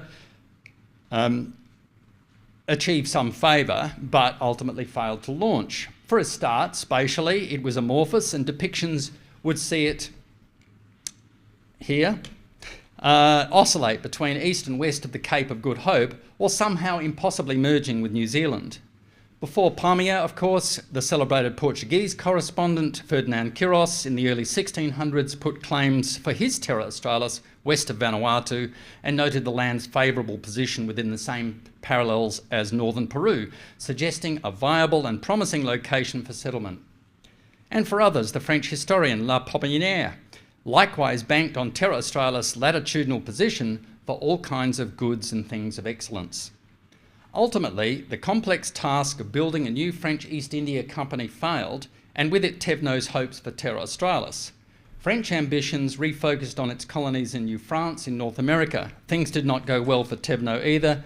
Despite his role in building the French Science Academy, he found himself on the outer with Colbert, and by the 1670s his grand project largely stagnated. With one or two minor exceptions, Terra Australis lost its status as a prime destination for occupation by the French until revived by Charles de Brosse in the 1750s. However, there is at least one further scheme of note influenced by sunny hopes, that of the Swiss former wine merchant Jean-Pierre Pury, who in 1718 proposed a settlement on Knight's Land somewhere above the Eyre Peninsula on what is now South Australia. Pury is perhaps the most explicit of climate proponents, listing in his proposal the produce of various nations, climate by climate, until reaching his southerly sweet spot in the land of Knights. Knights Land was equilatitudinal with a thriving Dutch Cape colony in South Africa, where also, he said, lay the latitude most fit for vines and other excellent fruits and plants. From Knights Land, Pury hoped, the company would supply its East India settlements with wines, fruits, oils and corn. His memorial to the VOC included a method of determining the best climate on the earth as the basis for siting his proposed colony.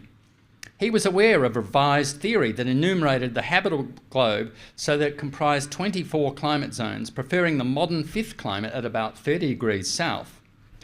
Half a century later, Pury's climatic notions were to form part of British ideas on colonisation, but in the early 1700s, the VOC and others were not willing to buy off the plan, land they had at best mixed reviews of.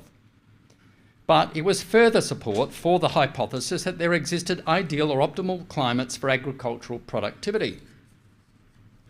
As we know, more was made by the British colonisers of the spaces left by the Dutch. For a time, William Dampier's two expeditions with hugely successful books would seem to have displaced more fanciful notions about Terra Australis in mainstream literature. Even so, British mercantile enthusiasm was matched by a growing appetite for published exploration and travel narratives, including the Navigantium by Harris. But though many writers tracked the British rise in trading fortunes, Campbell seems to have been the first recognised historian and influencer to regather and digest past Terra Australis claims into a form palatable to colonisers. When we left Campbell, he was a leading figure in trade rhetoric, claiming the need for a new compilation of travel tales to record and inspire new British mercantile projects. It was a good time for it. Now the ascendant European power, Britain had surpassed Dutch eastern trade, though more costly schemes such as Pacific exploration were still generally dismissed by its own East India Company. But as commentators such as Campbell understood, new markets were needed for expanding cloth and other manufactures. And amid a hunt for fresh fields, Terra Australis required a serious advocate such as Campbell to sell the spaces vacated by the Dutch to New Holland's east. Pury's rich lands were now in capable hands. Campbell was among the leading figures who championed the importance of colonies to British fortunes. Already the author of A Concise History of Spanish America, a critique of Spain's colonisation methods, his work carried with it the idea of reciprocally communicating the fruits of different climates as the basis of commercial prosperity, combined with a navy, as Campbell described it, relentlessly seeking and creating markets for its manufactures to the utmost limits of the globe. In 1744, the same year in which he completed his naval history of Britain, he published the first 2 volumes of his Voyages and Travels. It carried with it environmental ideas, which we have a glimpse of in his opening remarks to the text.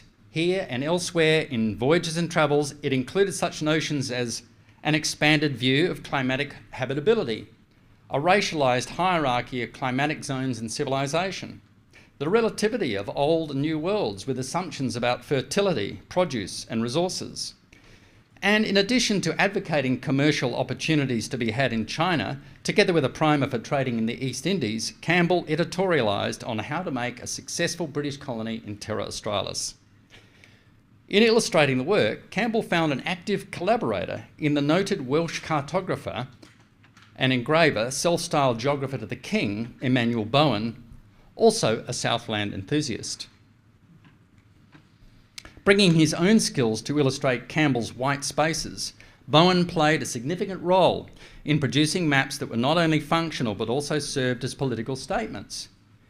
His world was the lead into major works such as A Complete System and A Complete Atlas, foundational texts in legitimising British territorial claims or visualising expansion of empire. Like Campbell, Bowen felt that exploring the southern continent was an imperative, so far sadly lacking, in his words, that half-discovered southern continent which makes so fine a figure in the State House at Amsterdam and so indifferent a one everywhere else. However, it is the historian Campbell who gussies up the fine figure into something worth colonising. And like Tevno, he begins with the climates to substantiate his claims.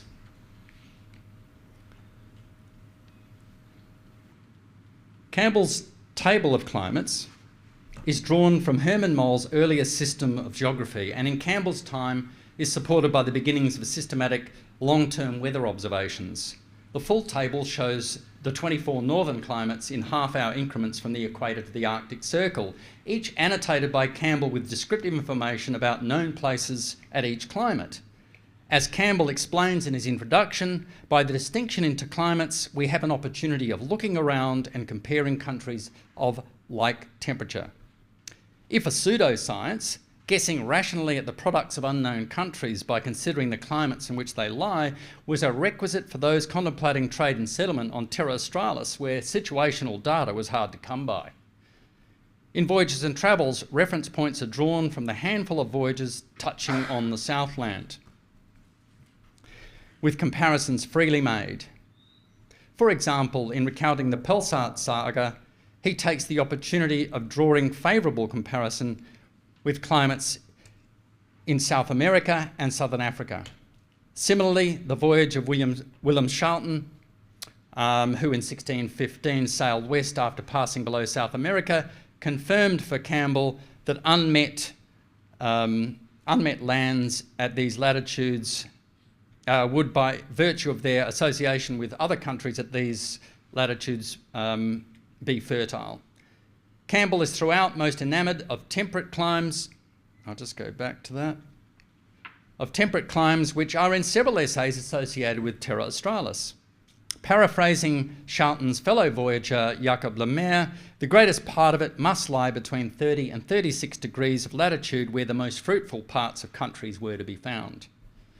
Campbell uses the same climate relativity when commenting on the 1720s voyage of Dutch explorer Jacob Roggeveen to find Terra Australis, but instead found Easter Island.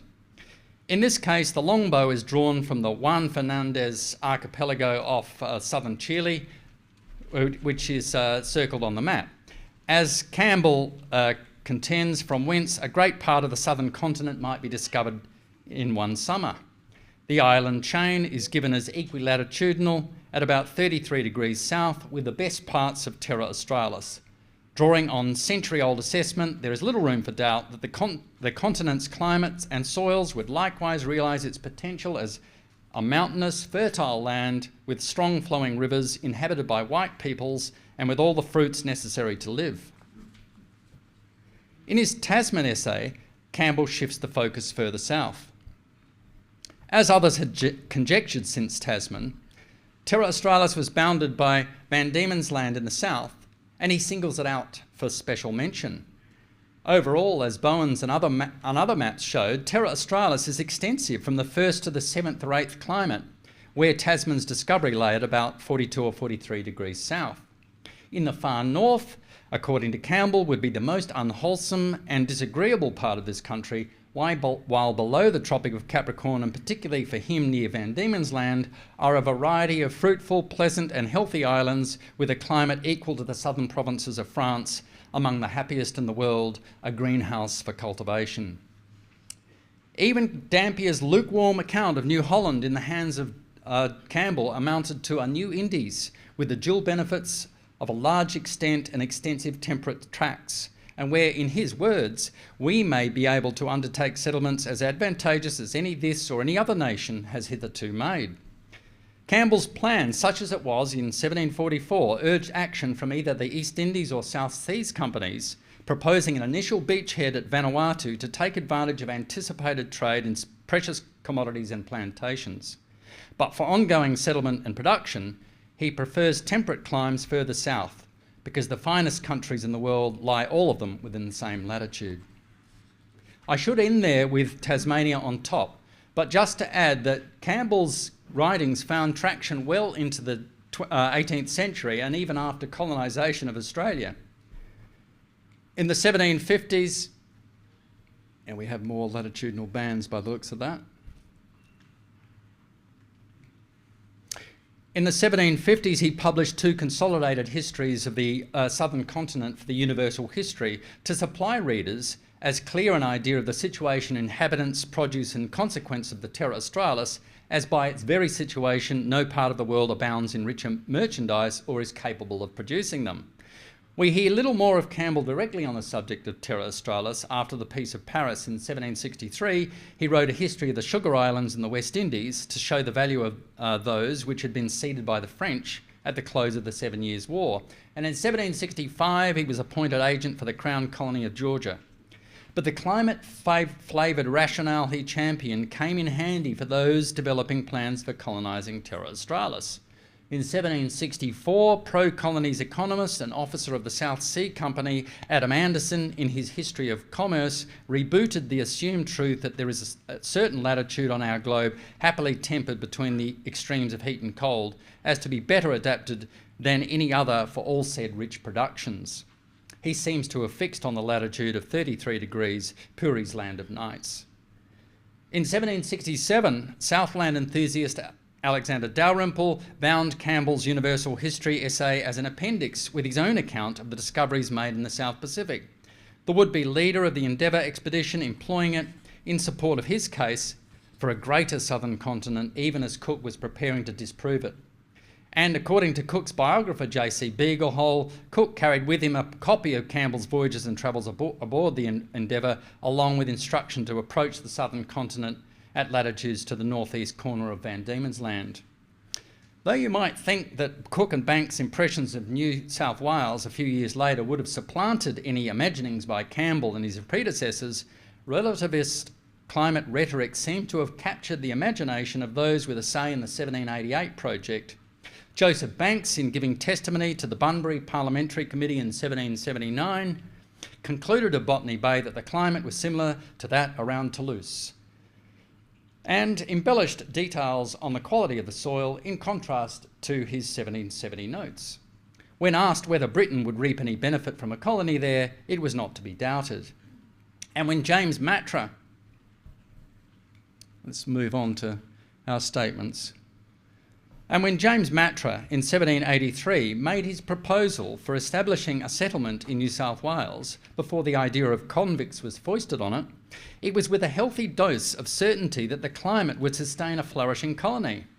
Setting out its extent from the 38th degree of latitude down to the 10th, he characterised it as a tract of more than 2,000 miles of every variety of soil, great parts of it extremely fertile.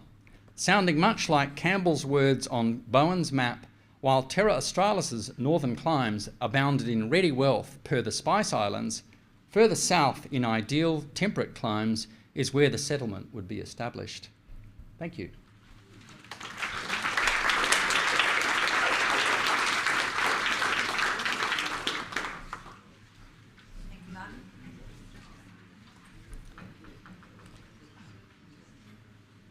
Our next speaker, Robert King, is an independent researcher at the National Library of Australia, specialising in European exploration and colonial rivalry in the Pacific during the late 18th century.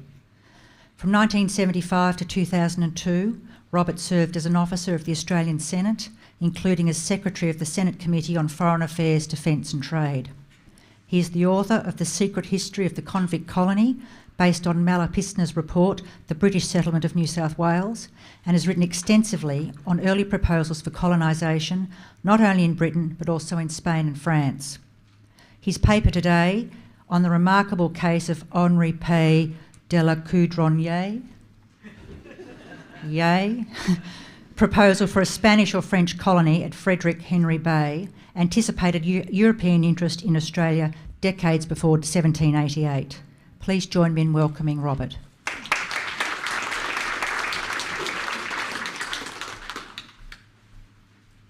Thanks very much, Catherine. And I'm happy to follow on Martin's talk because you'll see that there's a little bit of overlap between his presentation and mine. To begin, Tobias Furneaux's map of Frederick Henry Bay and the plan of Henri Pérou de la Coudronnière, pardon my French, for a French colony in Van Diemen's Land. I'd just like to begin by acknowledging the traditional owners of these islands of Chawana, also known as Lutruwita, Tasmania, and this area of Panorama. Tobias Furneaux. Let's see if we can get it. That's his map. Tobias Furneaux visited Van Diemen's Land, aka Chawana or Lutruwita, now known as Tasmania, in March 1773 in command of HMS Adventure and surveyed Frederick Henry Bay in Panorama territory. His chart of the bay and adjacent area was included in James Cook's journal of his second expedition to the Pacific, published in 1777.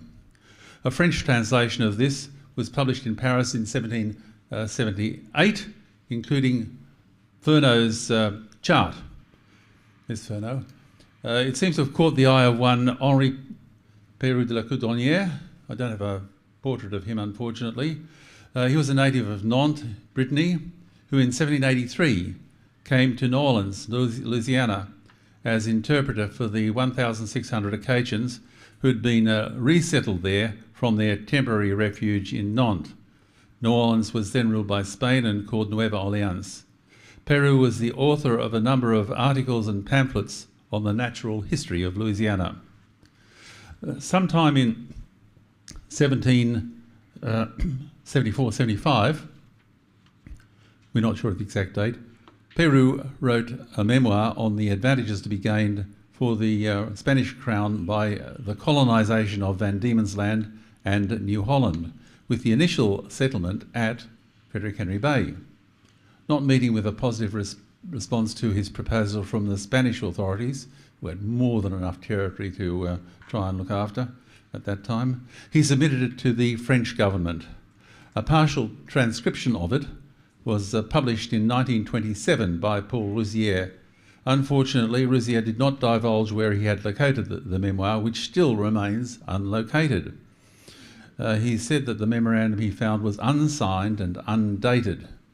Rüdiger put its composition as being no earlier than 1774, the date of the publication of the third Pacific voyage of James Cook, to which the author referred, or later than the year 1790, because the author was ignorant of the settlement of Botany Bay in 1788 by Arthur Phillip and his expedition, and he advocated establishing the institution of dukes and counts in his new colony, which he would no longer have had in mind in 1791 after the French Revolution. Pérou was identified as the author of the memorandum in a 1935 article by Georges Van Bleu. The memorandum was also mentioned in a 1939 article by Ernst Lilligren, but neither Bleu nor Lilligren revealed the location of Pérou's manuscript. All that is known of his proposal is a summary of it in Rüdiger's article. So more work to be done for researchers there. It's not clear whether Pérou actually read Furneaux's journal or if his source was the excerpts of it and of Cook's visit to Van Diemen's Land in 1777 that were published in the daily press. He seems to have confused the accounts of Van Diemen's Land and New Zealand and wrote, quote, "We find an excellent harbour called Frederick Henry Bay where one can anchor in 14 fathoms sheltered from the wind. The country offers an enchanting appearance and the climate is pure and healthy. We read in Cook's Voyages that the soil is fertile. It produces the largest and tallest trees in the world, and their trunks are seen to be 90 feet high without any forks. The natives cultivate flax, so a huge quantity of sails and cordage could be made. Timber for construction would cost only the effort of felling and working in the trees, and it could be used to build a powerful navy inexpensively and in a short time. Another no less important object is the whale, seal and other fisheries with which these seas abound. In sending from the beginning a great number of fishers there, a new source could suddenly be opened that would enrich the nation and form an excellent nursery for seamen," close quote. There's no mention of flax in Furneaux's description. It is mentioned in those parts of Cook's journal relating to New Zealand, which describe the cloth made from the native harakeke, which the Europeans called flax. Frederick Henry Bay, that's today's Blackman's Bay. Okay, Frederick Henry Bay, today's Blackman Bay and Marion Bay, was so named by Abel Tasman in December 1642 after Frederick Henry, Prince of Orange, as Tasman described in his journal. Right. In the latitude of 43 degrees 10 minutes south and in the longitude of 43 degrees 30 minutes south and in the longitude of 167 degrees 33 minutes, I anchored on the 1st of December in a bay which I called the Bay of Frederick Henry. Once Frederick Henry Bay had been placed on the map by Tasman as a safe anchorage, it attracted all of those few navigators of the Southern Ocean in the late 18th century seeking a port of refreshment on the coast of Van Diemen's Land. Tasman's description of Van Diemen's Land also caused it to become a focus of attention for colonisation. The first of these proposals was made in 1744 by the Scottish writer John Campbell, who we've already heard about. In the revised and enlarged edition he prepared of Navigantium atque Itinerantium Bibliotheca, or a complete collection of voyages and travels, a comprehensive collection of travel narratives compiled by John Harris and first published in 1705. Campbell referred to, quote, "that great southern island," by which he meant New Holland, "which Captain Tasman actually surrounded," circumnavigated, we'd say, and noted that it extends from the 1st to the 7th climate, which shows its situation to be the happiest in the world, the country called Van Diemen's Land resembling in all respects the south of France. And as we've just heard from Martin, the contemporary definition of a climate was, quote, "a climate is an extent of land contained between two circles parallel to the equator, so far distant from one another that there is a difference of half an hour in the duration of the longest day under each." Campbell recommended settling on the south coast of Terra Australis, by which he meant Van Diemen's Land, if this design should be prosecuted from Juan Fernandez rather than the island of New Britain, which I mentioned, because that coast, Juan Fernandez, is nearer and is situated in a better and pleasanter climate. Van Diemen's Land was considered for settlement by Charles de Brosse in his Histoire des navigations aux terres australes, published in Paris in 1756, but for his proposed colony he instead preferred New Britain, discovered by William Dampier in 1700. The next call at Frederick Henry Bay after Tasman was Marion Dufresne.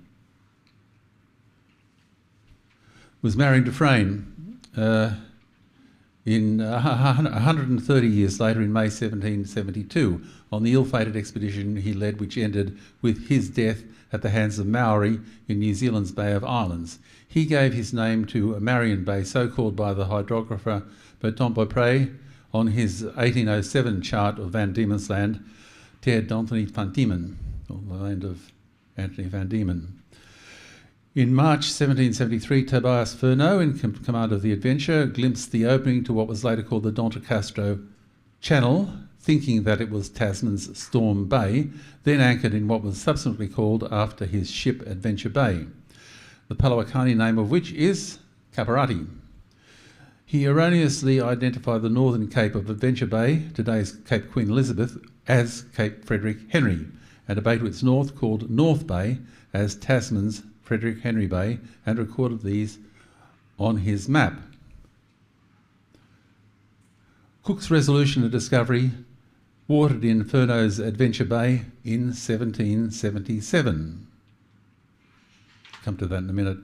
In September 1788, William Bligh in the Bounty, and again in February 1792 in HMS Providence, called at what he called Frederick Henry Bay, that is Blackman Bay, not Blackman's Bay, Blackman Bay, and on the second occasion charted it.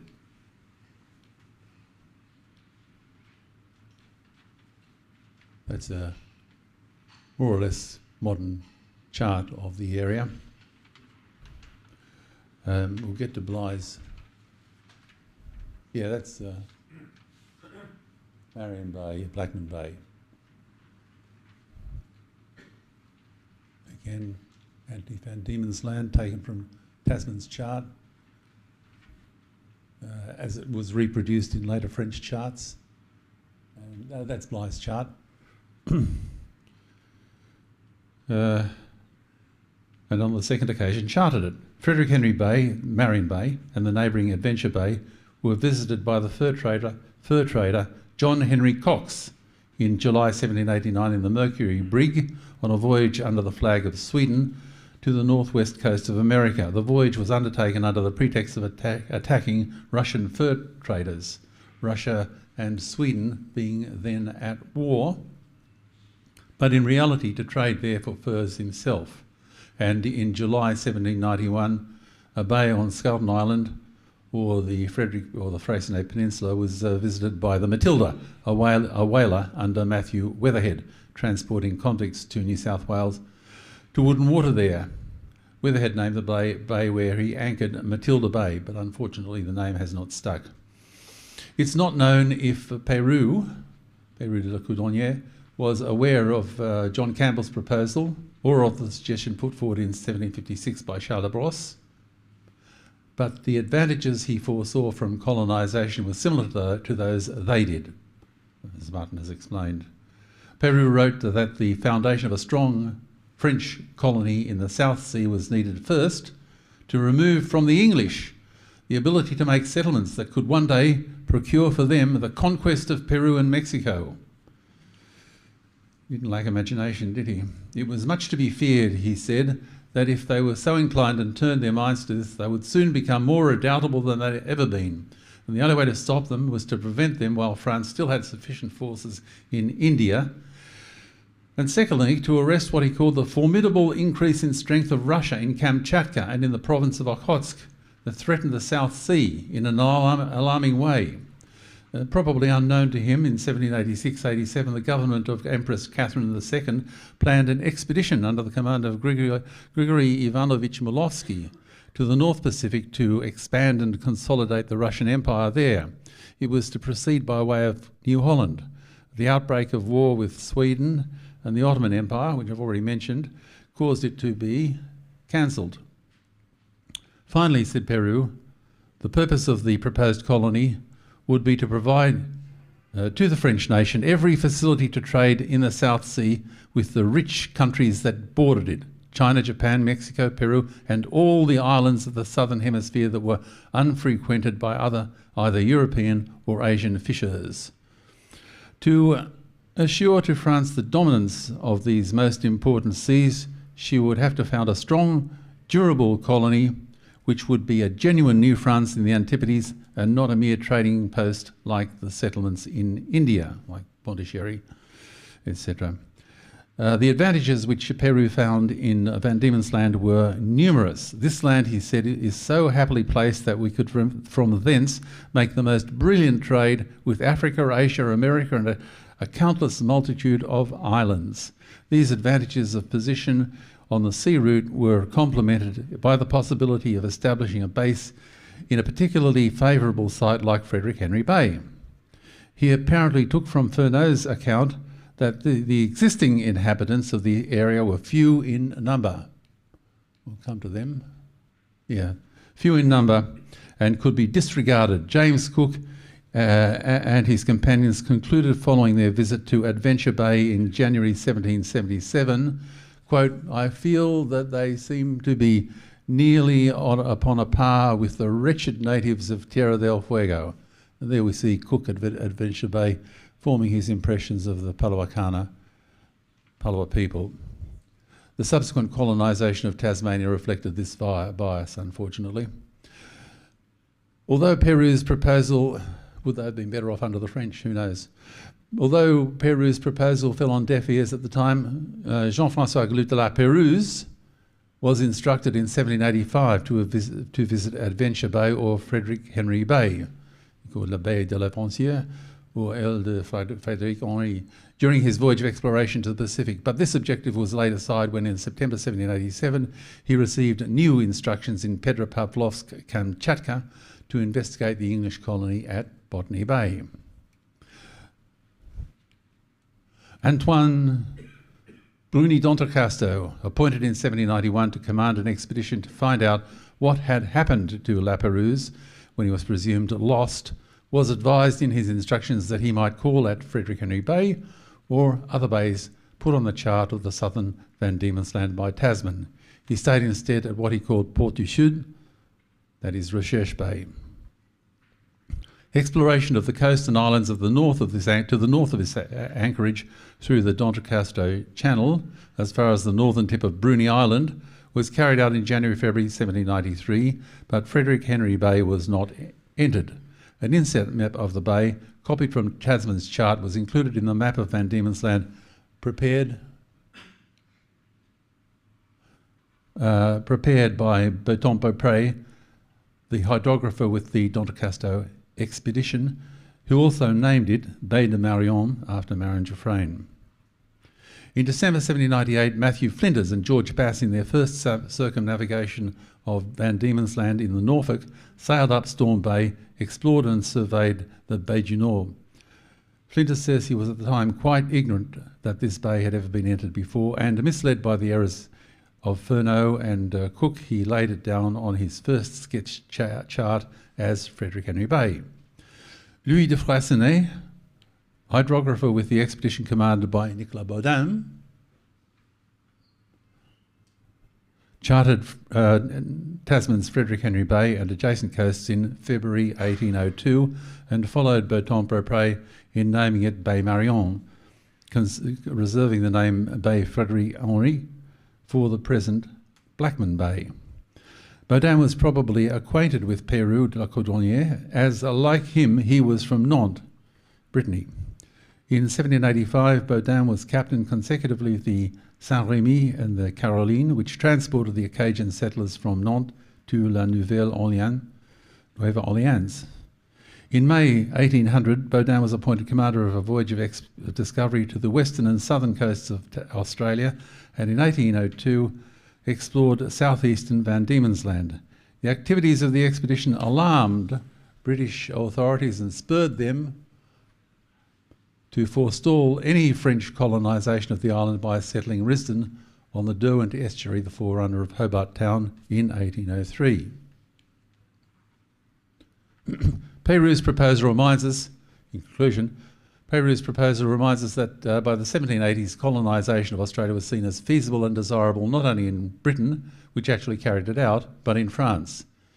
And it's just a note, it's interesting to compare the advantages of colonisation set out in Peru's proposal with those put forward by Joseph Banks and James Matra in 1783 for a colony in New South Wales, and with those seen for New South Wales by the Spanish naval officer Francisco Muñoz y San Clemente in his 1789 commentary on the English project. Cartography pinpointed the place for settlement in both places. Now, just finally, as a postscript, René Mauger was the zoologist on the Baudin expedition. Unfortunately, he died of dysentery at Maria Island, Wakalui Kiwaina, in the Palawa kind of language, but gave his name to the endemic Mosgian skate, which the Zearea Mosgiana, an enduring French link to Tasmania. Thank you very much.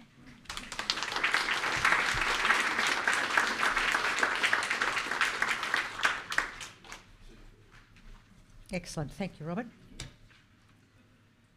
Our final speaker, Dr. Imogen Wegman, is a lecturer in humanities at the University of Tasmania, where she explores the complex relationship between colonisers and the landscapes they occupied. She coordinates the university's family history program, and her research uses historical mapping and GIS to examine how maps shaped colonial intention and, at times, colonial illusion.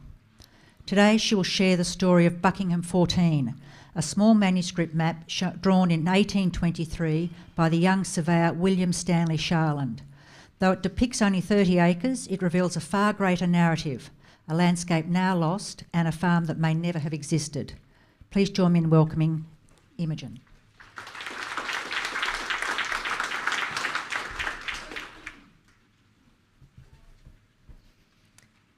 Hello, everybody. So most of this research was conducted on the lands of the Muwinina people, which is a Palawa nation that did not survive colonisation, and all of my work relates to the processes that deeply affected the Palawa and Pakana nations of Tasmania. So I respect the elders past, present and emerging of Lutruwita, Tasmania. I've spent a really long time staring at this map. The Tasmanian Archives has it catalogued as Buckingham 14, and so that's what I call it today. And it was measured and drafted in 1823 by William Stanley Sharland. He was commissioned by a colonial bureaucrat, Edward Ford Bromley, who wanted to map one of his many properties. On first glance, it's a really beautiful map. It's got intricate artistry and still vibrant colours.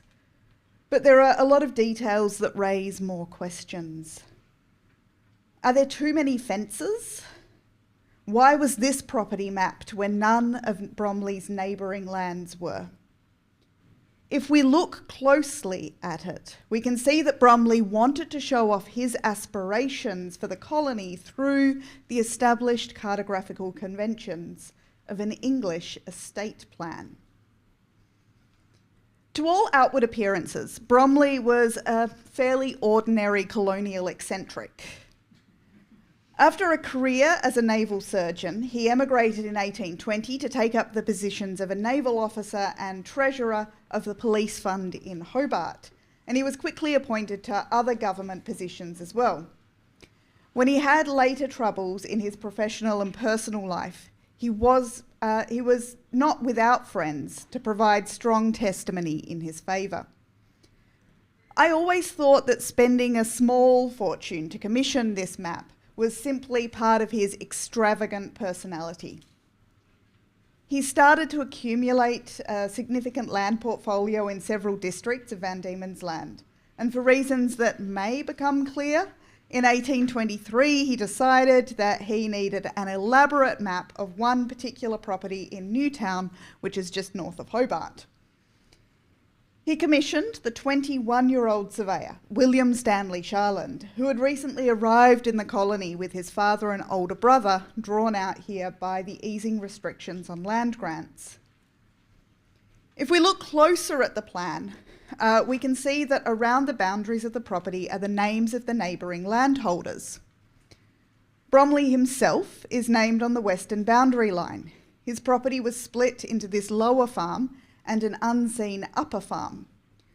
Beyond the names, Mr. Brodrib, Mr. Gatehouse, Mr. Wells and Mr. Broughton, no clues are given about Bromley's surroundings. There's no indication where beyond Lower Newtown this property is located. For the casual observer, this could be in England, New England or New South Wales.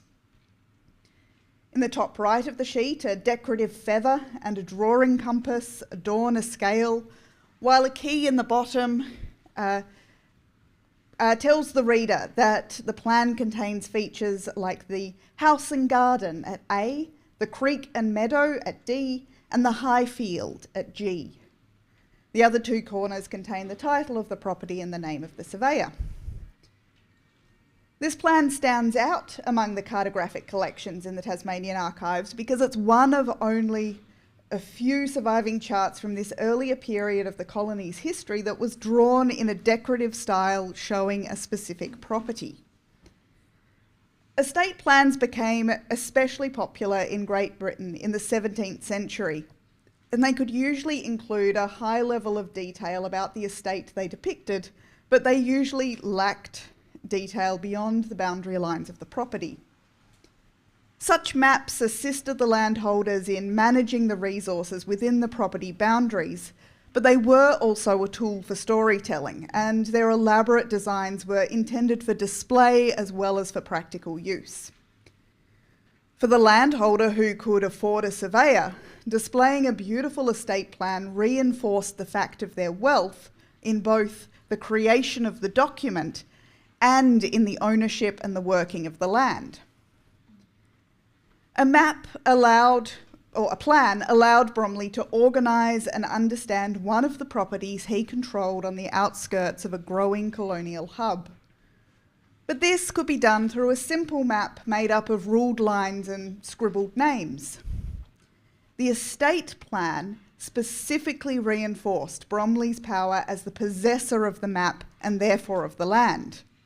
And the closer I looked at it, the more I saw hints that this purpose was about the future rather than the past or the present. Buckingham 14 displays a version of the landscape as it existed in 1823, but Bromley had more interest in using it as a tool that looked forwards to the future colony.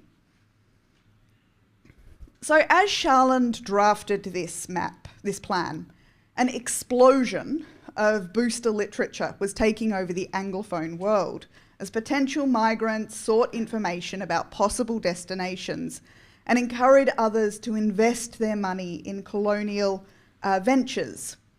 From Van Diemen's Land, migrants wrote home about adventure and misadventure, while local newspapers advertised the latest goods to have arrived into the docks. Rollicking adventure stories and insistence on having proper manners and the availability of familiar brands and goods were all means of attracting new residents and helping them adapt to a strange situation in this unfamiliar place. Buckingham 14 was another device that took recognisable ideas and adapted them to a local context to create a sense of familiarity between the known and the unknown. It was hoped that contemporary European readers of such maps, like Buckingham 14, would start to feel a connection between the paper and the physical landscapes, despite any startling differences, because the map highlighted the similarities. Buckingham 14 took this principle further to become a tool of boosterism.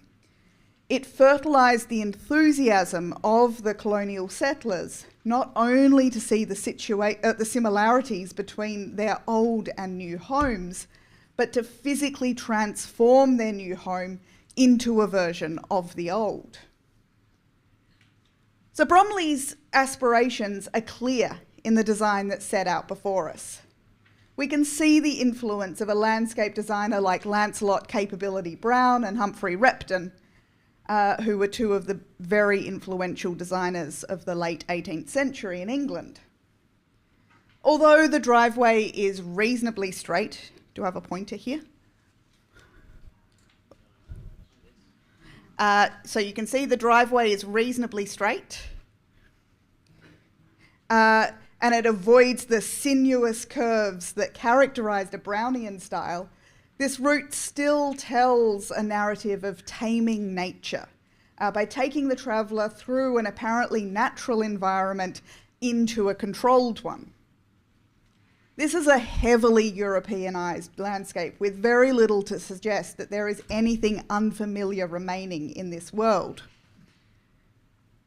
The first free settler grants of the Hobart settlement were located right here to take advantage of the Newtown rivulet that runs along one boundary of this property. The settlement's first surveyor, James Meehan, described the whole area as not good and bad, although he conceded that some moderately good flat land lay further north. Exploratory surveyors like Meehan were usually looking for open land that was ready for occupation and agriculture, so it's reasonable for us to interpret a word like bad in this instance to mean that it wasn't open and ready for occupation, that it was covered with thick trees or scrub, for example. From that, we can speculate that the land that the Europeans did choose along the rivulet for their first grants in this area were open and attractive for the early colonisers, but that they were hemmed in by that bad land, hemmed in by the bush. If the river edge land was intensively managed by the Palawa, the arrival of the Europeans interrupted their regular maintenance. And so it's no surprise to see how scrubby the depiction of the land of this land is on Buckingham 14. We can see that the edge of the rivulet has short, thick growth, while the tall trees are more widely scattered up the hill. There is a hill here. This depiction was verified when Bromley cautioned trespassers against stealing his timber. Clearly, his properties here were forested enough to be repeatedly targeted, just as Shaaland is showing on this map. But in truth, there's very little documentary evidence about this specific property, and it makes it very difficult to verify the details that are shown on Buckingham 14. The more time I spent examining it, the more questions I had. Initially, I was perplexed by the inclusion of so many advanced post and rail fences, convinced that they demonstrated an aspiration rather than a truth, because labour was expensive and timber was such a valuable commodity in the 1810s and the 1820s that few in the colony fenced more than their kitchen garden. I considered it quite possible that Shaaland had drawn fences along the southeastern and western boundary lines as a dream of what was to come, and a further evocation of a British landscape rather than a truth. But when this property was auctioned off just 18 months after being surveyed, it was advertised as a capital farm of 30 acres, the whole fenced in, and 2 paddocks laid down in English grasses. At Lower Newtown Farm, Bromley really had fenced in about 30 acres of land. Buckingham 14's appearance of long occupancy was not only a stylistic choice. By representing the land as looking settled in, Shaaland's visual depiction told a narrative of European success on this land.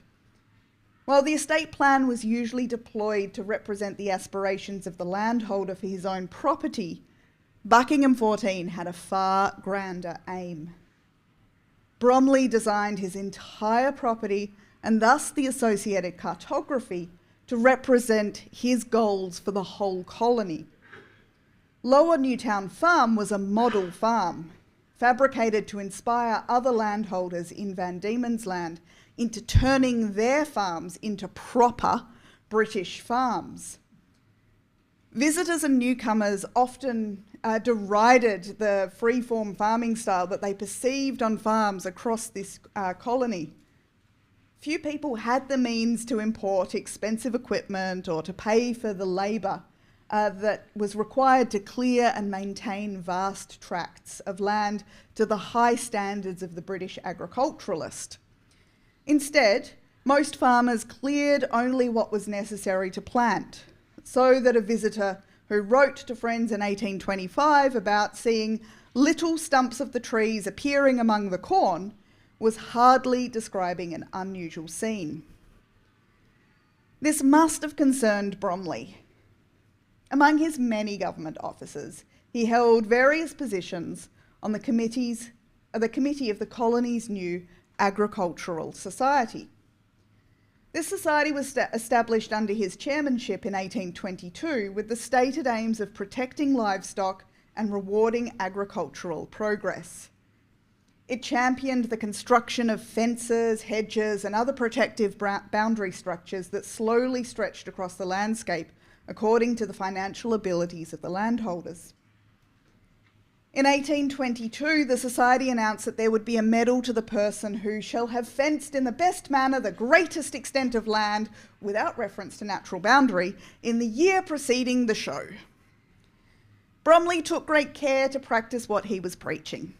Lower Newtown Farm was fenced on 2 sides, and the third was marked by a natural feature, which was Newtown Rivulet.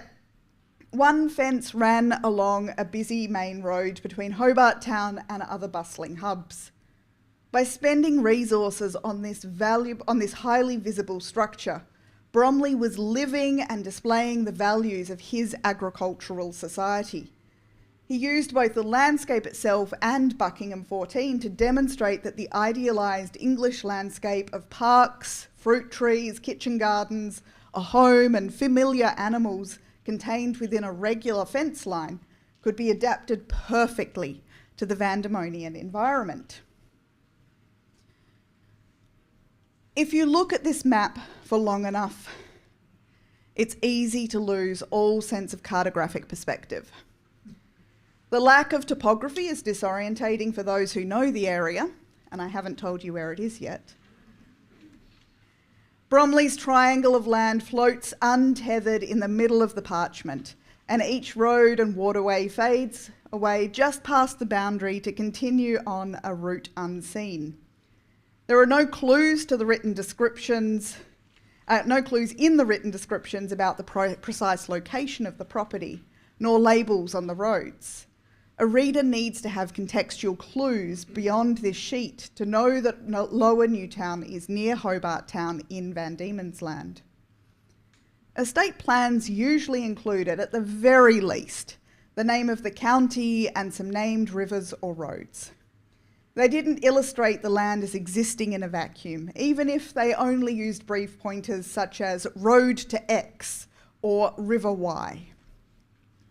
The Buckingham 14 styles itself after an estate plan but omits any spatial context is characteristic of the colonisers' habit of repurposing ideas and language from home to suit the needs of their new environment. Here we have Bromley and Charland using a familiar language of cartography to create the impression of a successful transplantation of farming from England to Van Diemen's Land. The omission of place labels is so unusual that it's difficult to see it as anything other than a calculated move. Buckingham 14 shows a real farm, but it's overlain or maybe underpinned with a false narrative. While the absence of any First Peoples on this map is not surprising because it depicts almost no sign of human movement at all, there is a subtle Europeanisation of the landscape that's erased the first occupants of these lands. The map despatialises and adapts the world for colonial eyes. The trees are shaped more like European firs than Australian eucalypts, and the colours are vivid greens rather than the bluey grey tones of Tasmania's panoramas. Through these small erasures of locality, Buckingham 14 is telling a narrative of success as it shows off a thriving farm that could sit anywhere in England. The ambiguous location reveals that the ideology of colonialism was less interested in where the farm was located than in whether it was successfully emulating Britain. In the end, Bromley's dreams came to naught, for him at least. About 12 months after Buckingham 14 was surveyed, a thief broke into his Hobart residence, determined to access the iron chest of funds he held as colonial treasurer. Unfortunately for Bromley, when he was questioned about the contents of the chest, he revealed that he had never counted the money since receiving it and had to estimate how much the thief could have stolen. He guessed it to be the large sum of £275, a number that turned out to be slightly low. Further investigation revealed the correct amount that would have been in the chest to be closer to £8,542, more than the thief could possibly have carried away with them. Lieutenant Governor Arthur immediately suspended Bromley on suspicion of embezzlement. He was quickly cleared of this charge, but it was very clear that some form of malfeasance had occurred under his watch. This was probably committed by his clerk, a former convict named Bartholomew Broughton, originally sent to New South Wales for the crime of burglary. If Broughton's name is familiar, it's because he was Bromley's neighbour and had the land just here. Broughton was living well beyond his means, to the suspicion of many, but much to Arthur's disgust, he was ultimately acquitted of embezzlement. Bromley did not, however, get away with misplacing an enormous amount of government money. He was suspended from all official positions and required to pay back the lost funds. Most of his assets were put up for auction, including the Lower Newtown farm. Within a decade, most traces of this farm had disappeared from the landscape and the surviving records. So, of course, I went looking for depictions of this property on other maps. And from those that follow, we have a fleeting visual record of its life after Bromley. After georeferencing Buckingham 14, a process that was surprisingly difficult, and I don't have time to discuss the inaccurate compromise I reached in the end, I extracted its boundaries to try and see how it sat on other layers. So here we have an 1835 map, so this is 12 years after Charland, that shows John Beaumont's property on the other side of the rivulet. And it has the former garden and meadow that were shown on Buckingham 14, have reverted to Crown land, and the creek had become a channel partly filled up. So those blue lines that run through are from Buckingham 14. By 1844, most of Lower Newtown Farm was glebe land or church land, and this survey shows one unlabelled building on the site of the former house. Since then, the land has been subdivided into small house lots. Today it's where Hobart High School was Newtown High School, but now it's called something else. But all people who live in Hobart will know where I'm talking about. And so this, here is the high school. And all that remains of Buckingham 14 today are possibly a couple of straight boundary lines and this document in the Tasmanian archives. Blink and you miss the moment that Buckingham 14 existed on the ground. But even when the farm was producing onions that were worthy of celebration in the newspapers and thwarting the efforts of timber thieves, it was still a place where reality met a landscape ideal. We're seeing a farm that still raises 100 questions. I've hypothesised about why he commissioned the map and why the choices of cartography were made, but every suggestion has only raised more questions. Almost every newspaper mention carries some ambiguity about whether it means Lower Newtown Farm or another of Bromley's neighbouring lands.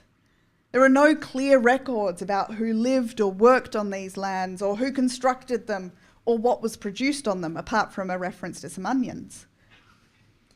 In truth, Buckingham 14 may not have left ruins in the familiar sense of crumbling buildings, but this word can have many meanings. In sifting through the uses of Buckingham 14 and examining its role as a piece of colonial boosterism to expand the colony of Van Diemen's Land, we find its ruins as a verb. Its work reverberates as Anne Laura Stoller's aftershocks of imperial assault through the 19th and 20th centuries into modern-day Tasmania. While Bromley was showing off his property locally, using cartographic tools to demonstrate his wealth and aspirations for the colony, he was also using subtle clues that gave his farm a worldly feel. These aspirations weren't limited to the small island, but instead belonged to a larger project that stretched across the seas. And he was exhorting others to join him in this colonial enterprise that would turn the unfamiliar into a world the colonists all knew. Thank you.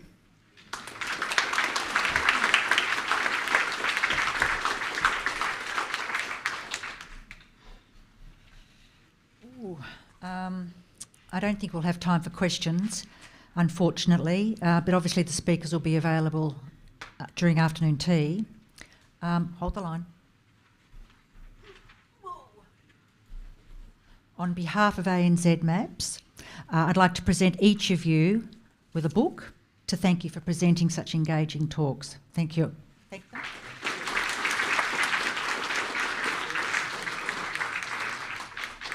Right, afternoon tea.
Robert's over there, so would you like to come and sit here, Robert?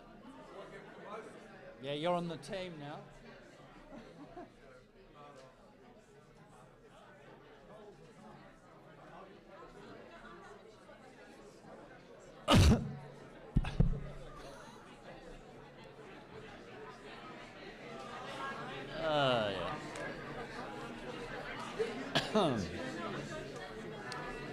Right, welcome back to the final session of the day. I think most of the movement has subsided, if not all the jawing.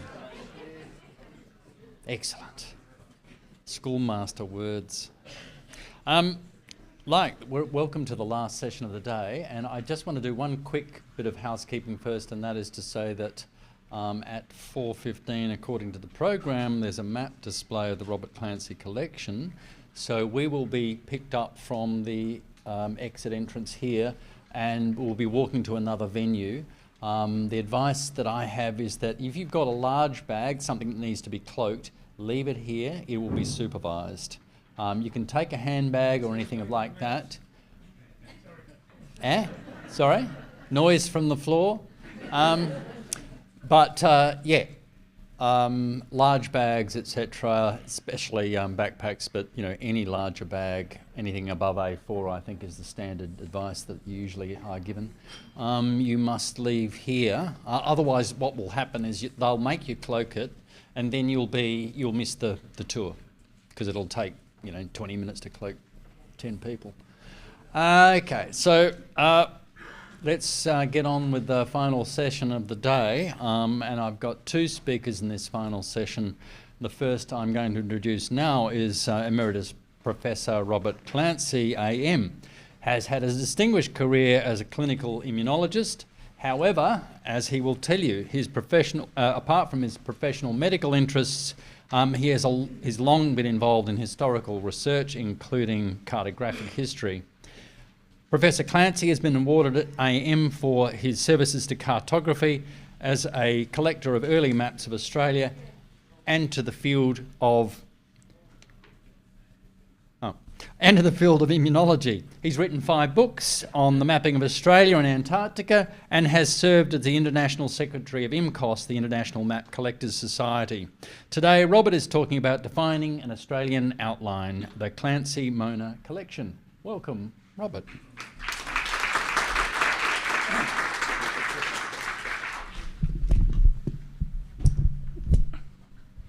I'm not a rock star. First, I just want to thank everybody for making this a fantastic meeting. It really has been, hasn't it? And I'd particularly like to thank Catherine Ackroyd, who, among many, many other things in making our existence here today possible and pleasurable, changed the colour of my slides. But finally, on a very, very serious note, I just want to say, Erica, who I know is watching this, this is for you. I'm only doing this because I was horrified when I turned up today and found that the lectern with the microphone, which looked awfully fixed, was in front of the slides. And as you probably know, you can always pick a true artist because they always read their talks, but you can always pick a true immunologist because they always stand and look at the slides. I think it's just a matter of difference. Now, I've been given a title today, and I thought, what a terrible title to be given to talk on. But how on earth, in 20 minutes, 25 minutes, because I don't want any questions, can I talk about the defining of the Australian border and make it interesting?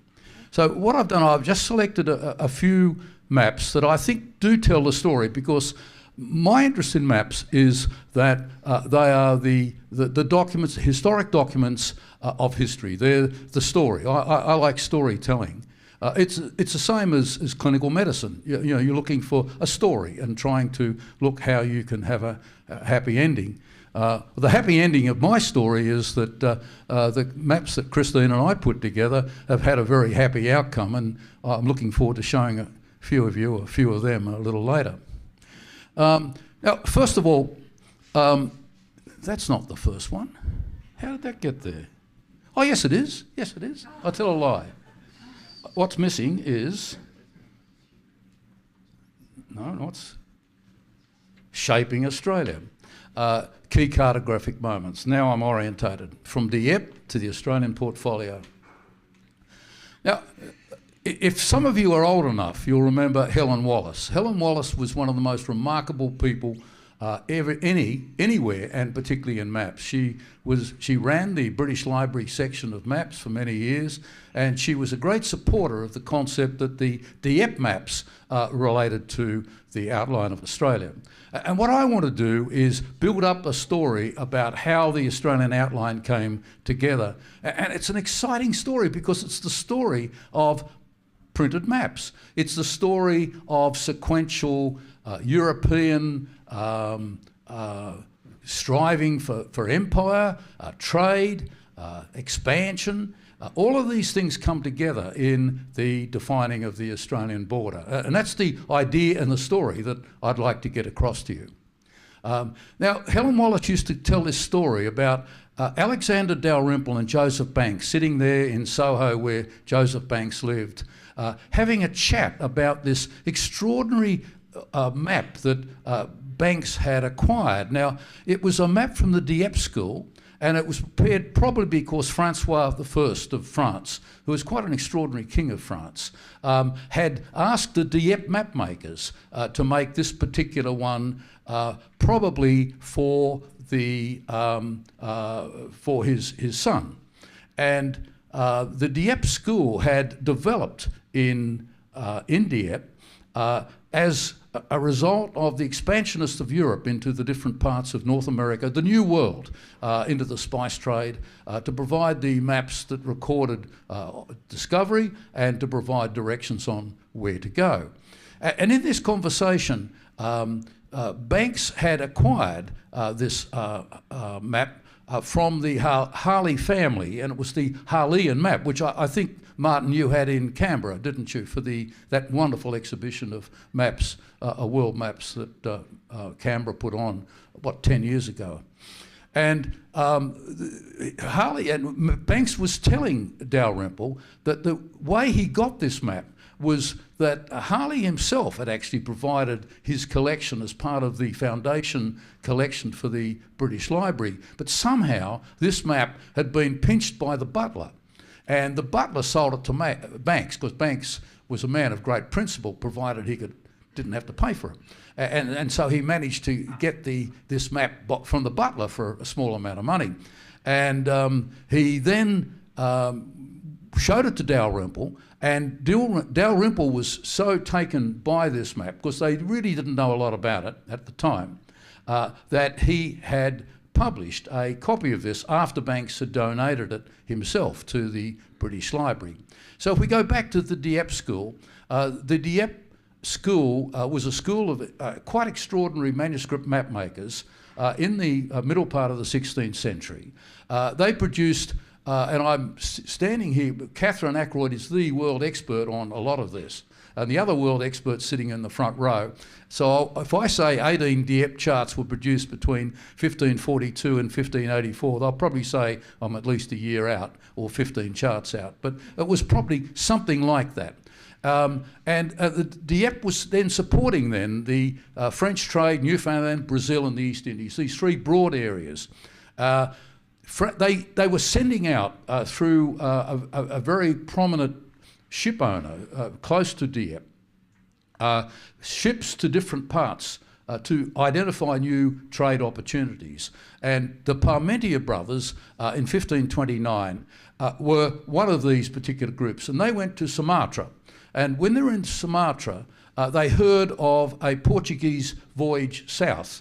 And although the Parmentier brothers didn't survive the trip, it was not unusual. The French were particularly good at losing people on long trips. De Seville, I think, lost a third of his ship's complement. They didn't believe in stopping like a lot of the Brits did to get fresh fruit along the way. They would go long trips, and scurvy wiped out the population, and this was basically what happened to the Parmentier brothers. But Jean Crignon survived the trip, and he described knowledge that he had of this southern Portuguese voyage to see this huge island which he called Java-le-Grand. And so the first map of Java-le-Grand was probably done by Jean Rots, which was one of the Dieppe cartographers. He actually had a Scottish father, and for reasons that are probably best not discussed, largely because they're not known, left to go to England and made a name for himself there by giving his collection of maps to the King of England at the time, and that became one of the great collections of the British Library. And Rots was thought to possibly be on the Parmentia voyage, and so had first-hand knowledge. And he was the first to actually include Java-le-Grand, as I understand it, in his map. So this is the map. It's interesting, you know. This is not a particularly old map. It's a map that was made in 1770s, or 1760s at least, by Dalrymple from the map that he had discussed with Banks. So Dalrymple made this printed map from the manuscript map, and there are very few copies. But as you can see, it shows the... Whoops.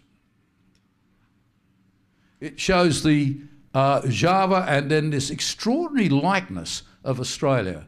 And there was a chap who was the senior army surveyor in World War I, and he got very interested in this, called Fitzgerald. And Fitzgerald redid the shaping of the Java-le-Grand using today's coordinate structures, as opposed to the Portuguese that we used to destroy. And it looks extraordinarily like Australia. And everyone in this room knows that one of the great controversies and arguments in historic cartography is whether or not the Portuguese really did know of the existence. Quite frankly, it seems to me that almost certainly they did, but like so many other people, couldn't see any sense in taking an interest in a country that had very little to offer. You had to have quite some insight, I think, at the time. Anyway, so this was the beginning of the idea of a border of Terra Australis or Australia. So we quickly move on to the Dutch. So we have the Portuguese. The Portuguese are replaced by the Dutch. And I particularly want to show you some maps of the great Dutch period when they were making maritime atlases. And the maritime atlases began really in around about the late 1650s. But before that, the Dutch had been mapping from the beginning of their discoveries of various components of the Australian shoreline. And they were discovering parts of the Australian shoreline between 1606, but they were mapping it from around about 1628, 1700 in terms of the printed maps. They were manuscript maps, of course, but they were tightly held by the VOC, or the Dutch East India Company. The two great houses of map makers from Holland were the House of Blauw and the House of Hondius, both of whom started in the 1590s. They were both very smart people. They were scientific cartographers, and they began making globes. Atlases were a little later, and Hondius produced the first of the atlases amongst these two families by acquiring the estate of Mercator, and took the Mercator Atlas and built that into his own, and that was further developed by Hondius' son in around 1630, and so you had these sequential atlases, and then continued by the son-in-law Janssen. So there was this lineage within the Hondius family. The Blauw family had a more focused lineage with Willem and Johan Blauw, father and son. Remarkable family history of cartographic industry.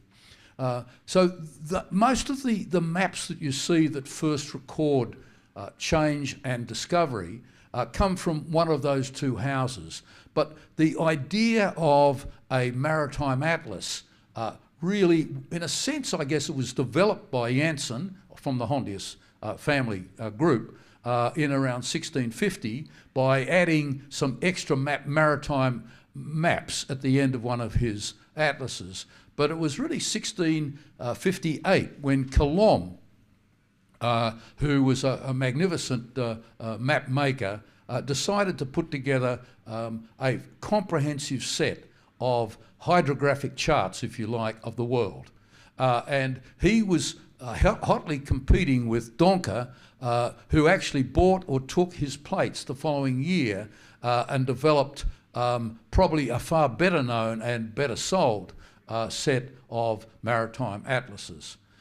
The idea of these maps came with different shapes. There was the horizontal format, there was the sort of vertical format, and those formats go back initially to the original Jacob Colomb, who was the father of the family, and a chap called, what was his name? Jacobsz, who produced that more vertical, and you'll see examples of that in a minute. And so the Dutch East India, the Dutch Sea Atlas then really developed in the late 1650s in a competition between Colomb and Donker.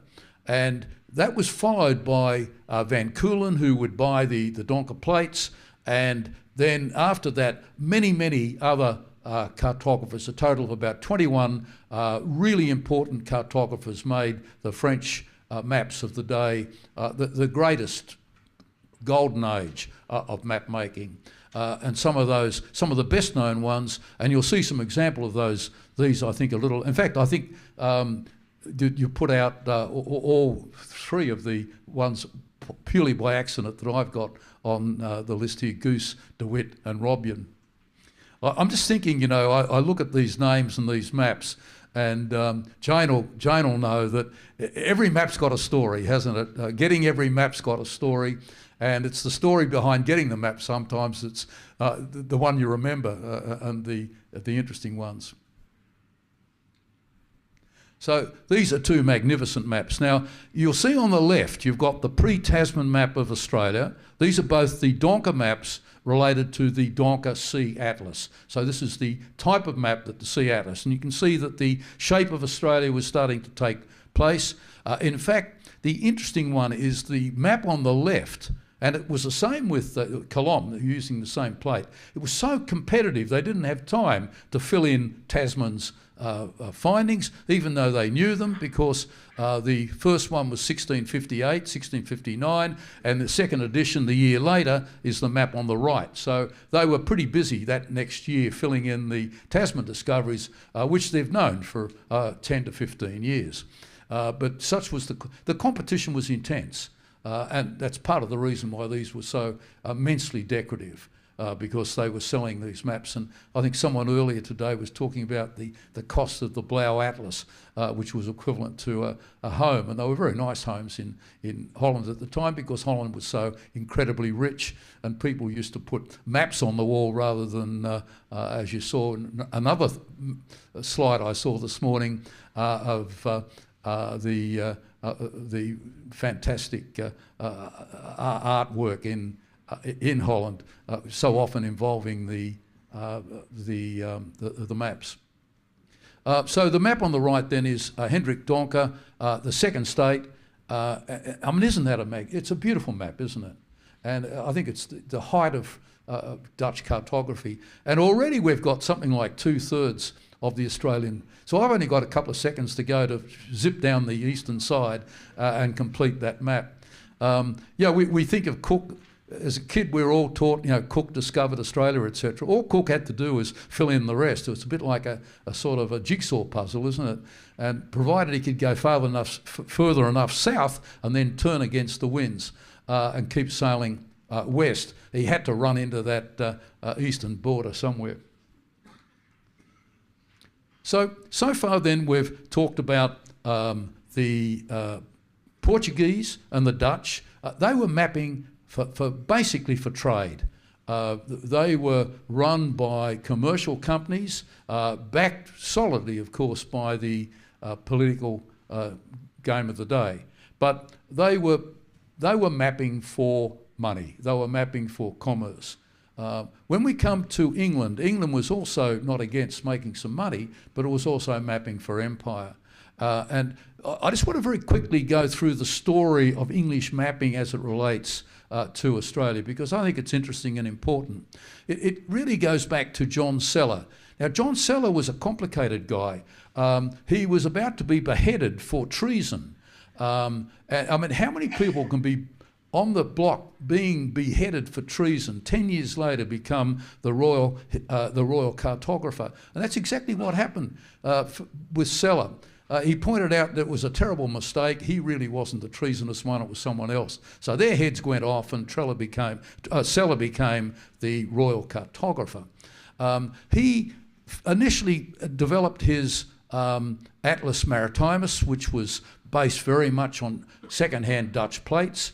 I think in the collection you've got, Jane, there's Seller's map, and it's a terrible map, really. You know, it's been used by the Dutch so much that it's nearly worn out by the time poor old Seller got it, but it's very important in the story.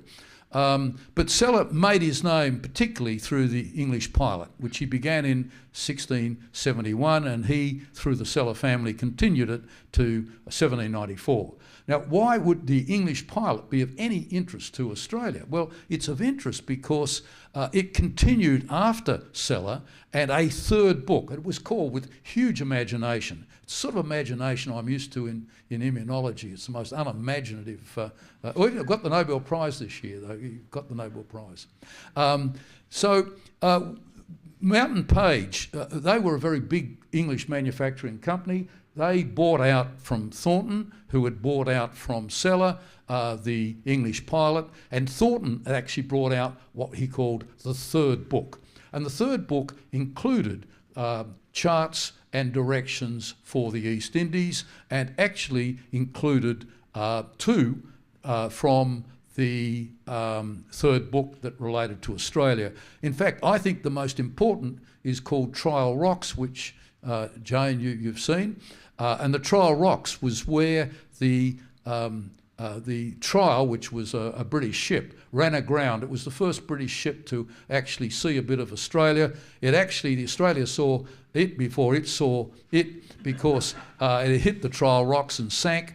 And became a huge problem. The English were following the Dutch and going south and taking the rapid route across to get to the East Indies, except they weren't very good and they hit the rocks. And this had a huge influence on mapping of the Australian coastline, because the Dutch took it seriously as a threat from the English more than a threat from the rocks, and started sending other Dutch, including Tasman on his second voyage, looking for different parts of Australia, just on the off chance there was something worthwhile. They were disappointed. But two of the maps of Australia, one William Dampier's maps of Shark Bay, and secondly the one from Trial Rocks, both found themselves in this third book. So we're starting to see a little bit of Australia. John Seller had included in his Atlas Maritimus a copy of that same map that you saw from Donker, the post-Tasman map, and then in the third book you start seeing these more focused maps of Australian coastline. Now, you've heard far more about John Harris today from Martin than I can possibly tell you, except I think that Martin did it extremely well. And I might not even go him to read "It's impossible to conceive a country that promises fairer from a situation." Martin's already told us about that, and the linkage to the Tevenone. So what I think, Martin, did you tell us, Martin, what a big influence that had on people thinking? Or was I snoozing at that time? Okay. Okay. But it did. It had an enormous impact on Australian English thinking. It really, as many people I think today have talked about the influence on the people back home on Australia as a possible climate. I thought it was a great talk you gave, actually, Martin. Now, this was followed, of course, by the 7-Year War in the 1750s, when England trumped them all and started getting very expansionist and sent 3 or 4 exhibitions across the Pacific, finally with Cook, and Cook, of course, is legend. We all know what an incredible navigator he was. There was Byron, Carteret, Wallace, and then Cook. And the Australian East Coast became defined, and we had pretty much Australia as we know it today in a big picture. I'm just going to show you 2 maps. And I chose these because they're 2 very early maps showing very focused mapping of harbour areas on the west coast and the east coast. On the west coast, on your left, you have the same map that appeared in the 3rd book, but this is actually the copy from Dampier's incredibly successful book of 1699, where he spent some time in Shark Bay. And how many people here have been to Shark Bay? Hands up. Well, next time I want all a hand. It is the most fantastic voyage. You must go to Shark Bay. You must go and spend a bit of time. It's got so much of historic and natural history interest. And Dampier certainly found that. He did one of the first botanic collections, which is now at Oxford University. But here we've got the beginnings of a serious interest in taking over a country, and that is England. And on the right, of course, you see the classic map of Botany Bay by James Cook in 1770. So we've had charting for commerce, we've had charting for empiricism, and now we've got some charting for science. And I promised someone I met this afternoon that from James Cook, that appropriately named, that I'd talk a little bit about science, and I just put these in for you, so I don't think they were prepared. And that's, of course, the French. They began with d'Entrecasteaux, that you've already heard a little bit about, and finished with essentially the Dumont d'Urville. The French and Australia have a long-term relationship, and it's not just in mapping, it's not just in navigation, it's in science, and I'll finish with a little bit of that. The French established a trading base in the Indian Basin. Jean-Baptiste Pré de Manavelit was a captain, and a captain who did an enormous amount of mapping and became part of the depot of got a mental block. Where is it? Depot de la Marine, that's right, which was eventually ran by Jacques Bellin, who ran that for about 80 years. And then Bougainville came from across the Pacific, almost certainly saw Australia, followed by La Perouse, who was sent to run expeditions with science and discovery. Then when he got lost, people came looking for him, firstly d'Entrecasteaux, and then Baudin, Freycinet, Duperrey, and then finally Dumont d'Urville. So we got this series of great French expeditions, these great voyages. They all carried great numbers of scientists. And the first laboratory in Australia was set up just around the corner from here in the d'Entrecasteaux Channel. And they established a laboratory on land for a number of weeks, looking at natural history, physical measurements, and mapped, of course, the d'Entrecasteaux Canal.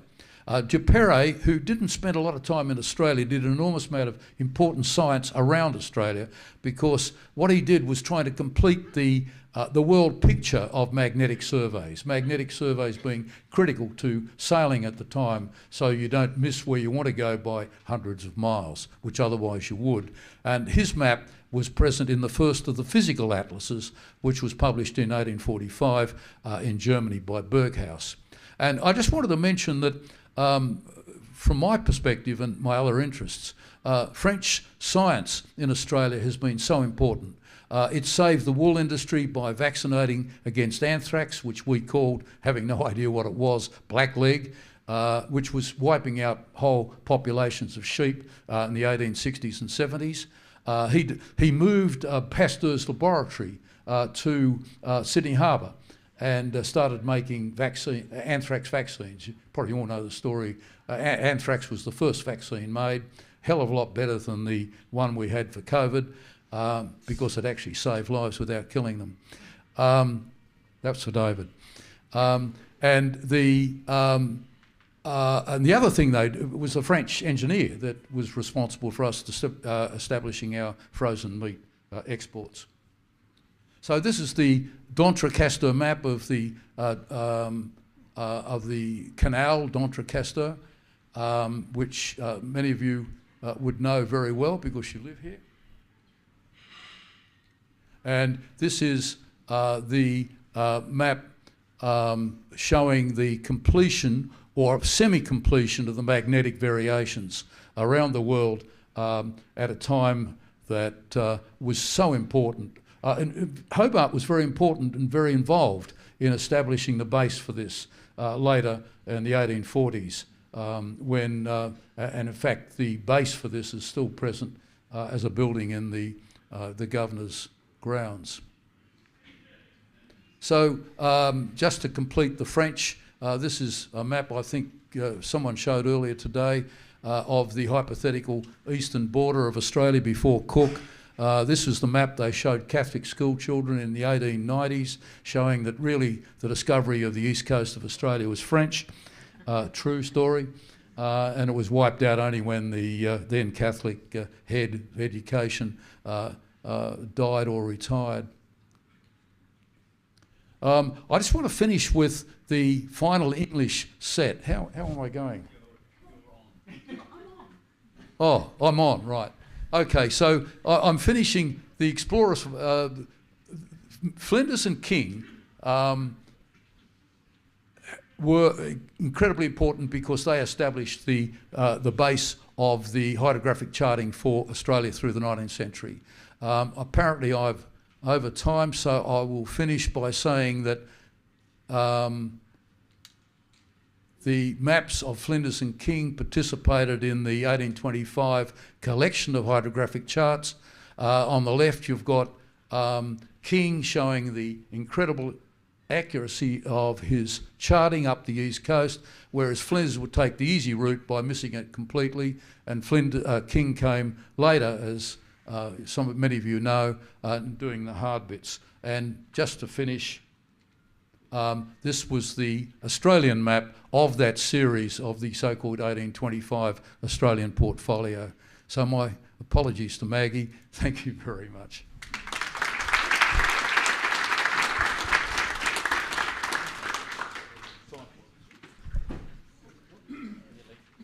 Thanks, Robert. Thank you.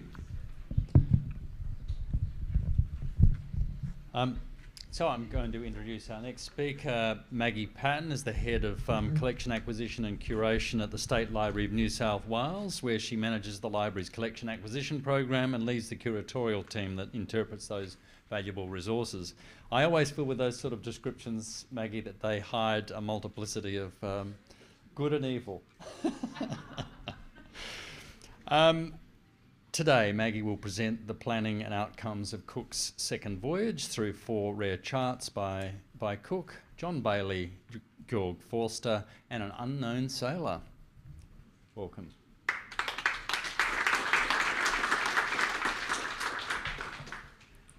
Thank you. Thank you all for still being here. I feel like the first speaker of a debate when the third speaker's already been here. So he's got you going. Anyway, I'm going to try and do my bit now.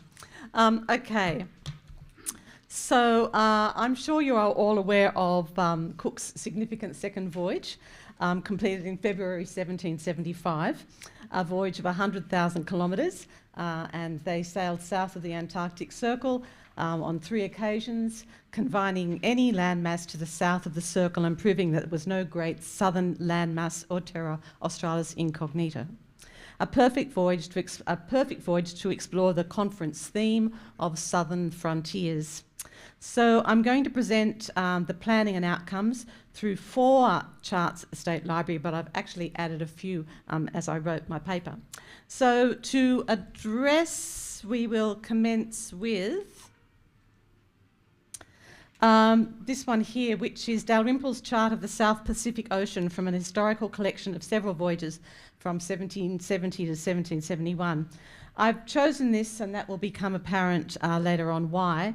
Dalrymple published this particular chart to stir up enthusiasm for the project of discovering and exploring the Great Southern Continent. Through this work, he was to become the Royal Society's preference to lead the South Pacific leg of the transit of Venus observations of 1769.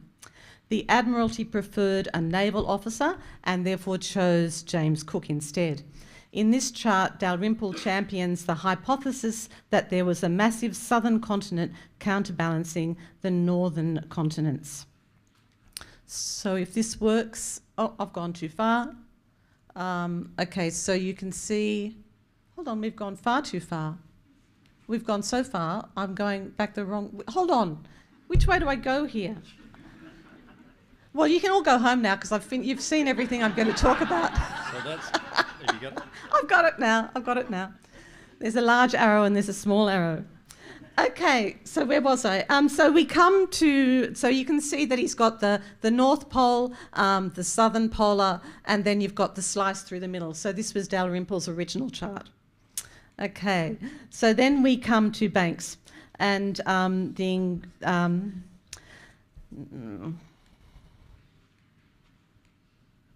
for goodness sake. Right, okay.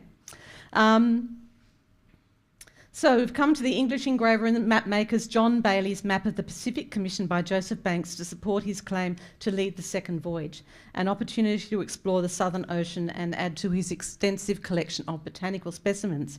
This engraved chart is a modified copy of the plate that was published by Alexander Dalrymple in 1770. In Dalrymple's chart, both polar projections are included, along with a projection of the equatorial region. Banks had Bailey remove the northern polar projection and reduce the view of the Pacific. Bailey also included, for the first time in a printed map, the east coast of Australia, which is named New South Wales, and the complete islands of New Zealand. The two maps are near identical in size. Perhaps Bailey's was traced from Dalrymple's earlier version. The library acquired this Bailey chart in 2008. It had at one point been in the possession of the prominent antiquarian Dr. Alan Ducarel, a former Lambeth Palace librarian, and the inscription suggests that its previous owner was Ducarel, and you can see that inscription along the top there, who died in 1785, so it must have been a very early map in his collection. When the library acquired the map, it was the only one other than a copy known to have survived on thin paper in the maps collection at the British Library. A third copy was sold by Sotheby's in 2014, so that means that there must be 3 extant maps of this particular chart that Joseph Banks commissioned. On the evidence of this invoice pictured here, the chart was completed around March 1772. 50 copies were to be printed on the thin transparent paper and 50 copies on the French super royal paper. The library's copy is on the French royal copy. And this particular invoice is in our collection of Banks papers. Theoretically, there should be 98 copies remaining. Perhaps a copy was on board the Resolution, because you can see this form of the map in other subsequent maps of the voyage. However, according to the Sotheby's note at the recent auction, when the botanist fell out with the British Admiralty and withdrew from the next expedition, he discarded any uncirculated copies of the map. So the backstory, of course, for Banks' withdrawal, he'd gathered a large entourage to accompany him up to 17. Along with Daniel Solander, he had an additional astronomer, a number of artists and 2 horn players. Perhaps that was to play the March of the Penguins, I don't know. Banks insisted that the resolution be altered to accommodate everyone, including a raised poop deck, a roundhouse for the captain, as Cook's cabin was to be taken over by Banks. On its maiden voyage to Plymouth, the ship proved to be cumbersome, handled atrociously, and leaned to one side when the topsails were set. Charles Clark, the second lieutenant, apparently wrote, "By God, I'll go to sea in a grog tub if desired, or in the Resolution as soon as you please, but I must say I think her by far the most unsafe ship I ever saw or heard of." Anyway, the Admiralty and the Naval Board agreed and insisted that the changes be reversed, and Banks declared that if the Resolution was reduced to its earlier size, he was not prepared to go, and he didn't. And instead, Banks and Solander sailed to Iceland and the Outer Hebrides in 1772. Banks invested in a lot for this second voyage. He also commissioned a series of silver and brass and gold Resolution and Adventure medallions. He designed them, and he had a whole plan on how they were to be distributed. And here we have an example of the medallions. So over 2,000 were produced. And these are some from the collection here at the State Library. And I think there are quite a lot of these running around. Now, of course, the ultimate accoutrement for any voyage is a punch bowl. And this is a punch bowl which Banks commissioned to take on the voyage. It's a hollow terrestrial globe with a lid that opens at the Tropic of Capricorn. The lid is topped by a figure of a reclining atlas. A map is engraved on the globe showing the discoveries of James Cook's first voyage, and you can see on the engraving the top half of Australia. So it's upside down, the world's upside down, so Australia is at the top on the punch bowl. Unfortunately, of course, when Banks didn't go on the cruise, he then gave the punch bowl to the Royal Society, who then kept it, I think, until mid-19th century. And we actually have a receipt again in the collection in the Banks papers, which actually states that this was an invoice sent out on the July 3rd, 1772. And it has the cost of the commission from the silversmith. So then, of course, we come to James Cook and the map of his that we're going to talk about. So on the 6th of February 1772, he enclosed a map and a document giving his opinion of the proposed route on the second voyage to Lord Sandwich. "I beg to leave before your Lordship a map of the Southern Hemisphere showing the discoveries that have been made up to 1770, to which is subjoined my opinion respecting the route to be pursued by the Resolution and Adventure, all which are humbly submitted to your Lordship's consideration. On the verso is written, Captain Cook's opinion of the route the Resolution and Adventure ought to take to explore the Southern Ocean, humbly submitted to the consideration of the Earl of Sandwich."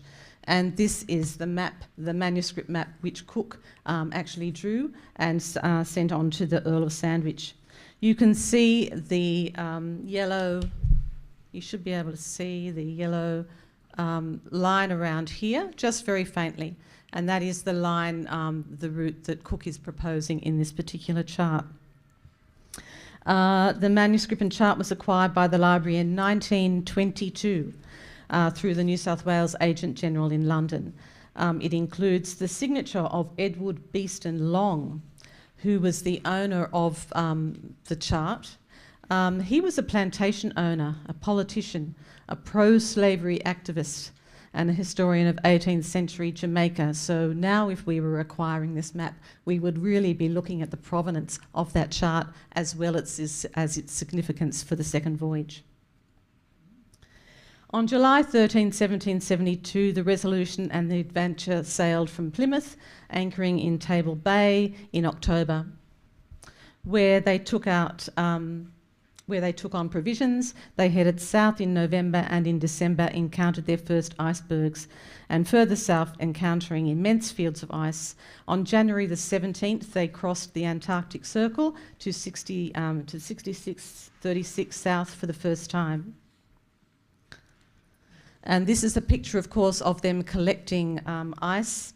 William Wales writes in his journal, came up with another large island which had small ice about it, brought to, hoisted out the boats and sent them to try what could be done. About 22 hours, the boats returned loaded with ice, which were handed into the ship, and the boats went for another coin of much more real value than gold, the Adventure doing the like. So that was very important for the success of the voyage, being able to actually melt down those ice blocks. And here we have that very famous image from William Hodges of the Resolution and the Adventure in the around the ice islands. These images again are all from the collection collected by Isaac Smith, who served as an officer under James Cook. The album originally was owned by Elizabeth Cook, but there's a lot of things that were supposedly owned by Elizabeth Cook. Okay, now I just added this slide because I love the idea that William Wales and William Bailey, who were the astronomers, would set up their observation tent on land wherever they went. It's just the amazing things that they used to carry on these ships and set up for their scientific calculations. Now, this is the most recent acquisition that we have here. It's naive in nature. We've just acquired it this year from the sale of the Whitmont collection in Sydney via Horden House.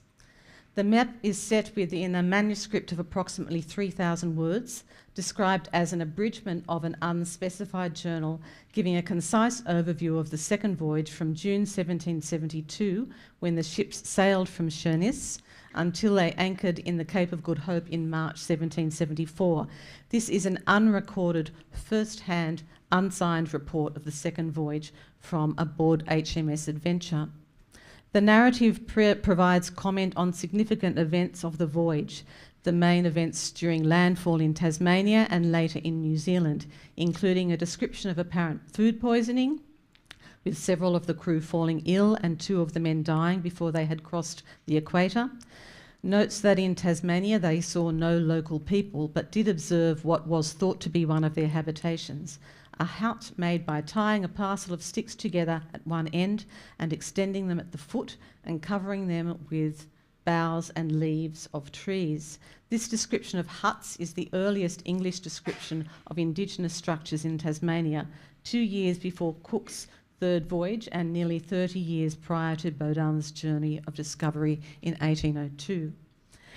The manuscript also provides first-hand description of going ashore at Grass Cove, seeking the party of sailors led by Jack Rowe, who had failed to return, and the description in particular provides additional information of the massacre and its aftermath in New Zealand. The manuscript has been ascribed by the vendor and various scholars to a John Langford. You can see the map is titled Circumpolar Chart of the South Pole with the Adventures track around the globe. It appears broadly accurate with the land masses and landfalls, roughly matching the details on similar charts of the voyage that we've looked at earlier. The map differs from other charts as it is specifically related to the voyage of the Adventure rather than the expedition itself. Although the work is unsigned, the map contains the initials IL in the upper left corner. The tracking in red of just the route taken by the Adventure gives further weight to the attribution to a person aboard the Adventure.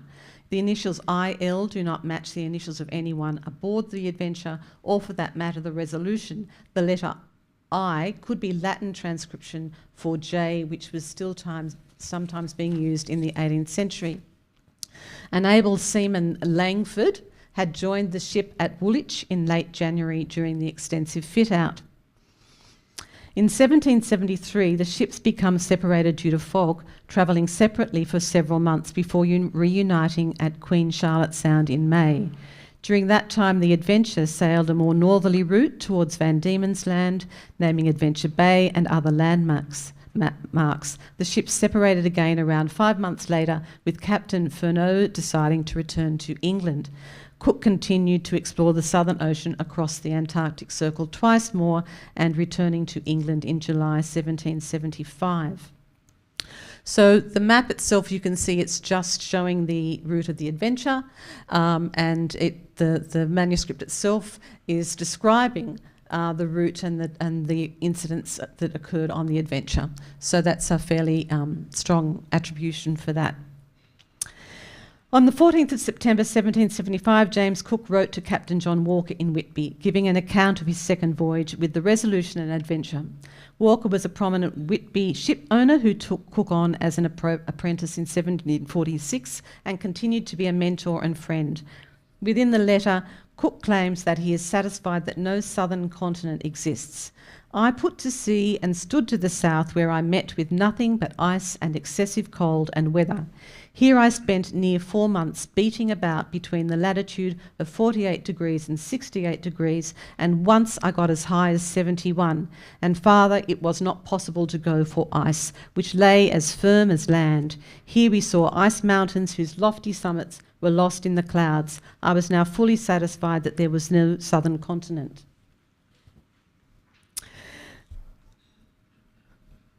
Okay, the final map that I thought I would show is a map by George Forster from a voyage round the world in his Britannic Majesty's sloop Resolution, commanded by James Cook. It was his publication that Forster published in 1777, and this map was engraved by William Whitchurch.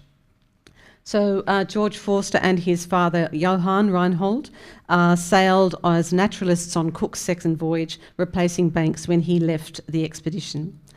And Johann was supposed to be writing the official record, but he fell out with the Admiralty and Cook took up that challenge. George Forster published his record before Cook's official publication. Apparently George, at the age of 12, was already translating French, Swedish and Russian books into English and German. And for a time he taught languages before becoming his father's assistant, so he was a very high achiever. Due to his accounts, scientific as well as literary, his particular publication became one of the most popular travel books of the period. And he was made a Fellow of the Royal Society in January 1777. So Forster's map shows the Southern Hemisphere projection, once again like the others, and it actually clearly shows... Oh, blasted thing. But it clearly shows, if I yell very loudly, if I can see here, you can see, no, it's too faint, but you can actually see the three crossings over here, and then over here, and then over here. So he really does cross the Antarctic Circle 3 times, quite clearly showing that you couldn't have a large landmass at the bottom of the globe. I threw in another item at the end because I think the best thing is when you go through all of these journals, these original manuscripts and journals, you find the things that really tell what people are like at the time. So this is a song, as you can see here, a poem on a broadsheet that was composed by Thomas Perry, who was a seaman on board the Resolution and who returned from the second voyage. And it says, "It is now, my brave boys, we are clear of the ice." So it's a fantastic little ditty with a beautiful image of the Resolution at the top. Now this is your penguin that you've spotted all through. Anyway, thank you very much. And so that's the southern frontier for you.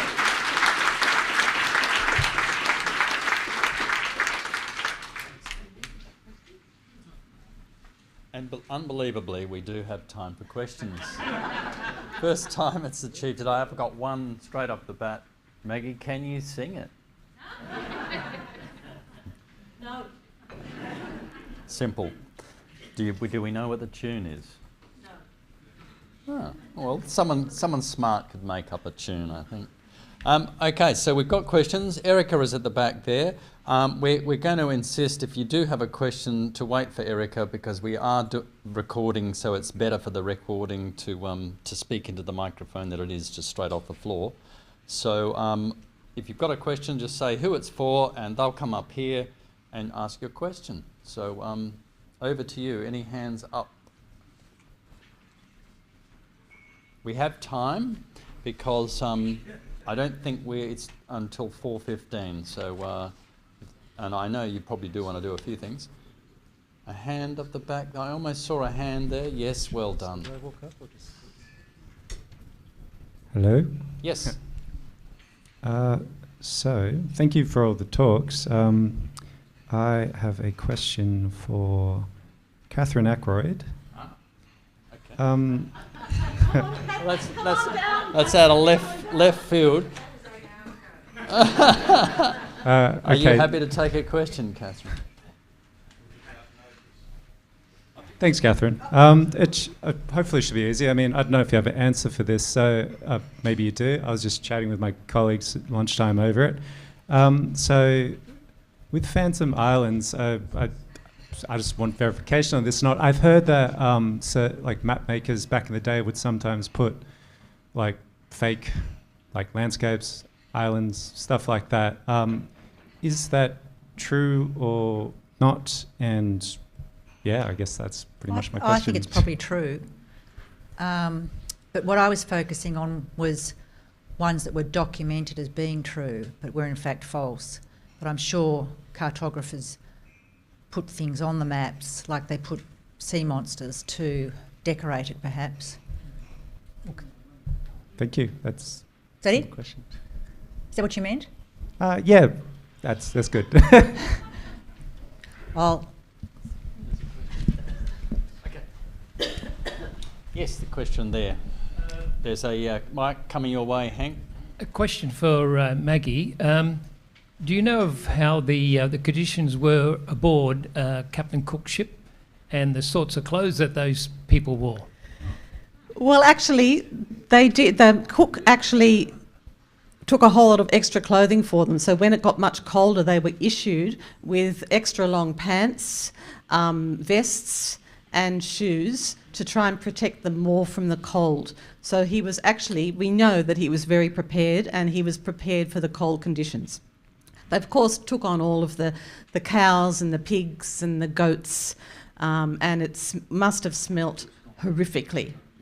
But the conditions were very difficult, it was very cramped, they were trying to take all of their supplies with them, but they did, and of course we all know that Cook also made sure there was always vegetables or something that could stop the scurvy. So that was the other thing, that he obviously supplied everything to stop them from getting scurvy as well.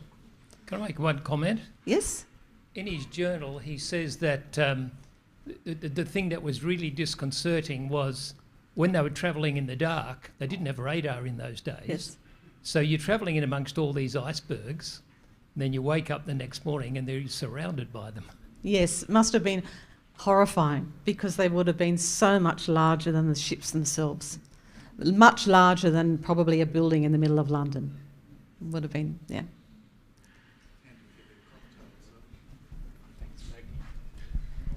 Question up the back, Bill. A question for Robert, if I may.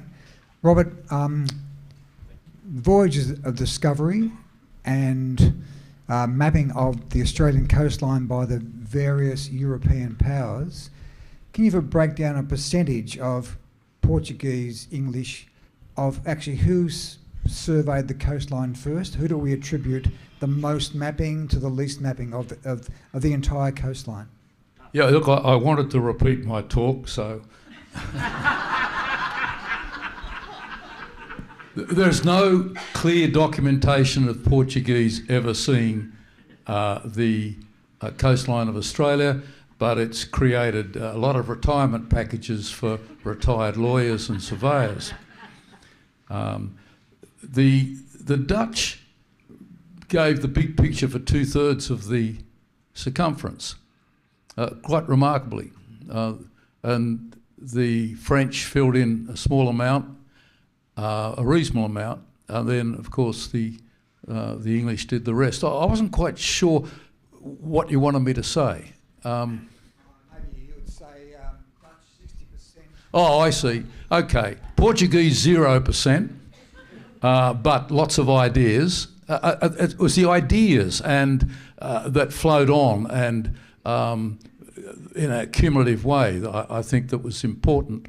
The Dutch would have been responsible for probably 50 to 60%. Maybe we can have, what do you think, 50 to 60%? Yes. Who thinks 50%? 60%? 60%? 60%? The English we've got to give a lot of credit to. What the English, of course, did, and the whole thing about navigation in those days was not so much the fineness of accuracy, it was what was needed for the sailing of the day. For example, you'll see in the two pictures I showed very quickly, because Maggie was giving me a tough time thinking she was losing out on her 30 minutes. Pardon? No. I admit failure and defeat on every occasion. Maggie's always ahead of me. 80% or about 20-30% of the year, the English to get back from England to from Sydney to London or England was requiring going up north, and there were two routes. There was the inner and outer barrier reef route, and the map of Flinders went around. He didn't want to get involved in the shoals and the hazards inside the barrier reef, and that's what King did brilliantly. It was a slower route going up the inner route, and they couldn't sail at night, and so you needed very fine, accurate survey, and that's what I think King did brilliantly well.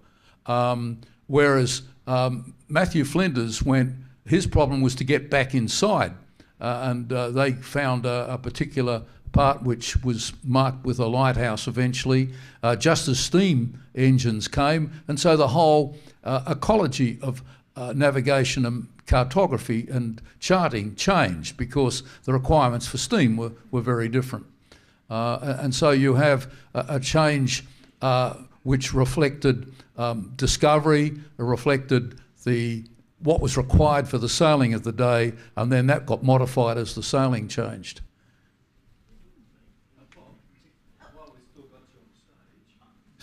Yes. Microphone, please.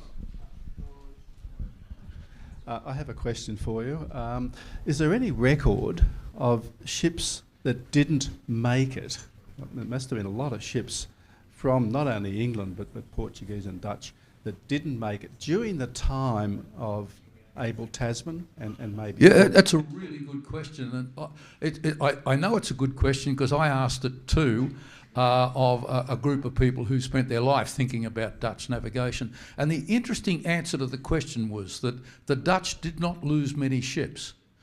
They only lost about 1% of their whole ships. Remember, the VOC was the most risk-averse company, in the sense that over a period of 200 years, their average dividend was 18% for the shareholders. Very good company to be part of. And so they couldn't afford to lose a lot of ships, and they were very careful. And so the thought is they only lost 1% of all their ships. And I think off the west coast, there are people here who know better than me, I suspect, but I think there's only about 4 or 5 Dutch ships that we know sank off the west coast. Now, when it comes to the Batavia being well known, but when it comes to the inner route of the, and this doesn't just go for this is over time, there are 800 shipwrecks along the Australian coast related to the inner route of which made it so important to navigate carefully. Thanks, Bob. We're going to have to make this the last question, Judy, because people want to talk. Judy. We come back and drop our bags and go with the people in about 8 minutes. Thanks. Related to the Dutch, yeah, sort of, Robert, okay. but no. No, it's yours, Robert. Me? One of us will answer the question. Yeah, we're here. Sure. Keep going. Nobody's mentioned the very earliest of the Dutch voyages, Jans in the Duifken in 1606. Not a large area of the coast to be mapped, but it was important partly because it was the first. That's right. Well, I'll have first go, then you can have a go. Well, he was on his way to Peru and thought he was in a big bay.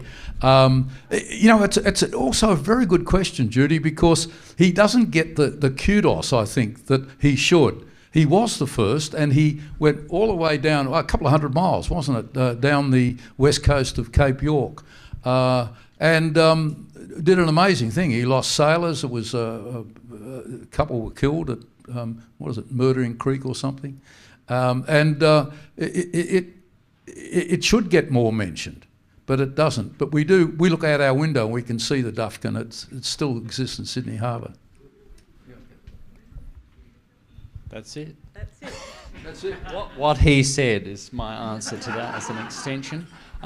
Yes, so now's your time to have a quick break, is what I'd say. Leave your bags here. We'll be leaving the building for the map tour. Then we'll come back for the Canapés event, which I think is upstairs, so you'll then be able to get to your bags. And then take your bags upstairs for that event. But it's all about getting out to the venue now if you can. But don't take your big bags or you'll be cloaking them and miss things. Thanks again, Robert and Maggie.